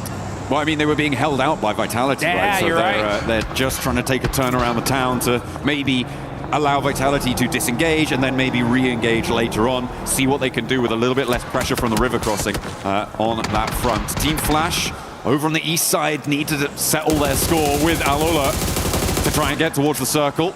And it is not looking pretty for Alola. They lose a player. Not a good start, but yeah, it would be kind of mental to send all the way down to Rozhok. It'd be great for Enigma Galaxy, right? They're still just on the north side of Pachinki, so yeah, they could just take up that mountain and lickety-split, get themselves another chicken dinner. Godlike, in the meantime, on the hunt in the middle. Getting stuff done, getting bits out to Aura, and it seems that they are going to be able to take at least one and get the flush for Godlike. Mormon, the nade looks good. Puts them all the way down to 1 HP. Mormon, pow, pow, pow. That's 12K getting the finish. And look at that. I mean, teammate instantly there with the vehicle to make sure that they can get him over to safety. So Aura going to have to go out pretty early here in this game. Only one single player up, see what he can do later on. But now we're off to the gas station with a Furia. Keeping their eyes onto Team Flash. Win has the P90 and the ghillie suit. So he definitely won that crate drop. He came out absolutely stacked to the teeth and hits the tree for good luck. That is a necessary thing to do here, folks. Yeah, absolutely. Bold just strategy. Little tap on the tree. Little tap, tap, tap. Little shout out to Mother Nature there for saying hi. And then... Gotta make sure it's secure. Yeah, and then proceeding to unleash lead into the hillsides around him. Hopefully. With that P90. Team Flash getting out of dodge from this east side could be tricky. S2G managed to make their way to one of the buildings here that is this lineup from S2G, from Orangutan, from Tianba, and from Ulf. On this lineup, very central on the circle, some very defensible positions, but teams will start to crowd in around them. Vitality and Aurora, this is the re-engage, Dukes. Here they go, they're battling it again, and it looks like Aurora are on top so far with that knock on a Razak. Here you can see Zol driving around, trying to get some information. Federalis up close and personal, having to run back. Oh, it's Godlike on the other side. Yeah, that's too dangerous. Vitality need to disengage this, as their 6 is not covered, but Razy is driving up close and personal, giving an opportunity for Reesmus to put some shots onto him. And yeah, it's just down to these 2 players left for Aurora. This fight would have definitely went off earlier, but that third party from Godlike bought Aurora Gaming some time. A little bit, but now they're down to 2. And Vitality doing a little bit of nade there, not ideal. E-Arena in the meantime trying to find their way in on the north side, but it's not looking super accessible right now. And now seems like they're engaged with the final player from Horror. Sleepy is holding it, but in the meantime, a crash. S2G trying to roll across, but Tiamba are holding face against it, and they are not going to let S2G in without a fight. Aurora want to jump in and join the party here. A nade in, that could be brutal there, right under his feet. Is it going to blast him down? But there's an answer, and Reefus falls. A third knock over towards Tiamba, but now everybody has been isolated and evacuated from this fight. Nobody's left to put the pressure on this triple knock. Are you kidding me? It looked like these guys were fighting in a lake of fire here. QZ in the center of it. And Top could have been there to make that play, but unfortunately, there are too many teams surrounding him, and it stopped that crucial third party. Oh, another nade from top. Doesn't quite connect there. There is an answering nade, and that is going to back top off nicely. The run around there. Orangutan maybe missing a beat there, maybe missing a trick. Not able to flex out. Didn't quite have the angles on it. Top! Oh, top just about behind the concrete there to keep him safe from catch, but they know exactly where he is. He's got 2 smokes. He is slap bang in the middle of the circle though, Jukes, and that might be a little bit of a help until another team rocks up with nowhere to go. They're going to roll right on top of this guy. Yeah, Top's cooked right now. He's just like, I think I'm just going to lay down right here. He's on the simmer. For as long as I possibly can. No standing up for me. It's straight hit the deck time on the side of Top. But hey, you know what? That's good, right? He's got a good position in zone. They're pretty high up on the leaderboard, so if they can just kind of hang on and get some placement points, that'll be good for him. But meanwhile, I mean, Tianba on a tear. 7 eliminations. Fortunate for them. They're able to get everybody back up here, and they're in a solid position in this circle. As we now look on over to Furia, Igor hopping out the vehicle here, getting punished by E-Arena for it. Oh, it's not going well. It is not going well for Furia. Unfortunate, they're just going to be down to Chief, the other 2 players down on the hillside. Tianba, by the way, managed to fend off a triple team crash on their compound, right? They're now on 7 eliminations. They have done phenomenal stuff. It's likely they're going to have to fend off at least 1 more, but the number of crates around them is going to be ludicrous. They're going to have to try and figure out exactly what they want to put in their backpacks as Flash try to find their way through, thread the needle, but E-Arena are just going to roll it down. Mormon over the top. Doesn't even need to ring the doorbell to open that door. And Tops has to turn tail. Turney K sees to it. He's going to get backed off by a third party. I think that might be Orangutan chiming in. And now Tops has to head towards 4th Rise, so nowhere real to go for him as Hyunbin finally bites the dust, the last player alive for Nongshim Red Force. E-Arena are putting some good points on the board here. I mean, they're having to really battle it out, holding the edge of that circle, because there's a lot of open field in this zone. And now you're going to see 4th Thrives. 6 eliminations so far. Falak with 2, Zypha with 3. It's keeping Rozok in. Oh my, I just saw that circle shift. Are you kidding me? Enigma Galaxy, they'll take that all day long, right? Hey, you know what? Sometimes you got to get a little reward for those crazy hot drop efforts, and they'll definitely take that one to the bank. Yeah, that's going to be friendly for them for the time being. For them, I feel like a good strategy is to start scouting the other side of the river now, though. I feel like you need to get someone in fast. The difficulty, of course, is that 4 Thrives, and now Vitality is starting to move in, and they don't have an outpost there. Move over to the bridge, a little bit out of the zone. Yeah. I feel like somehow you've got to find a coastal position on that riverbank. And if you hold towards the warehouse, towards the triple stack, it's just going to be a bleed out for Enigma Galaxy. The placements aren't really going to be enough. Yeah, I want a little bit more forward thinking there as Aurora lose their final player top. Could not stay hidden for too much longer. 4 Thrives though, getting crashed on. Here they go. E-Arena not messing around here, just full sending it, non-stop aggression from this team. And it's been paying off so far, and that's why you can see them on top. Mormon hopping on out, trying to hit that flick shot onto Hazyfa. Hazyfa's really hurt here. Great teamwork though from E-Arena, picking apart the likes of 4 Thrives. Hazyfa has been so difficult to deal with, but E-Arena the only team to be able to take him down, and it took at least 3 of them. Turney K goes down with him, but 10 eliminations now for E-Arena. Very possible to get this res. This is the chance though for Enigma Galaxy to move across, and look at Ralph. He's getting over. Coops is looking to join him. This is the perfect opportunity whilst these teams on the east are preoccupied. A little bit slow to get the third party, but it is a good first step. I like what they've been able to do there. We've seen counterpointed river cross positions in 2-2 splits work well in the past. I'm hoping they can leverage that here. I'm a little bit disappointed in Orangutan on the north side. I feel like they could have poked their noses into that fight and third partied it as well. Moved a little bit further out to the east, been fairly safe from Tianba and gotten stuck in there, but they hold inside. And I don't think it was going to be enough. Yeah, one thing I've noticed here in the EWC is the quickness these teams are ready to third party and take those opportunities. And it's just kind of surprising to see OG just kind of hold back there for a second. Enigma Galaxy, just due to the terrain, weren't able to even think about getting that third party. But because of that fight, it opened the door for them to be able to at least make that safe rotation and get that 2-2 split going that you were talking about. So let's see how they're able to capitalize onto it, though. As now's the calm before the storm. We are in stage number 5. All these teams just planning it out, trying to figure out, okay, if the zone goes over here, we're gonna have to make these plays. If the zone stays on us, then GG, baby. We just shoot at everything in sight. Yeah, we're going to get the next zone unveiling itself in the next 20 seconds or so. It's Godlike try and keep their ridgeline in play. This is a replay of the roll-up. Okay, this is when Irina crashed on towards 4th rise. Falak. Yeah, went down very quickly there to Joker. Not much you can do about that.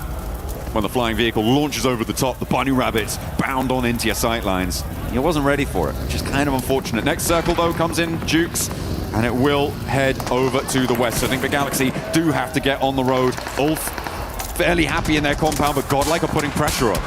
Yeah, Godlike. Remember, as Power said, the domination starts now. Let's see if they can actually make that thing, though, as they got Ulf right behind them. They're super pinched, making it very difficult for them to make a play from their position. And now you can see Scarface getting up close and personal.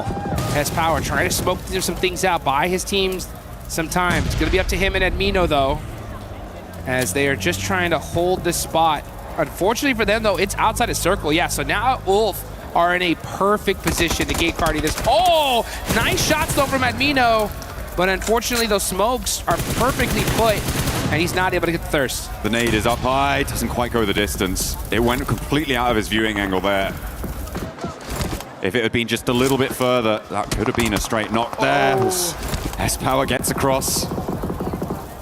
And just to get some healing started as well, but that blue zone pressure is coming through. We're looking at OG and Irina, as well as Enigma Galaxy, also having to make moves in the meantime, Dukes, and move in from this east edge. Tiamba are gonna have to move. There is a lot of teams that have to make some difficult decisions now, and OG are making it right now. They're gonna roll straight on forwards, try and get dead center here, and contest with Enigma Galaxy on the coastline, into Vitality sightlines as well. They drop down, and 3 of them managed to get across, not unscathed, but alive. Great IQ of a rotation. They knew that one little plateau was right there. They were able to head straight towards it. They get their safe. Coops in trouble. The closest nade, he's done. Oh, able to get the heal off, and now get some shots downrange. Headshot onto Mormon. Joker right there next to him, though. Can Coops get to safety? No, he gets knocked, and E-Arena are going to continue to apply that pressure, getting that thirst immediately there onto Coops. Enigma Galaxy just getting picked apart. That 2-2 split not working out. That was insane for Coops to be able to do so much damage on that angle. He really held Ralph in the game there, and are leaving Enigma Galaxy on 3. Orangutan lost players on the center as well. They are now down to just 2 as Irina make the same mad dash. The mad crash against Tianbao will not work out for them, and Irina evaporated. The arena evaporated, and they end up feeding the beast that is Tiamba. They did put some good points on the board for them, and I love to see that aggression. Let's see if Tiamba, though, can put even some more points and get this chicken dinner. They already have 10 eliminations. They're looking pretty unstoppable. S-Power forced to hit the deck. Now with those sight lines just punishing them. I mean, they have this position locked down. You needed Admino to be on an angle there to suppress Ulf, but no, not quite there, not quite ready, didn't have the presence, and it's a difficult spot on the north side, so I can't really blame them too much there. Now the transition to the rest of the circle. A knock over towards Tiamba, and the final flush onto Godlike as well. Another nade over towards Tiamba. They're getting caught in the crunches. Enigma Galaxy move up the hill. They're challenging Orangutan. They're challenging Tiamba. They're doing a lot on this eastern side. Enigma Galaxy strike at the opportune moment. Perfect timing there for Enigma Galaxy. They understand the situation. Hey, we got to push up. We can't just sit back and relax, wait for them to come to us. And you can see Lord with those nades applying the pressure. I think they need to slow things down a little bit, though. The circle is coming. The circle will push these teams out. So you want to make sure you hold on to all of that utility up until that last and final second. And I think they realize that. That's why they're starting to hold on to those nades. But the shots ringing out. Eagle getting a nice knock on Aaron. That's their biggest threat right now. Catch, though, with the response over to QZZ. And it leaves Eagle alone. Dropping that smoke, the zone starts closing in 15 seconds, so this res needs to be now. It needs to come through as fast as possible to be able to be in a position to move out. Orangutan lose their final player. Gone. And it is going to go down to Enigma Galaxy, who are now up on 7 elims. Their transition from across the river has gone so well for them. What a game from Enigma Galaxy, getting hot dropped over and over and over. They take out Ida in just a beautiful fashion. And now with this fortunate zone shift are putting the punishment on this lobby as they take down Eagle from Tianba. Now QZZ will go down too, and Tiamba knocked out. They managed to get a whole host of points though, 14 on the match. And they will keep themselves in the running for the podium. Enigma Galaxy looking to join them. There's not enough room for both of you. You've got to organize it. Back to front, stand the line. But Vitality gonna have to leave as well from their cover on that south edge. Does Solus not see Satan right there in that corner? He had to see him now. No, he's too focused downhill. Oh, never mind. It's gonna be Axel that catches him out. So it's all up to Vitality. Axel, the last player up. Is he able to survive? Oh, Ralph gets knocked as well. Ulf are captaining from this compound for quite a while now. They haven't had to leave it. And when they do, it's against two duo teams with one of their players on either side knocked. For Ulf, this should be a clean sweep. There are no two ways about it, but it might get a little bit hairy. Lord is shut out first, and Eren doesn't even hit the deck. A 2v4 here would be needed for Vitality, and they are getting cut across, sliced and diced. Ulf are on the hunt. Downhill, they roll on in, and it's just Razy to stand in their way. The smoke billows, the P90 at hand. You couldn't ask for a better setup, but Ulf are here, and they have the nades, the ordnance to blast them apart at the seams. And that is how you do it, folks. Ulf just taking full opportunity there and capitalizing it on it. We love to be able to see that. That building so strong, it was in circle all the way up there towards the end, but they didn't just sit on their hands, right? They just saw, they hunted down every elimination they possibly could, and then once they realized that those teams were weak, they pushed out immediately and were able to get it done. Some real heads-up plays, some proactive plays during that match. I mean, we focused a lot at the start on the hot drop, but the rotations up towards the north side also came in to be really impactful later on into that match, right? It was the teams that got there early that had the staying power. For me, a highlight of that game was also Tiamba holding off against the triple crash. It was Aulula, followed by S2G, followed by Aurora. Everybody wanted to get into that central compound, but they denied them access at every single turn. It was a shame that Tiamba couldn't go the full distance. They did get shut out. And I feel like for Orangutan, they could have had more of an impact on that northeast side that would have changed the tune there. And hopefully they can find those opportunities in the future. It would be great to see them perform at the level we know them to be capable of from their performance in the group stage, but it is looking pretty powerful on multiple fronts. It's so tough. I mean, everybody here is playing just hyper aggression. Zero hesitation gameplay here live in Paris. The second you see an opportunity, these teams are taking it. One team in particular, right? We got to talk about it. Is E-Arena. Just straight aggression there towards the end game. They soak up a ton of eliminations. Unfortunately, don't get the chicken dinner, but when you get that many elims, that's a good game no matter what. Yeah, that fight with 4 Thrives over the ridgeline worked out well for them. And again, the lack of third party allowed them to keep in the match for a lot longer. They were down to just a single player standing at one point, but they managed to get back to 3 to recover that pressure without any third party look-ins coming on through. And yeah, for E-Arena, it's a good result. I would even say it's a great result to keep them at the top of the tables, to keep, well, I don't know if they're actually at the top of the tables anymore. We'll have to double check that, but a man who could find out is Kalaris down on the stage with E-Arena.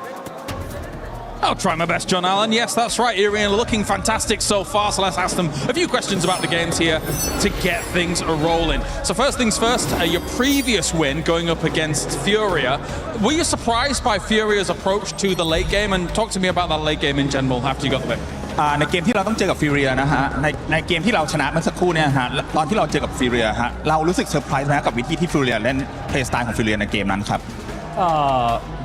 แปลกใจครับแต่ก็รู้ว่าเขาเล่นอย่างนั้นอยู่ครับก็เลยไม่ได้ตื่นเต้นเลยครับ Well, we expected, but we still surprised with how they approaching the teams.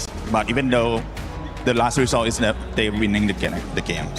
Okay, so you guys got very close to qualifying via the group stage and then came really close to not qualifying via the survival stage. So has there been any difference in approach here to the final? What has the team talked about to adjust here coming into the finals of PMWC? ก็ขนาดที่2นะฮะในกรุ๊ปสเตจเราก็เกือบที่จะได้ควอลิฟายแล้วส่วนในรอบ Survival Stage ฮะเราก็เกือบที่จะตกรอบแล้วด้วยซ้ำในตอนนั้นอยากถามว่าในตอนนี้ฮะรู้สึกยังไงบ้างครับก็พอเราเข้าไฟนอลมาได้ใช่ไหมครับก็ทุกอย่างก็เริ่มใหม่ครับทุกคนเริ่มจากศูนย์เราก็เริ่มจากศูนย์ก็เลยไม่กดดันอะไรครับ Well, right now we have zero pressure at all. Like, so we are here to win, of course. And it's like since everyone, this is a new day, new group. So this is a champion group now. Everyone's starting at the 0 point, so that's no different. And we're gonna claim all the glory back to Thailand. Okay, so that does it then. Well, thank you very much for the answers. That does it down here on the stage. We'll be with you for more from PMWC in just a moment.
Today, our players are taking on a brand new challenge, Drop Hunt. Each team will be split into 2 pairs, with each pair receiving their own map. 5 locations are marked on the map and hidden in the player lounge area. At each location is a mystery envelope. The mission is simple: find them, grab them, and bring them back. But there's a catch. There are only 5 envelopes, and each one is worth 20 points. The team that collects the most envelopes wins Drop Hunt. Ready, set, hunt. Mana kita? Iya, so. Mana ya? Ini bang. Sini bang. Kita stiker di sini bujang. Kita di sini aja. Coba tengok mapnya lagi. Mereka ini. Mana tengok di daerah sini? Kayak mana cara dapat amplopnya anjing? Tengok tahu cara. Kita mereka.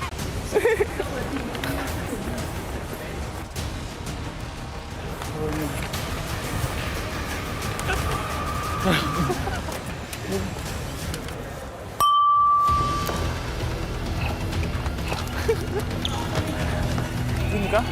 Mana si amplopnya? Pernah diambil harusnya. Lihat mana? Di sini. Viewing di situ, viewing. Viewing ini nggak sih? Mau kita orang aja gitu. Iya, serangin aja mereka. Ayo. Woi, lari.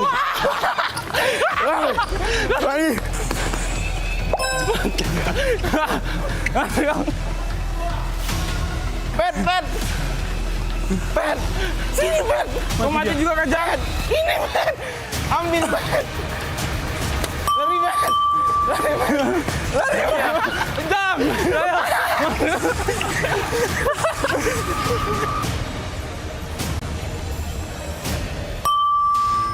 Oh, yang ini. Mana dia? Ini, Mas. Oh, tren juga. Ambil. Gini. We have 3, they have 2. We lost. Yeah. Nangis yang. Yeah, let's go.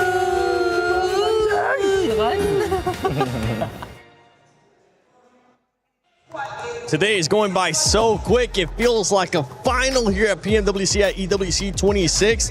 And these players are currently putting up the numbers. By the way, for everybody currently watching home, Don't forget about the PMWC Lucky Spin that is currently in the game. Log into PUBG Mobile and get those PMWC skins. They are co-created with PvP creator, none other than Nana. You guys want to check them out, make sure you do so. The Alien Fusion Grossa looks absolutely stunning. On top of that, the Electron Energy set and the Proton Power set. Maxman has all of them, if I'm not mistaken, and I personally just want the Grossa.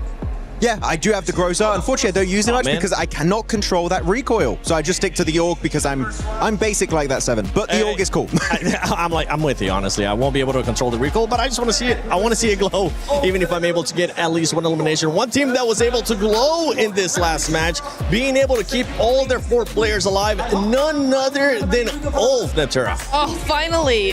You said it, right? We're finally getting a play where we actually have all of Ulf still around, still here to fight for the end game, to fight for that chicken dinner coming on through. Yeah, really, really nice to see. I mean, yes, they didn't have to contest it too much. They had 1 or 2 fights in the mid stage of the game, OG more notably, but then they were able to just hold their position, wait for the right time, and then once that time struck, Max, they were all over that final circle. Yeah, I mean, really able to get himself some good presence at the end, keeping 4 players alive, which is my biggest issue with them since PMGO Season 1 in Jakarta this year. And you know what? They're able to finally get it done. I told you, they're a slow starting team. We're getting to the finals. We're finally starting to see these more dominant finishes from Ulf. But second place, Nemo Galaxy.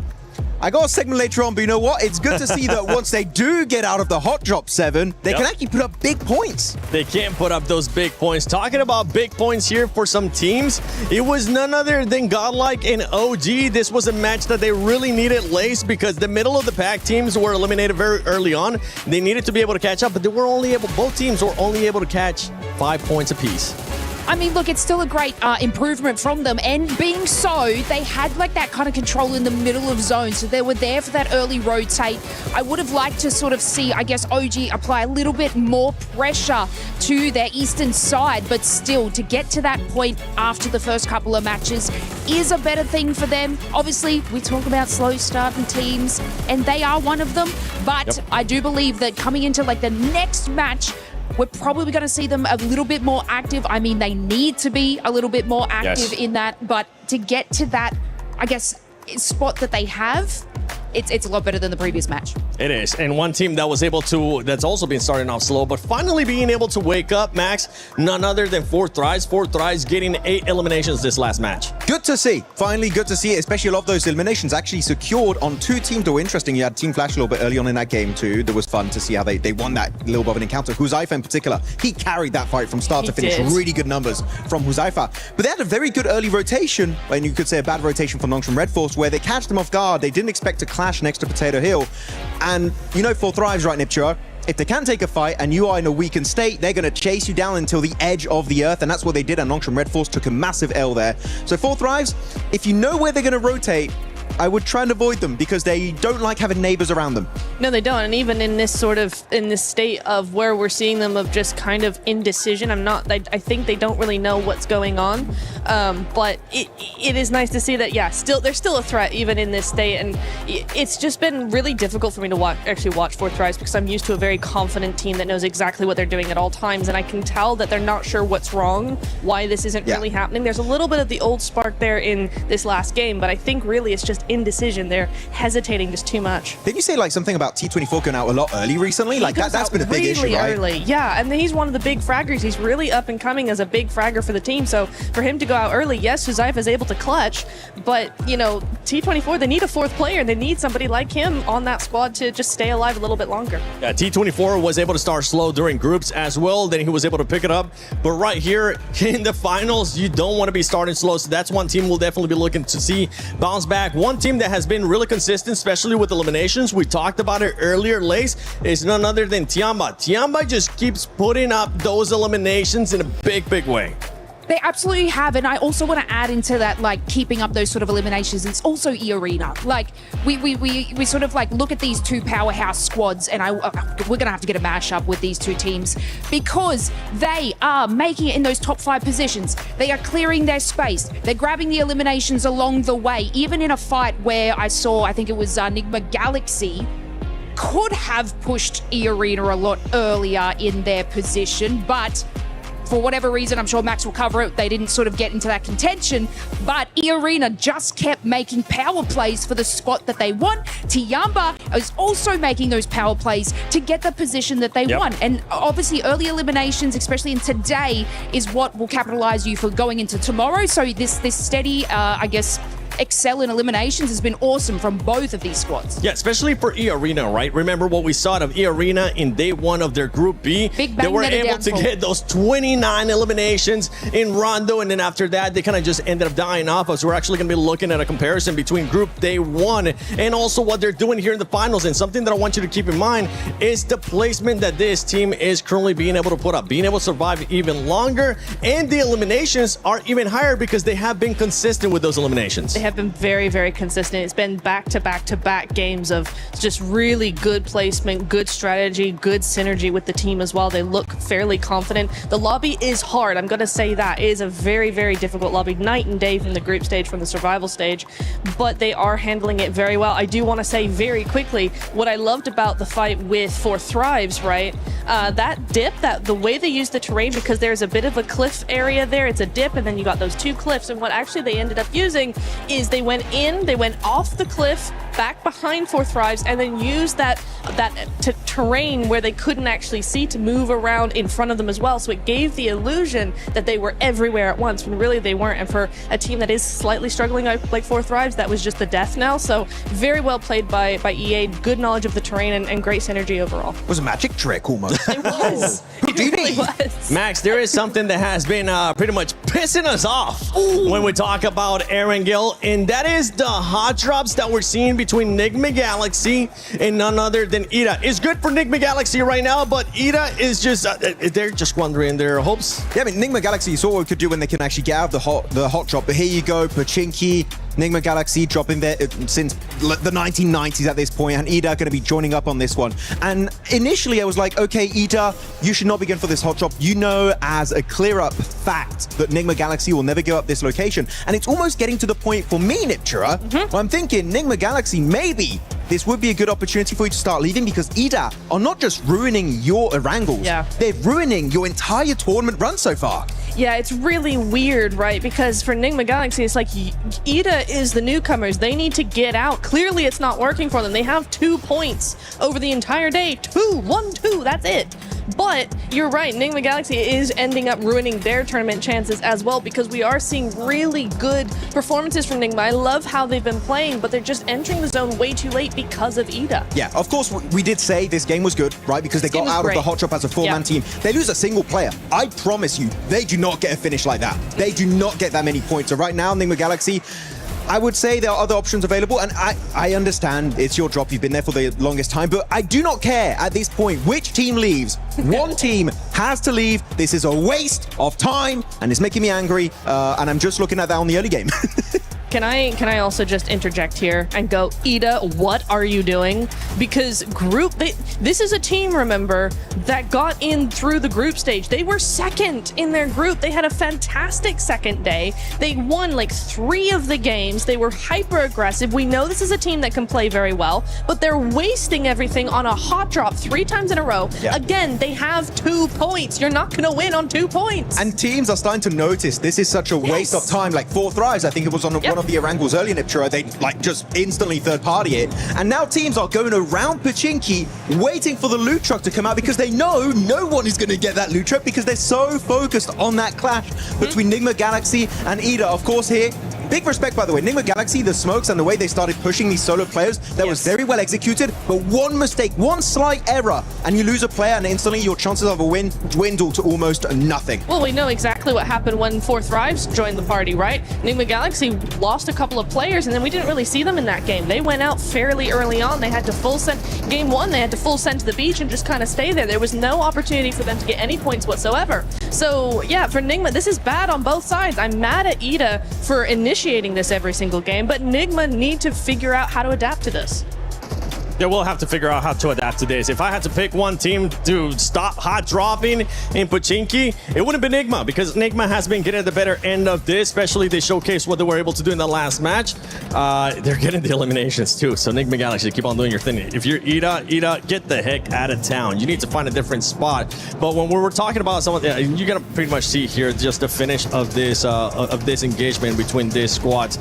You know what, Max, Lace, who would you want to see just give up this hot drop between Nigma and Ida? It's got to be Ida, right? Like it has to be. Like they're not even getting any further into the late game. They should have just made the decision to sort of rotate from this position. I mean, you know, I was kind of touching on, I think, Nigma Galaxy a little bit later into the zone, how they're making slow decisions. But again, this is slowing their decision. But yeah, eat up, just, yeah. Look, by the way, look on the left side of your screen. While they're still in their looting stage, technically, right? So hot drop's a bit weird, it's a bit different. You have Nongshim Red Force fighting for Thrives on their first rotation after the looting stage. This is, look, even here, you have the fight, Orangutan fighting Ulf. So everything is happening in the game. Teams are not going to wait for you. And while that's happening, you're still in your initial drop location and you have no scouting done. The loot truck, you can see on the left side of your screen, he came back for round two. Round two, and the fight is still not done. What are we doing? It's okay, Max. This is Picado red buildings all over again. It's really annoying. It's Picado red buildings all over again, Max. I mean, we get so mad at that hot drop, and we still have the Miramars to go. So if either of you hot drop red building Picado, I am going to come over to your table, and I'm going to moonwalk. Be aggressive. Yes, I'm going to moonwalk. Look, okay. I'm going to hee-hee at you. TLDR. Very aggressively. TLDR for the entire segment. We don't like it. End of story. Yeah. Unless you're Nigma Galaxy. Nigma Galaxy currently in third place. You have E-Arena right now in first place with 48 points. Tiamba continuing on those consistency of eliminations. This is the main story for Tiamba right now. 45 points, 37 coming from the Elims. And if we start going down, we are seeing one team that has been going down as the day has been going on. And it's none other than Aurora, Max. Yeah, unfortunately, I still have not seen the comeback of Doc, right? I would even take the dockening at this point. I would be like, I want to see something come out of it. But yeah, they've definitely been slowing down quite significantly. Keep in mind, they've got 11 placement points, sure, but they got second place on the first rondo. That's 6 placement points. After that, the rest of the day is only 5 placement points after 3 Erangles back to back to back. Quite disappointing, especially when it's just outside of Ferry Pier. I was expecting way more. They're slipping down, and especially when Ulf now, they've just got a 4-man finish. You know, Ulf are going to be chasing for that podium spot. I mean, for me, I'm not too worried about Aurora right now. They've had a good start to the day or start to the finals, and we do know that this is a team that really waits until the last minute to actually do something. They just do just enough to stay ahead. But the problem is when you're seeing teams like Ulf, like Vitality, we haven't even seen Vitality at their best yet. You know, teams like this that are going to be coming up and gaining that momentum as the days go on, Aurora are going to get left behind pretty quickly. So you are worried or you're not worried? I'm on the fence as of right now. At the end of the day, I'll be a bit worried. Okay, because you say I'm not worried, and then you started sounding very worried to me. I'm not too worried. It started to sink in. She's like, oh, actually, this isn't looking too good. She just kept saying more teams, and I'm like, okay. That sounds like you're contradicting yourself here. Fourth Thrives ends up finding themselves here in the first page, but going here towards the second page, we really haven't seen much lays out of S2G. With Furia, it's been a hit of a miss, and then we got some of the other squads there. S2G are getting busy, right? But they are sort of like losing the contests on these fights. They're able to get the placement points. It's been great. Chicken dinners are coming through, but it's kind of like more of a gifted scenario in a lot of segments. But you've heard me about Fury, guys. I'm not going to go on about that. But what no driver's license. I won't carry on about that. But look, I even just want to touch on like Vitality. We didn't really get to talk about them. They are playing incredibly scared. So Neptura, after your sort of worried statement, I am also worried in that sense, because like even in that final zone there, they had the western side to sort of scoop up behind Nigma Galaxy, and they did nothing. Yep. One team that I want to see more out of, especially towards that second page, is none other than Godlike. And I would love to see the player stats so far today, because this is a team that a lot of people were expecting to actually finish pretty high. And it has to come with the fragging power of S-Power. And right now, for S-Power to give him a break, he is the only one that's performing for the squad, being able to average at least 1. But the rest of the squad is just not looking good.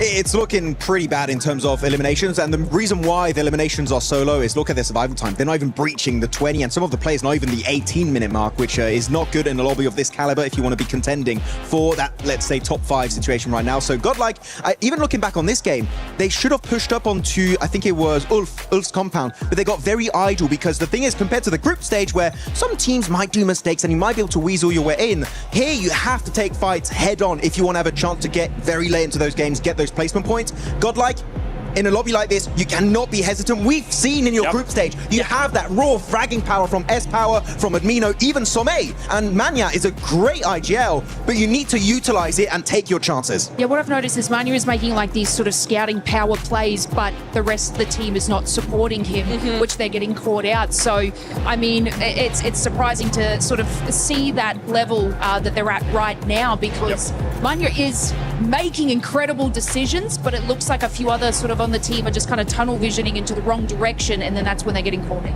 Yeah, I think also one thing that we really need to think about, or they need to think about, is it seems like they keep going for positions that put them in a position to have to fight teams head on, and they're not succeeding in winning those fights. So if you want to make sure that you're actually going to get a position and be in there in the late game, you know, if you know that you're not really fragging out against these squads in the finals, then stop putting yourself in these tight positions in between teams that mean you have to frag your way out of them. Play a little bit more like Vitality, the way that they're on the edge. Enigma Galaxy as well, they're on the edge. They try to just wait out other teams, take a fight here or there, but just survive and keep their players for later. Survive. That's the name of the game, all right? Just survive. It's so easy. Why don't you do it, Godlike? Actually, I believe they will be able to turn it around. It is their first time here in the finals, international event for a lot of these players. S-Power, I'm still proud of you, brother. You're still putting up the numbers, and I think you're going to do even more as the day goes on, as the days do end up going on. But for right now, let's send it over to none other than the stylish man, Blank, and our special reporter, Kalaris. Yes, the stylish man and the short man. I get it. It's fine. Don't worry about it. We've got ourselves Mr. Blank here to talk about everything. Oh, you're that's my been going special on. little reporter, aren't you? Right, yeah. I'll try my very best to rise to the occasion. My special little man here on the stage here. Shut up and go away. All right, we've got Tiamba to talk about as well, of course, as they have looked stellar in terms of their positioning and how they've been kind of playing these games out, Blank. Yeah, they have been really, really good. I'm so sorry. I do love you, bro. But honestly, there has been moments where the decision-making has been fantastic. I think that the way that they are speedily going to sometimes their demise is actually astonishingly good, right? Because I think me and Jackie were talking about this. I don't know if you'd agree, but there are times where they'll make what feels like the best decision in a bad moment, right? Where a lot of teams would just stand by and probably get naded and be like, oh, it's over. Well, Circles haven't been kind to them, so they've been able to kind of fight against some of the adversity. And I think that when you watched as QZZ was able to get MVPs on international stages this year alone, I think a lot of people, including Max and some pundits, etc., wanted extra people to be able to step up to the plate alongside him. Sure. Milu's been able to do that like twofold, which has been really phenomenal to watch so far. Oh, Milu's been amazing. Yeah. Milu's been really, really good. It's fantastic to see. I mean, you were talking about it was FMVP for PMI, where he was able to get 39 eliminations over 7,000 damage for QZZ. But yeah, they have balanced the load in a big way. I think it's a really, really nice thing as well seeing A-King, because it very much reminds me the way that Alpha 7 used to play. They're not playing now. Ignore that bit. Ignore that bit. Let's just put that to the side for the time being. But yeah, A-King's kind of like the Revo of the team. He plays forward, he plays shotgun for the team. Milu's just very good in those clutch moments. And yeah, the load is spread out very, very evenly across the squad. Eagle is also a great survivalist. I think they have all the tools necessary to actually honestly win this at this point. As you're talking, you're getting further away. Come back. It's fine. No. Okay, where's so my box? The thing is that I think when you look at Tiamba's performance so far, and we can wrap it up on this and move on to our next team, is that double chicken dinner that they got at the start of survival stage, huge revitalization for them to be able to get themselves Lazarus moment back on the road again and actually push to be able to find themselves in this state that they're in right now. What do you think? Yeah, very, very good. I do think that that's what they needed, because the confidence came through.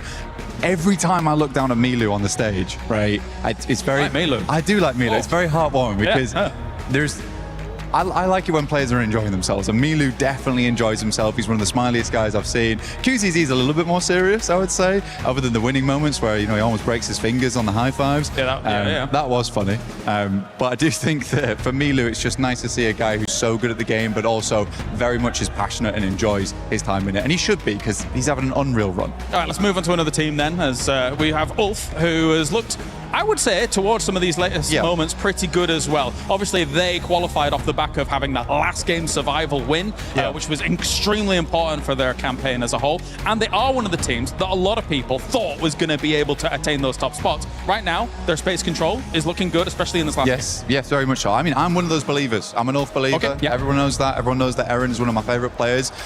Ketch also from way back when, MVP in PMPL Season 1 Spring. He's not quite as old as me, but he is pretty old. Way back. He's old, yeah, but he's still got it in him. He's got the grizzled beard, he's a grizzled warrior, but he looks good. And I think that for Ulf, though, that last game was fantastic for me in particular, because we were talking about it backstage, right? And I said, if Ulf wins this game, I want to talk about them.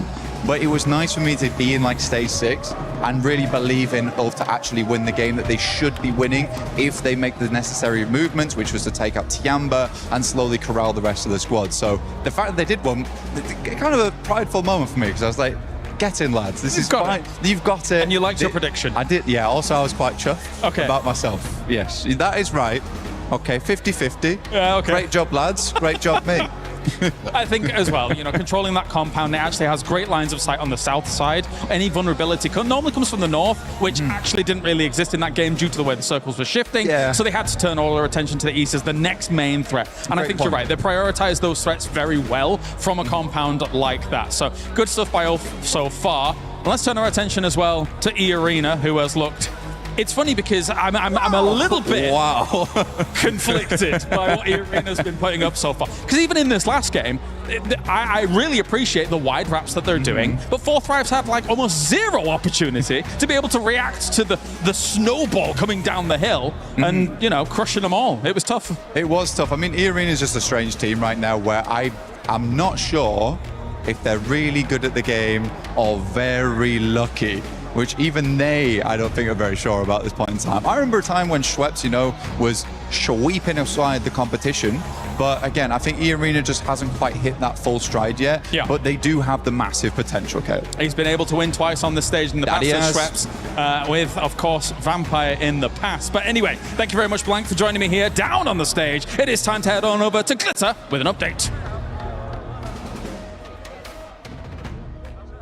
Because there's a lot going on in chess today, and a lot of it is very CC heavy. So talk us through what's been going on. So currently the game going on behind us at the moment is Magnus Carlsen, the tournament favourite, playing for Team Liquid against Nahal Sarin for SAUL. Okay. So pretty big game, mainly for Team Liquid. You know, SAUL have popped up across a few games, but not really near the top of the leaderboard. So Team Liquid, I'm not going to pretend like they're near the top at the moment either, to be honest with you. Fair. They're probably lower down than SAUL at the moment, but they're expected to get a win here this weekend, considering Magnus Carlsen being the chess player that he is. And he is up 2-0 at the moment as well. So even if he gets one more draw through the next 2 games, he'll be progressing to the semi-finals. Earlier today, we had the first quarterfinal, which was Denis Lazovic playing against the Na'Vi representative, and he managed to get a win. So that's huge for AGL as well, considering they're trying to keep the top of this leaderboard. They pretty much need to outperform Falcons, which in itself, you know, it sounds kind of doable, but then you realize they've got 2 players. One of them's already progressed through, and Ali Reza Farouja's kind of playing now and beating his opponent as well. Okay. So Hikaru Nakamura already through to the semi-finals, which lines up a Hikaru Nakamura versus Denis Lazovic, AGL versus Falcons in the semi-final. I mean, to be fair, Denis was trying to almost preempt the win. He was practicing putting the key into the trophy yesterday. So, you know, maybe that's a good omen? I mean, the thing is, he was literally putting his opponent's key that he'd beaten in the winning trophy. So it wasn't even his own key. He was like knocking someone out and then putting them on a pedestal straight away. But yeah, it's been a good one over here in chess. You know, there's so many club championship storylines that kind of lay on chess at the moment, considering, you know, AGL have been knocked out of PUBG Mobile, have been knocked out of several other competitions as well. So Team Falcons, have to be outperformed by AGL if AGL want to keep that top spot. But then again, Falcons are in Rocket League as well. So they're kind of in a great position to go far in the Club Championship this week. And of course, already have managed to secure some points being in the top 4. So it's going to be a very close race is what we're hearing right now. And chess is going to be a big impact on just how close that race for the leaderboard is. We actually have way more matches coming up on the rest of the day. So as we have some more updates, we'll check back in with you, Trev. For now, we're going to say goodbye. Shout out to the amazing Glitter Explosion and the amazing Trav as well for the Club Championship update. But now going back to PUBG Mobile's esports here at PMWC at EWC 26, we got to talk about Aurora. I would love to see Aurora player stats because there is one player in particular that you're not happy with his performance. You're over here like George St. Pierre, Max. You're like, I'm not happy with your performance. That's exactly what it sounds like because for this squad, I mean, they were able to start off hot, but they're just going to keep going down that leaderboard. Yeah, it's not even just Doc, actually. I feel like I kind of want to see more from Reefus as well. That has kind of like been underperforming a little bit. Even Ziol. Ziol, I can give him a pass because he had some incredible grenades early on Rondo. So sure, maybe it doesn't showcase itself in the stats, but in general, I feel like Ziol has definitely also been pulling his weight. But top, it's been the top show. Getting almost 3 average eliminations per game is crazy in a lobby of this caliber. But it's not enough when only one player's putting up those numbers, Niptura. Doc, Reefus, again, Zioli get a pass, but Doc and Reefus, I want to see those guys doing well here in these coming Miramars. Oh, absolutely. We know they can offer so much more than they are right now. I also want to give Reefus a half pass as well, because similarly to Ziol, we did see Reefus have some really cool information scouting off angles, like way across certain areas of the zone, really trying to get as much information as possible for his team. So in that regard, yeah, I do feel like he's kind of pulling his weight a little bit, but yes, overall, I do agree with you, Max, that all of them need to really be stepping up to the plate here. 4th place is okay. It's not far behind first, but we just want to see more because we know that they can do so much more. Yeah, and for me, no pass for Reefus. Okay, Reefus, I expect a lot better from you. You're the only player right now that hasn't gotten one of the international MVPs in that squad, so the pressure is on you, okay? Any passes that I had for him was last year. This is a new year. I want to see more survival time out of him as well, but here we go. We're looking at the overall lace. We're talking about Tiamba. We're talking about Flash. We're talking about some of these teams that we need to see more placement points out of. Yeah, I want to ask Max, if he were to be an embodiment of a coach, you pick Team Flash, right? Oh, if I wanted to coach a team, which team I would coach? No, so I think Flash wasn't that your They're my prediction, yeah. Yeah, your prediction? Yeah. Obviously being 7th place there, not doing terribly, but come on. 23 points behind. Inner coach, what do you think they need to do to be able to skyrocket up that leaderboard so your prediction is correct? Oh, it's complicated exactly to pinpoint what's going on with Team Flash. You're putting me on the spot right now. I didn't prepare a segment for this. But, Team Flash, I feel like... You thrive actually, on this. There was one fight that was versus 4 Thrives that I find interesting. That was actually the one that happened last game that eventually was won by Ulf. And I feel like what happened with Team Flash, they got caught off guard and they didn't find a good way to get themselves back up on their 2 feet and get ready for the fight, which under pressure, that is what you need to be able to do. Flash is a great team, right? If they take a fight they're ready for, when they're not ready for it, they just tend to crumble a little bit. So I don't think it's a gameplay issue per se. I feel like it's more of a mindset issue that Flash need to try and resolve. Yes, we're looking at the second page here. I'm also going to be looking at Hora Esports, Niptura. This squad, I mean, they have the fan base here. They have the support from the fans.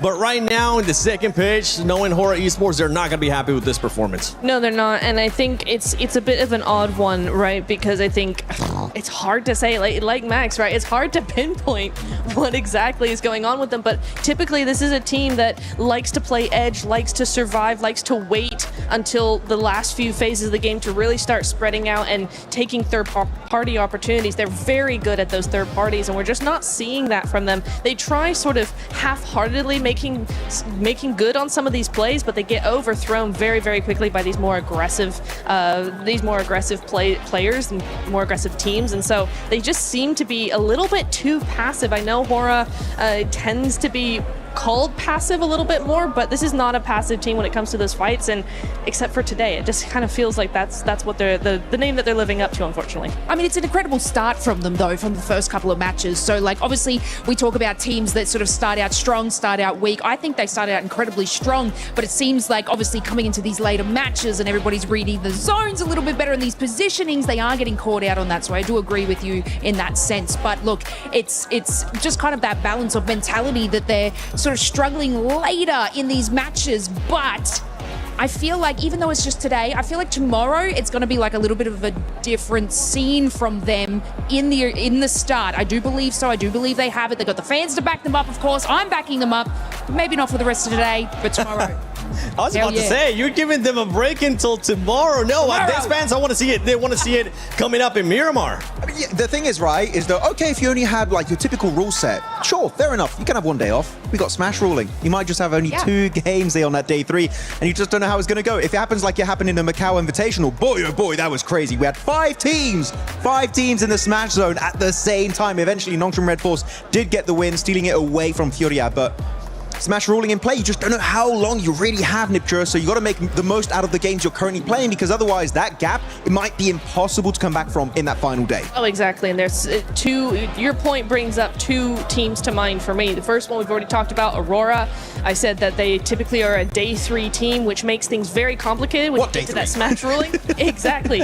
What day 3, right? The other one is for Thrives, because again, they do very well, typically, very well on day 1, because day 2, they tend to dip. The momentum just drops significantly, and then they can bring it back up on day 3. Again, what day 3? We could very well have a scenario where day 3 is really non-existent. So for those 2 teams in particular, that's really scary thought. Yeah, day 3 will still happen, but depending on how the leaderboard is looking and depending on what other teams end up doing, we could end up just seeing 2 games because Smash Rule is in effect. So just to remind everybody, the way that ends up working out is when we end up going to Smash Rule on the last day, whoever's in first place on the previous day, you get plus 10 points if I'm not mistaken, and then that becomes what we like to call the Smash Zone. Once a team is able to pass that threshold, in the next game, if they do end up winning, or whichever game after that, if they do end up winning, they would end up winning via Smash Rule. And this is something that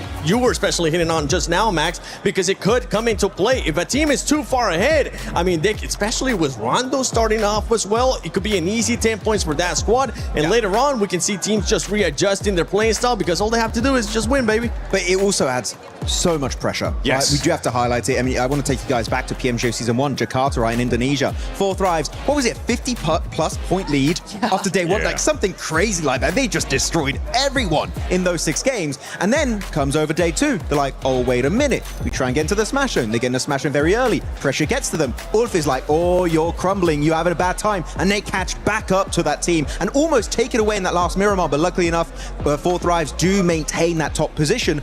But the Smash ruling is a blessing and a curse based on how you approach it. And for 4 Thrives, I am scared if they do get into the Smash Room once again, how are they going to perform? Because back in that last event, it was looking shaky. They can't afford to shake up badly here back to back. Yeah, that team, they ended up pretty much just showing us what we have seen in the past with 4 Thrives, which is the biggest question mark, and that is the mental state of the players, because when things don't end up going their way, they do end up getting into their mind. Yep. For them, being able to be champions, though, for 4 Thrives is going to be looking different. For a team that's wanting to become champions, none other than Enigma Galaxy, they have had a great start here today, but I know Jackie got a chance to talk to them. Hello everyone, Jackie Powers here, live from PMWC at Esports World Cup, and I'm joined by the legend himself, Ralph, from, of course, Enigma Galaxy. Now, buddy, I gotta get in there and ask, the pop-off moment, Ida's been hot-dropping you every game. It feels like every time we're in Erangel, they're willing to sacrifice their own points to target your team. What's going through your mind in these moments, and what was that like, kind of asserting the dominance of, we keep winning this, and I'm gonna prove it, standing up on the stage? I mean, Ida knows we've been landing in Pushinki, me personally, for 7 years now. So they want to challenge us. They want to prove themselves as a new team. But they know we won't change, and they know we're better than them. So just a waste of time for them. They're just giving us 3 points. First match, they were scared to fight, and they ran away. The other 2 matches, we fight them, we push them, and we just kill them easily. So, yeah, that's why I pop off, because it doesn't make sense. Oh, exactly. I mean, we kind of mirrored that on the cast in the moment, thinking it's doing more damage to them than it is you guys in these moments.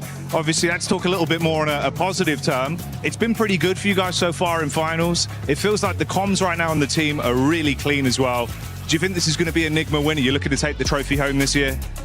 Yeah, definitely. I feel like we're prepared more than ever to win the trophy. We're trying our best. Everything is going our way for now. It's a good start, but the tournament is still long, so we keep it up, keep the momentum, and try to grab that trophy. Yeah, respectful as always with some brilliant takes. Always lovely to chat to Ralph. There you go. Enigma Galaxy. Let's see if they can do it. I see the Key Crusher on stage, I think, yeah, that's cool, but it could be cooler. Yeah, baby, all the way! Oh, hell yeah! That's why I found a crusher of my own. Through totally legal means.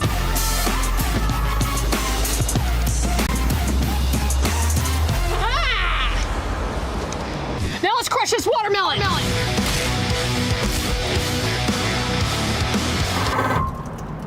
That's how esports should be done. Solve this, nerd!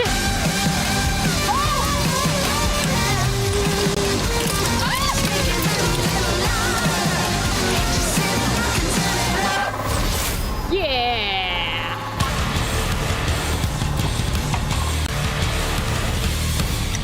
For T1.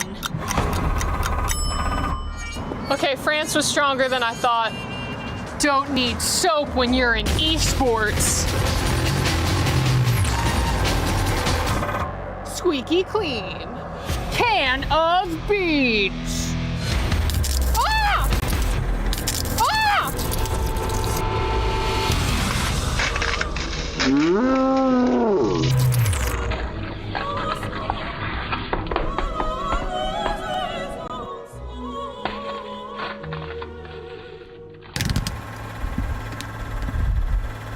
Can of cola.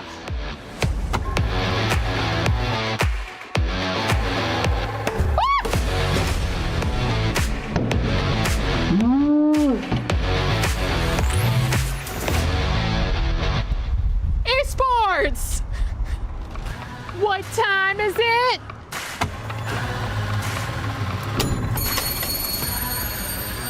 Time to go.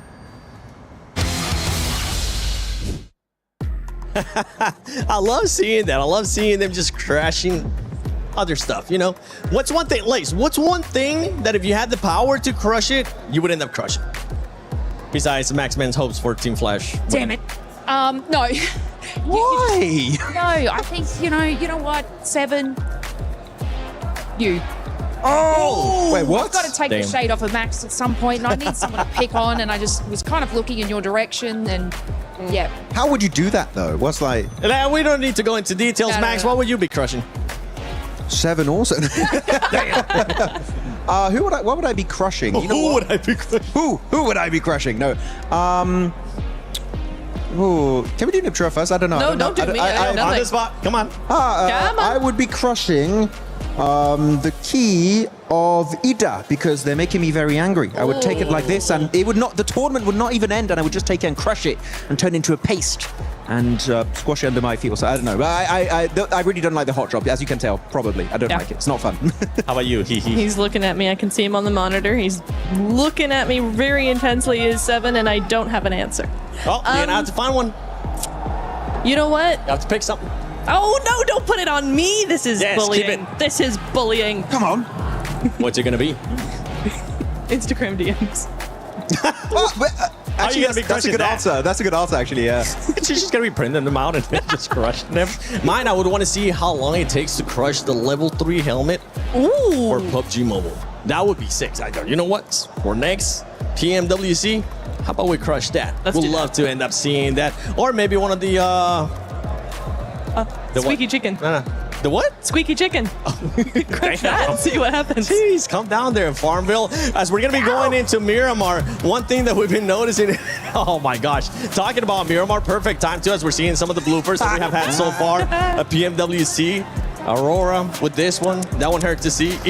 But this was honestly ended up working out for EA, especially because they jumped at the same time. Yeah, it did. That was the only redeeming quality, but otherwise it was a sticky situation that they had to get themselves out of. So yeah, GG on that one, but yeah. Did they hit the light post? A little bit. You say they got the light knocked out of it. That one, oh, that was my favorite one so That's far, Max. so good. You know how hard it is to do that? It's insane. Yeah, I mean, you cannot replicate that. Also, XEY, when he was going over with a glider, he was actively getting shot at, by the way. Can't see all of the shots connecting, but some of them do. And before he explodes, he jumps out. That's some James Bond stuff right there in PUBG Mobile, and he makes it onto the tower. And actually, that position was really big for Nongshim Red Force in that game. I wish they got something similar in the finals, though. It's not been the case so far. Oh, this one stinks. Yeah, that one stinks. Just because they're not here anymore. You can even see it with Blank when he brought up Alpha 7. It was like, ooh. Oh, never The reigning mind. champions of PMGC, not in the finals of PMWC. That's like, ooh, maybe not. Hora, we love self-nading in this household. It's just so much fun, and it's dumb. But here we go. You do have it occasionally. Here we go, Aleka. I mean, and it's, any team can do it. We had A7, we've had Hora, 721 GS now. Sometimes you're just such a powerful player that you need to be humble and eliminate yourself from the competition. God damn, we have some humble PUBG mobile players. We do. Oh! It's like what we do, Max. It's pretty much this is exactly the playing style when we end up playing. We're just so good at the game that we had to give the other teams a chance, give the other players a chance. We're like, okay, time to nade ourselves. You have to intentionally throw sometimes. If you want to give other people, the noobs, a chance, unlike us, they need to be given an opportunity at redemption in these games and get those chicken dinners, because otherwise they're just not going to get anything done. So yeah, that's the best way to do it. Yeah, and as we're going to be going into Miramar, we're still waiting for the matches to be ready here. That's why there's been a bit of a delay. As we're going to be going into Miramar, there is some drops that we've been kind of keeping an eye on, especially for Godlike and Hora, and you can see Max just starting to get even more and more red. I love how the shade just went from like a regular color to now starting to get a little bit more red with this hot drops. But the thing is, with Godlike, one thing that they have adjusted, Lace, is with Godlike, they haven't hot drop before. They did hot drop at the start of the tournament, but they realized it wasn't going to be going their way, and they stopped hot dropping.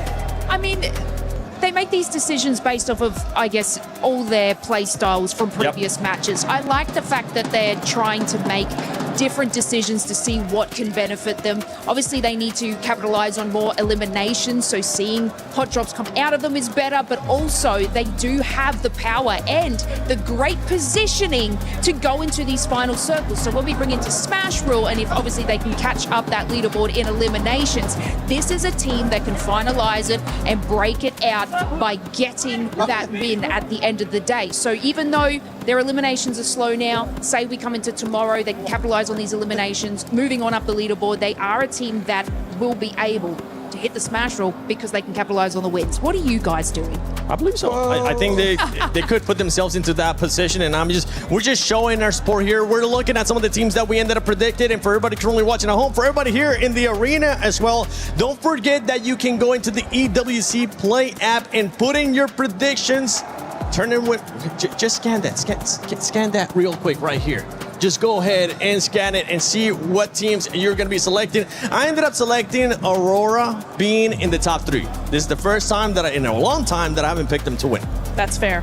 I think that is fair. I wish they would win, but they're not. The way it's going, at least it doesn't look insanely likely unless they have a massive comeback in the next couple of days. But 4 Thrives, also a team that needs to step up because, look, I've been supporting you for ages and ages. And you won PMGO, and I want you to have a back-to-back. I know you can do it. Do it. Yeah, ages. So many ages. Oh wait, this is 4 Thrives. I thought that was Hora. I can't touch that. Okay, I thought that was Hora. I'm not. Okay, I'm sorry. Okay, I thought. Bad. No. I love that Tura just kicks it too. She doesn't even try to pick it up. Okay, yeah, Just I can't touch any 4 Thrives merchandise. Okay, I need to. By the way, huge shout out to Jackie because while we're waiting for the game to start here, Jackie has been running around getting some interviews, and I think he was able to get another interview with maybe a fan this time. We're still roaming around talking to the fans. We're going to see what sort of teams people are enjoying over here and who they think's going to win. Excuse me, buddy. Who do you think's going to win the event? Ulf, I think he's win. Yeah? Yes. Let's go. Big up for Ulf. Let's go, Ulf. Ulf. What about you, brother? Ulf. All right, hell yeah. So we got some old fans in the house. Thank you, boys. Let's roam in a bit. Hey guys, 4 Thrives! Hey, okay, there we go. Got some 4 Thrives fans in the house. Who's your favorite player on 4 Thrives? Of course, all, but I will go with Huzafa and Falak. Okay. Yeah, but there's been a lot of fans for Falak. What do you think it is? Is it how he plays the game or just his personality? What do you like about him? how is it played? He's an aggressive player, so and personality as well. Yeah, so yeah. What about all 4-5s here in terms of thinking they're going to win it? You a big fan of 4-5s? Yeah, we are especially came from Pakistan to support them. We are here for our team and we love them all. They represent our country and represent us. So we are here to support them. Have you guys been getting loud throughout the event as well, giving them your energy, I imagine? That I've been hearing a lot of 4-5 cheers. That coming from you guys? Yeah, that's definitely us. We are here to support our team, to cheer them. Good luck with the event. Fingers crossed for 4-5s. They've been looking great. I'm going to roam on, see what else we got. Enjoy the show. What we got going on down here? Hello, brother. How you doing? Yeah? Who do you think's going to win the event? Okay, particularly I can't say anything for the first day because it's going to be a tough competition. It's the EWC man all over the world. Everyone is competitive in this game. So let's wait till tomorrow so then I can say who can win. I know the game, I know how the game works. So let's just wait patiently. First day is a good day for everyone. Let's hope my team win. Hora. We want to see Hora win. If they're gonna, you'd love to see a big Hora victory. Yeah. I love to see that, but still, I say no disrespect to any team, but I want my team to win. That's the motive of champions. There you go. We're looking for a Hora win over this side. Let's go find out what's going on in the other sides of the arena. Avli, I need you to cover the STC arena today. Ooh, it's gonna be tough. Why? Because I have no interest in doing that. Come on, we need you over there. I'll tell you what, I'm gonna go to the beach just really quick, and if the games are still going on by the time I get back, I'll say a couple words. The beach is 5 hours from here.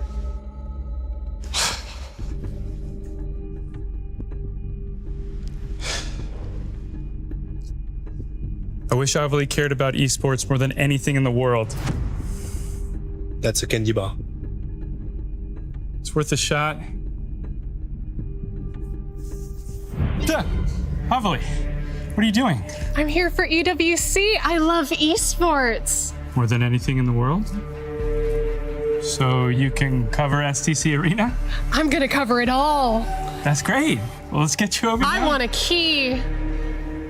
No, you can't have a key. Keys are only for clubs. Yeah, okay. We'll figure out your key. Great, let's go. Okay.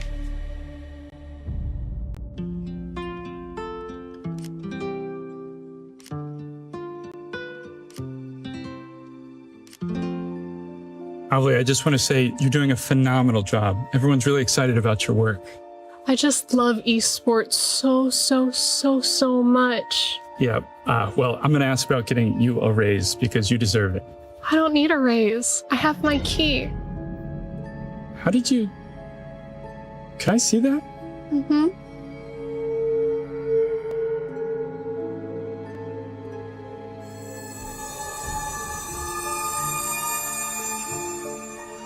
Avli, did you take this from somebody? No.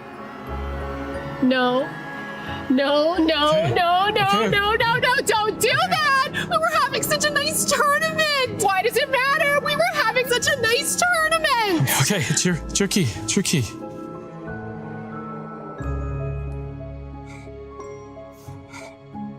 Probably would have got crushed anyway.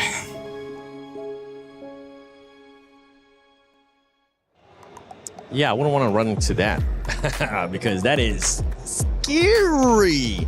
Talking about scary, we had some hot drops that we were talking about with Godlike versus Hora.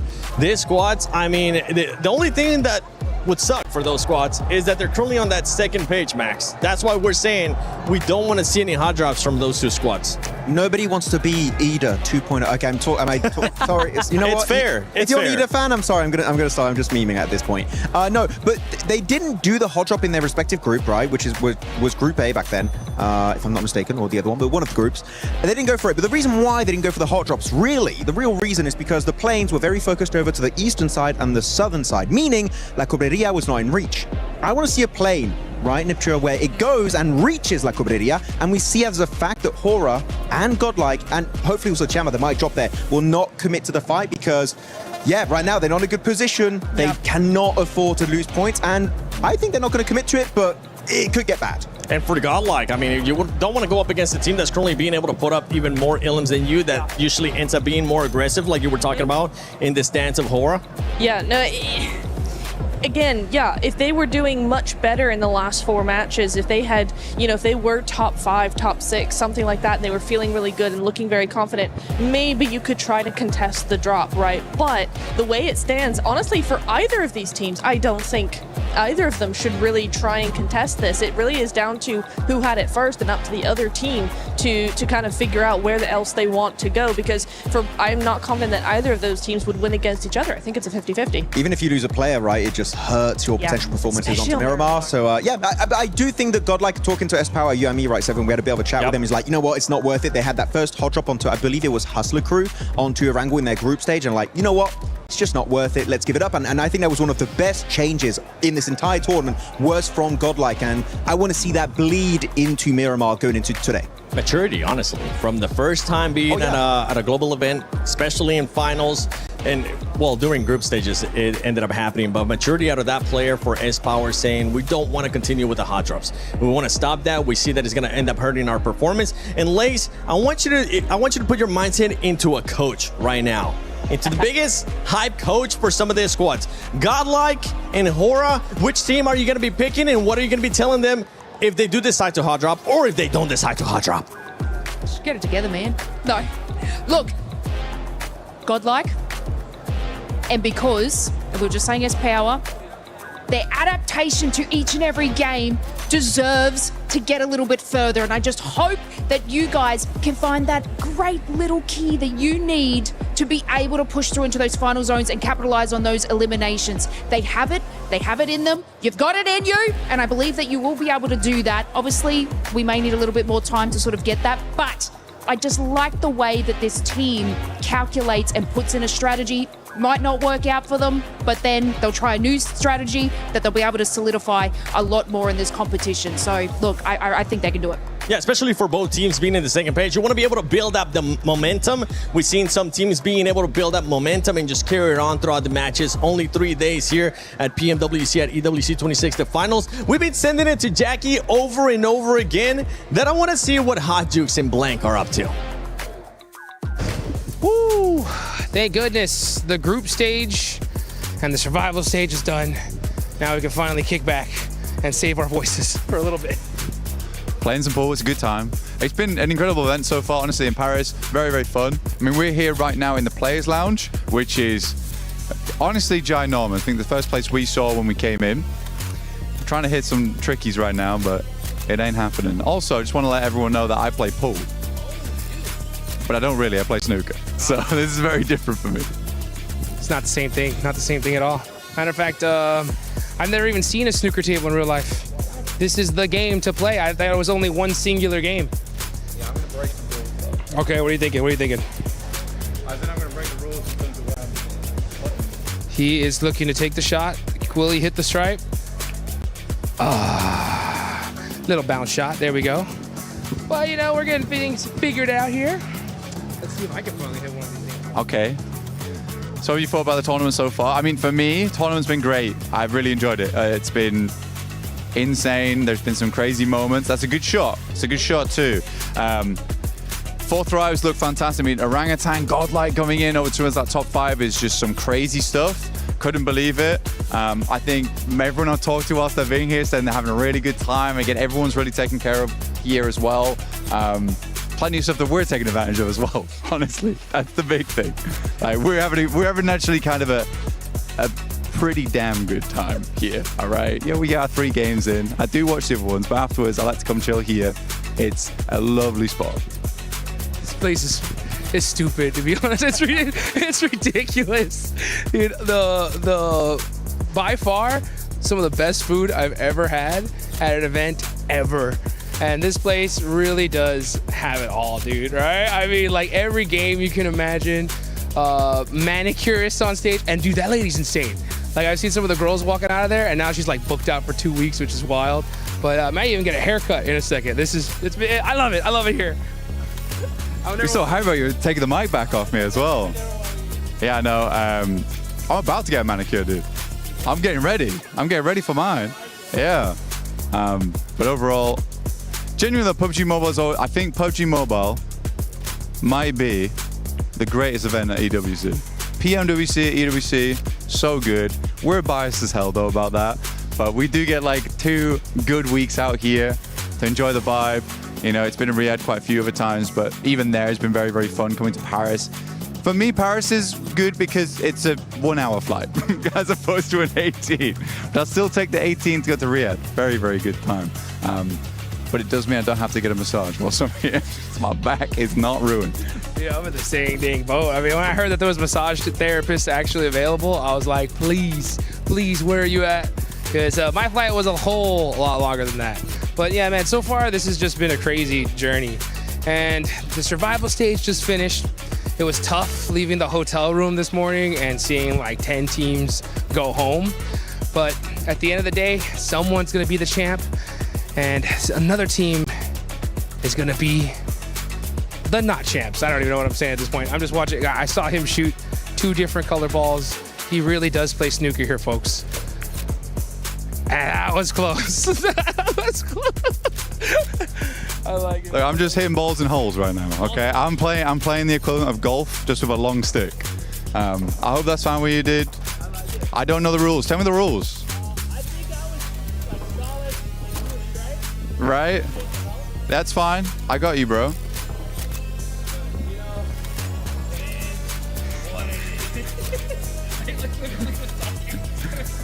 Yeah, I heard you like stop. I heard you stop. You kind of confused what was going on. That's fine. Yeah. So you're solids, I'm stripes. Is that how that works? Or the numbers? I just know. I just go for colors. That's where I'm from. It's just colors. It's so much easier. Black goes in last. Boom. It's easy. That's all I need. So I'm stripes. Okay. Okay, he's locked in now, okay? But what's one thing that you really need to make sure whenever you're playing any game is understanding the rules, right? But even if you don't understand the rules, sometimes you just send it, baby, right? You just put in the work and you might come out on top. Like, that's what I'm talking about. You see what I'm saying? This guy is, I like it though. You know what I'm saying? That's how you make the plays, baby. Let's get it. Yeah, sometimes you help other teams. That's kind of rough. Okay, I respect it. Sometimes you gotta make some difficult shots in your life. I trust you. It's a long reach. It was close though. It was that. I thought you were gonna really ruin that. I thought you ruined that. Right, like tell me something. 4 thrives. Overrated or not? Hell no, dude. 4 thrives is insane. I mean, they are coming in champions of PMGO Season 1. I didn't think we were gonna see a Pakistani team be our champs, not this soon. And this guy's giving me a chance. I really, really appreciate it. And hopefully, we'll see 4 thrives try to give some of these guys a chance, because in Group A, these guys look like they were unstoppable. They look really good. I mean, they were beat out points-wise by Vitality. But Vitality.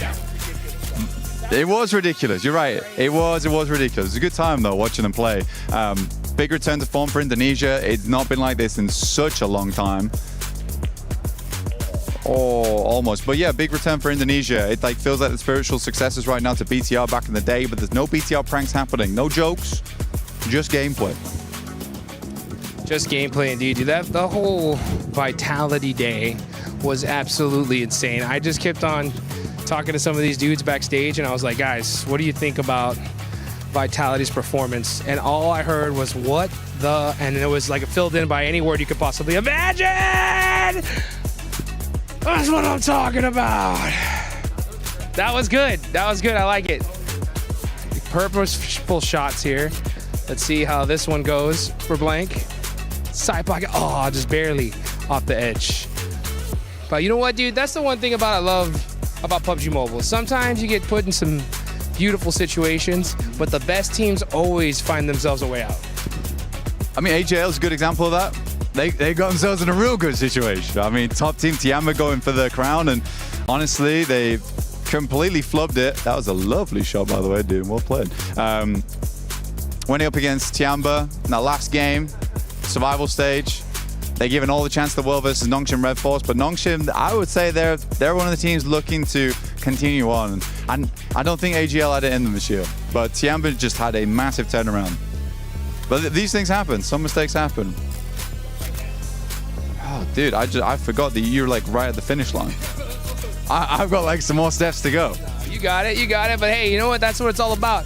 You just take things one step at a time. No matter what kind of situation you put in, you got to just figure things out and make it happen. Yeah. Take another one. Sometimes you got to take a mulligan. Little combination shot. I tried. I like it. I like it. I've made it easy for you, though. I've lined you up. You're lined up. You're ready to go. Look, I've created a runway for you. Look. So you come down here and go in this back pocket. Yeah. I've got the lights. I'm guiding you home, dude. I'm guiding you home. Oh! Okay, that was a real. The lights, they guided him home. It was good to see. Let's hope that some of these teams can get themselves guided home to a victory at the end of PMWC here at EWC. Thanks for watching. My name's Blank, and this right here is Hot Jukes. Catch you guys later. This is probably my best acting performance ever. Man, it's gonna be a crazy finals. I think so. Any favorites that you want to call out? I mean, we got 4 Thrives who from Pakistan. They won PMGO season 1. They're a huge favorite. Team Vitality, dude, they had the craziest group stage performance I've ever seen. Godlike. Yeah, we got OG. OG. Yeah, they're insane. Dude, anybody could really do this, you know what I'm saying? Team Furia is a huge favorite of mine. They qualified in through survival stage, but it's one of those things where like, I feel like this year we're gonna see a team nobody expected win the whole thing. Okay. Which should be fun to see. All right. $5. Who is it? Who could it be, dude? It's gonna be so wild of a pick. Honestly, if 4 Thrives wins this, it'll be like the nuttiest thing ever. Yep. It would be crazy. What do they got to do to win? Get a little lucky, obviously. But what else? What can they do to set themselves up? That's the biggest thing, right? Like PUBG Mobile is a game. It's such a team game that even if you don't get those lucky circles, you got to put up consistent points no matter what. You know, I mean, and if you don't, it get a little, just even the slightest bit lazy, you're going home. You know, like one of my personal favorite teams, because they were NA team, was the Wolves. They made just the tiniest little car mistake. They end up losing and went home by 1 point. Wow. And the margins here are insane. And if you look back at the videos, like there was one play where one of the players accidentally just drove into a wall, and they ended up getting pretty much flushed because of it. And you just think like if just any little tiny mistake was avoided, they could have got that extra point and went to the finals. But don't you have to risk it to get the biscuit? You gotta risk it, dude. Sometimes the wall looks too juicy. There's those coin flip decisions, dude, right? And you can go left, and if it works out, you're a genius, you know? And if it doesn't, you're like an idiot. So like, I think it's just avoiding as many of those coin flips as possible. But if you do have to make those coin flips, you gotta have enough trust in your team to like, for them to just send it completely. Right. Yeah.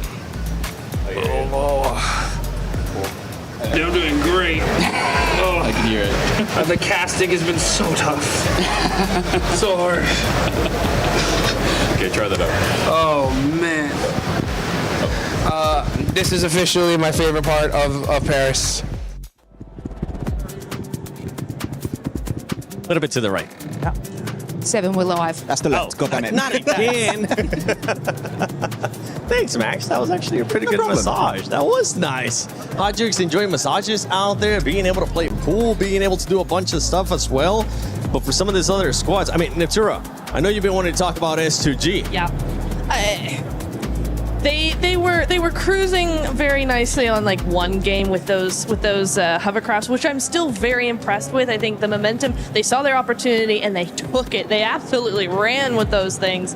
Really, really nice to see. However, and this is what gives me a little bit of an issue here, is it's because of the hovercraft that they gain that momentum, and then in the next couple of games we've not seen the same come from them. So for me, that feels like that ends up being a little bit of a fluke, which I really hope that that is not the case, that we do see them come back in a more normal way and still have that same kind of momentum, because that's what you really want. You can still get that same speed with those vehicles, it's just not the tankiness of a hovercraft, but you can still do it. It's still very doable. So I'm really hoping that actually they'll be able to do something else that doesn't include a hovercraft. Would be nice. I mean, actually, if you're looking at the overall rankings, right, their position actually, I mean, production, 10 out of 10 stuff. Actually, no, they're on the second page, but S2G, they got that one chicken dinner with a hovercraft, as you already stated here, Niptura, but they only have 10 placement points, meaning, and I always love to say this point, which is you take that chicken dinner away, what do you really have? And you can really only judge a team on their bad games. Do you still get 1 or 2 points only, or you're a team that on your bad games you get 3, 4, 5 points, a few placement points,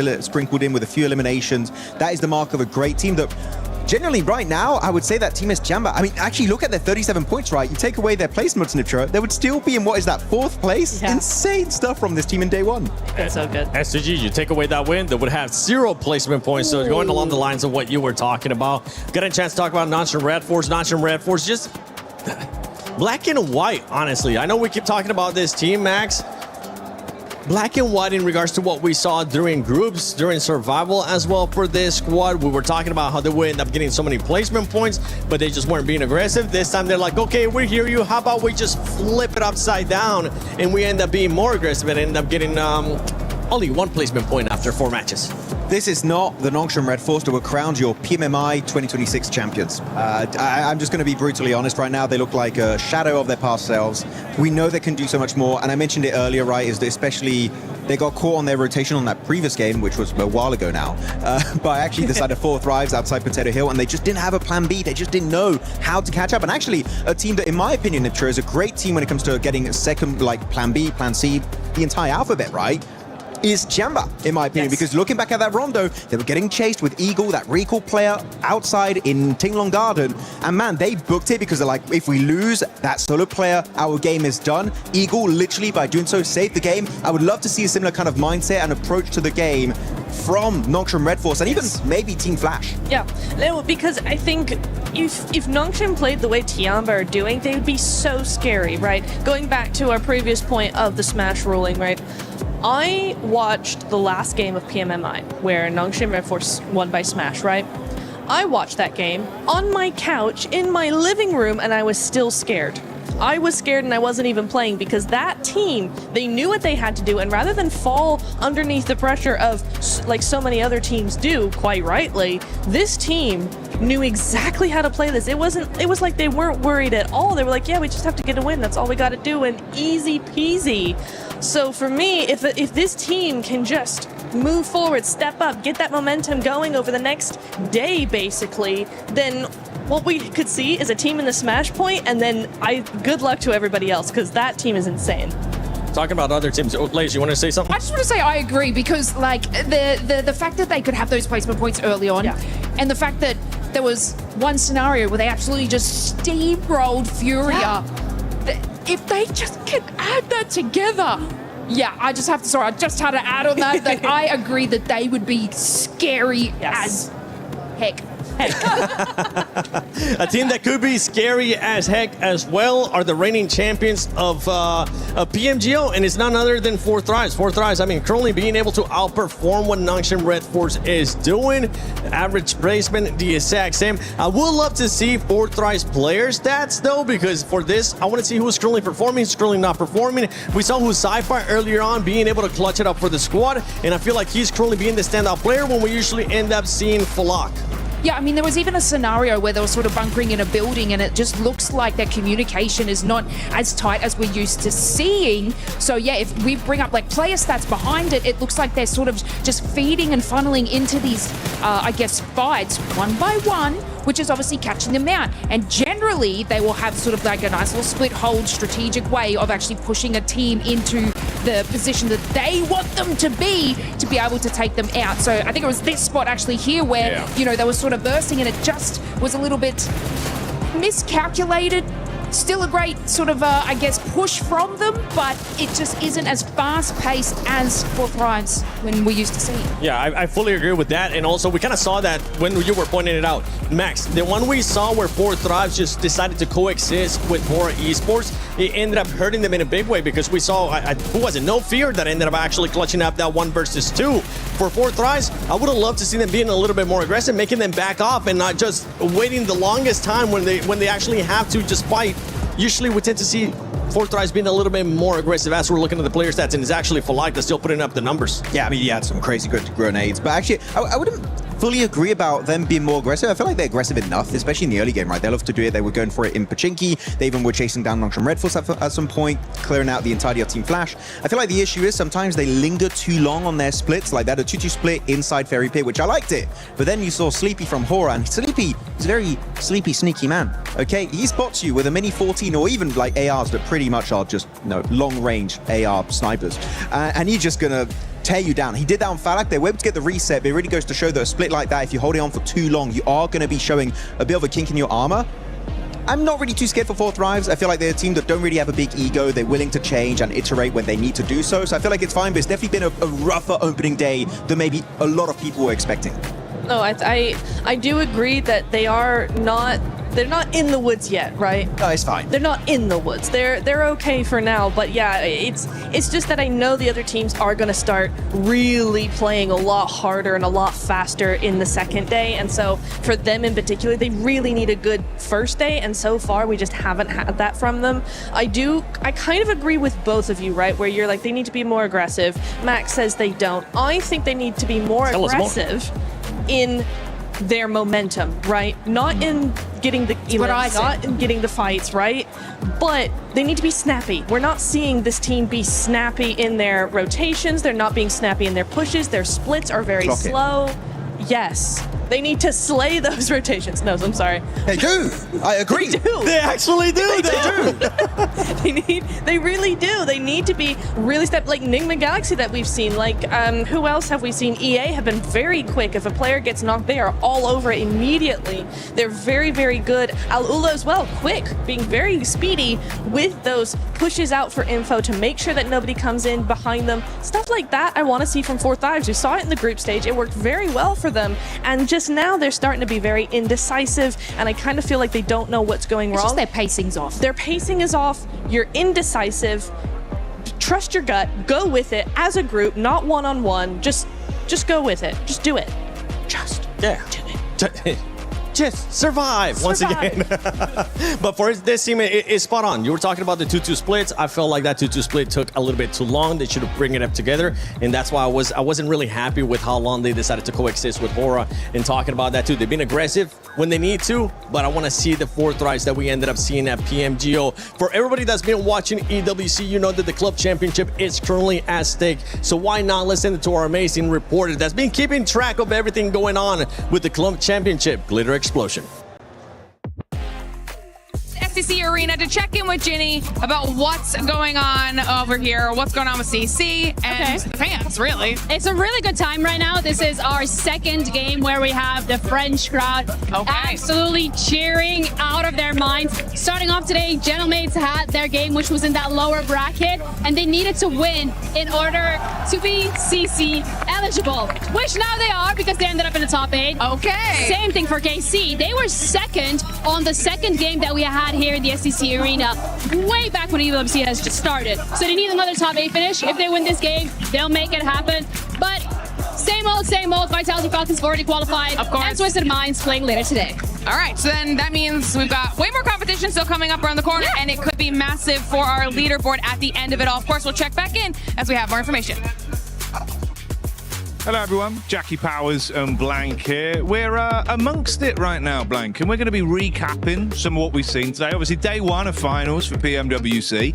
We've had 3 games played, all with a very different sort of aura to them, mate. Yeah, absolutely. I think it's been a good day today. Tiamba's done very, very well so far. Ulf been able to get that win over on match 4, I believe it was, which was very cool to see, because I really like Ulf as a team. Fortunately, it has been a bit of a rocky start for them. Their star player, Eren, hasn't really been stepping up to the plate as much as I might have liked him to. But Scarface, though, he was doing great. Yeah, Scarface came out swinging. Obviously talking to some of the fans as well earlier today. Oh, really? A lot of love, mate. You can see everyone's very excited. They're actually quite a big representation of the old fandom here. Yeah. So that's been kind of cool, getting a different vibe on it. I don't know, it feels like, you got a lot of Godlike fans, very loud, very energetic for them. Oh, yeah. But the old fans are there. It just feels like they've been a bit more reserved. They're kind of waiting. They were saying, we know they're going to do well. We'll just wait until they pop off. We're yeah, ramping. exactly. We're just ramping. We're just ramping it. I do think the loudest fans today, though, of all of them, have been Enigma Galaxy fans. True. They have come out in force. I was surprised by that, but it's good to see them here. They're all giving them a lot of love, which they deserve right now. Coops is doing fantastic. Yeah. I think Ralph's also playing a damn good game. I mean, on that match we watched, I think it was match 2, where he came out with the M249. Great shots over towards Ida. Ida in the bin, by the way, absolutely. I think that one's a cut storyline already. Like, they're just basically throwing themselves at Enigma Galaxy. I think 3 of us at this point from the team here, the talent team, have spoke to Ralph and asked him similar questions. Yeah. And when I asked him about it, you could see that look in his eye where he's just like, I don't know why they're doing it, but it's giving us points and we're going to take it. But you're spot on, mate. Enigma as a team, they've looked great. And honestly, you're right. The fans have been bigging them up and saying, look, I'm pretty confident we're going to win this one. Yeah. He also said himself, I think we're in a good spot. Comms are good. I reckon we can win this year's PMWC. Yeah. You think it's a bit amazing as well, because Coops said it before, he's dodged quite a few events so far with the team. And you really do want to see Coops with the squad. And now they're all together. It does feel like they're a well-oiled squad despite that. So you imagine there's been a lot of scrimming going on in the background, making sure he's been part of the team even when he's not been at events to ensure it's happened. But Coops has just had these awesome moments so far, alongside with Lord a lot, which is great to see. But I will say, one of the teams I've been sort of astonished about, let's put it that way, is Flash. Because we had some really nice moments with Flash, but match 3 today, they're able to get the win. See us with the unbelievable quick switch over towards Novia. That was fantastic. But again, I wanted to ask you about it because they are the rookie upstarts. When they came through, they qualified to some massive events. Some of them by playing behind a random loot crate out in the open on Miramar. It's so fun to see a team like this, but they were down on your luck. And I mean, my question to you really, throughout all your years in esports, is like, for a team to do so well as a rookie squad, do they tend to have that downtrend, do you think, before they come back up again? You know, I think if anything, it's kind of generally a bit easier in most other games. It seems kind of harder in PUBG Mobile because it's very intimate in the way the teams look into each other. They're always researching, always prepping. So even if you are an underdog or a little bit more unknown, someone knows your drop, someone knows your playstyle, they know what weapons you use, they know the way you approach the game. It feels like it's harder to counter. But that was always my theory. Of a team like that, I think if they do start to hit that form, you could go really far because maybe a few players aren't suspecting the best play from you at times. You can pull it out the bag. Max was saying they'll do well. I think they could have been a little bit better in the early groups. I think now, though, they keep it up with the shots we've seen. Mechanically, they could go really far this finals. Yeah, they're looking, because it's very mirroring the fact of like Tiambo, where you're making these quick snap decisions on the fly. And I think a team like them has certainly come into this with bit more of a lackadaisical attitude of just, we've just got to get in there, we've got to make it happen. Funnily enough, it was like, I actually was getting my manicure done at the same time Show him off, there you go. Show him off, there these are cool. At the same time as Kamikaze was getting his haircut. Oh, okay, right, yeah. And he came in, he was asking me, who do you think's going to win? And I was like, well, from what we've seen so far, 4 Thrives looks pretty good. Vitality looks really good as well. Safe bets. Safe bets, you know. Didn't want to put it all on the table. And he just went, we're going to win. And I was like, right. But his explanation was quite cool, though. Yeah. He said that we came in groups, we just did not care. Well, they thought that the pressure would get to a lot of teams, which it has. Yeah, definitely has. There's been too much respect. I think we said this on the card. Oh my God, yes. During groups, teams were scared to kind of make some big plays out of like, oh God, what if we don't make it? We have to go to survival. End of the day, mate, survival's the safety net. Yeah. If you're struggling, you kind of weirdly want to be there because then you can reset and come out better when we're in finals. And I think they're a team that proved, you know what, we'll just play our own game, give it. The fans are loving it. They looked kind of sick with how they've been playing today as well. And Kamikaze's like absolutely ridiculous with the plays he makes, but he can back it up. So fair play. He can, yeah. I mean, then he was just in full Zen mode, getting his quick fade, but which was cool to see. But again, I think for Kamikaze, doing really good on the team. He played a long while back actually on a fair few squads.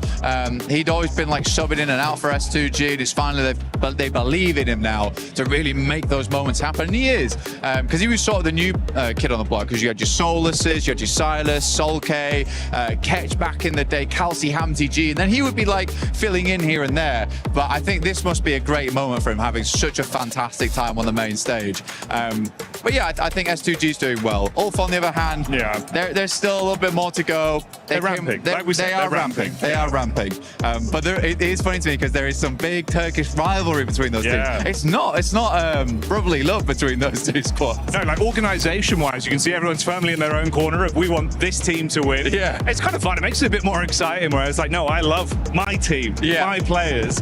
I think that's cool. I did also like to throw it in there. We had the pop-off moment with Ralph earlier. Oh, bro. The fans loved it. You could see we loved it. It was like, dude, this is what I want to see. There's a lot of personality in PUBG Mobile. And I think PMWC seems like one of the better events for it, where people get into that mindset of like, we are superstars. And they absolutely are. Best of the best in the game, biggest stages, most lights on them, and they're living up to it. $3 million prize pool. You got to bring your best. So we'll find out how it goes here in the finals.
Ladies and gentlemen, thank you so much for your patience. We have been made aware that members of multiple teams have reported feeling unwell and are currently receiving treatment and the support that they need. Our immediate priority is, of course, the health and well-being of those who are affected, and we are providing them with that care as we speak. In the interest of all players having a fair opportunity to compete, 2 of the matches that are remaining today will be postponed until tomorrow. We will, of course, continue to assess the situation and support the teams that are involved. We are currently working to fully understand all of the circumstances and will provide updates once that additional information is provided. Once again, thank you so much for your patience. And day 1 obviously could have ended with a bang, but we will have those 2 matches to close out tomorrow. So make sure you stick around. And day 2 of PMWC is going to blow up. It's going to be an absolute banger. And we cannot wait to see you back here supporting your favorite teams. So until then, see you then.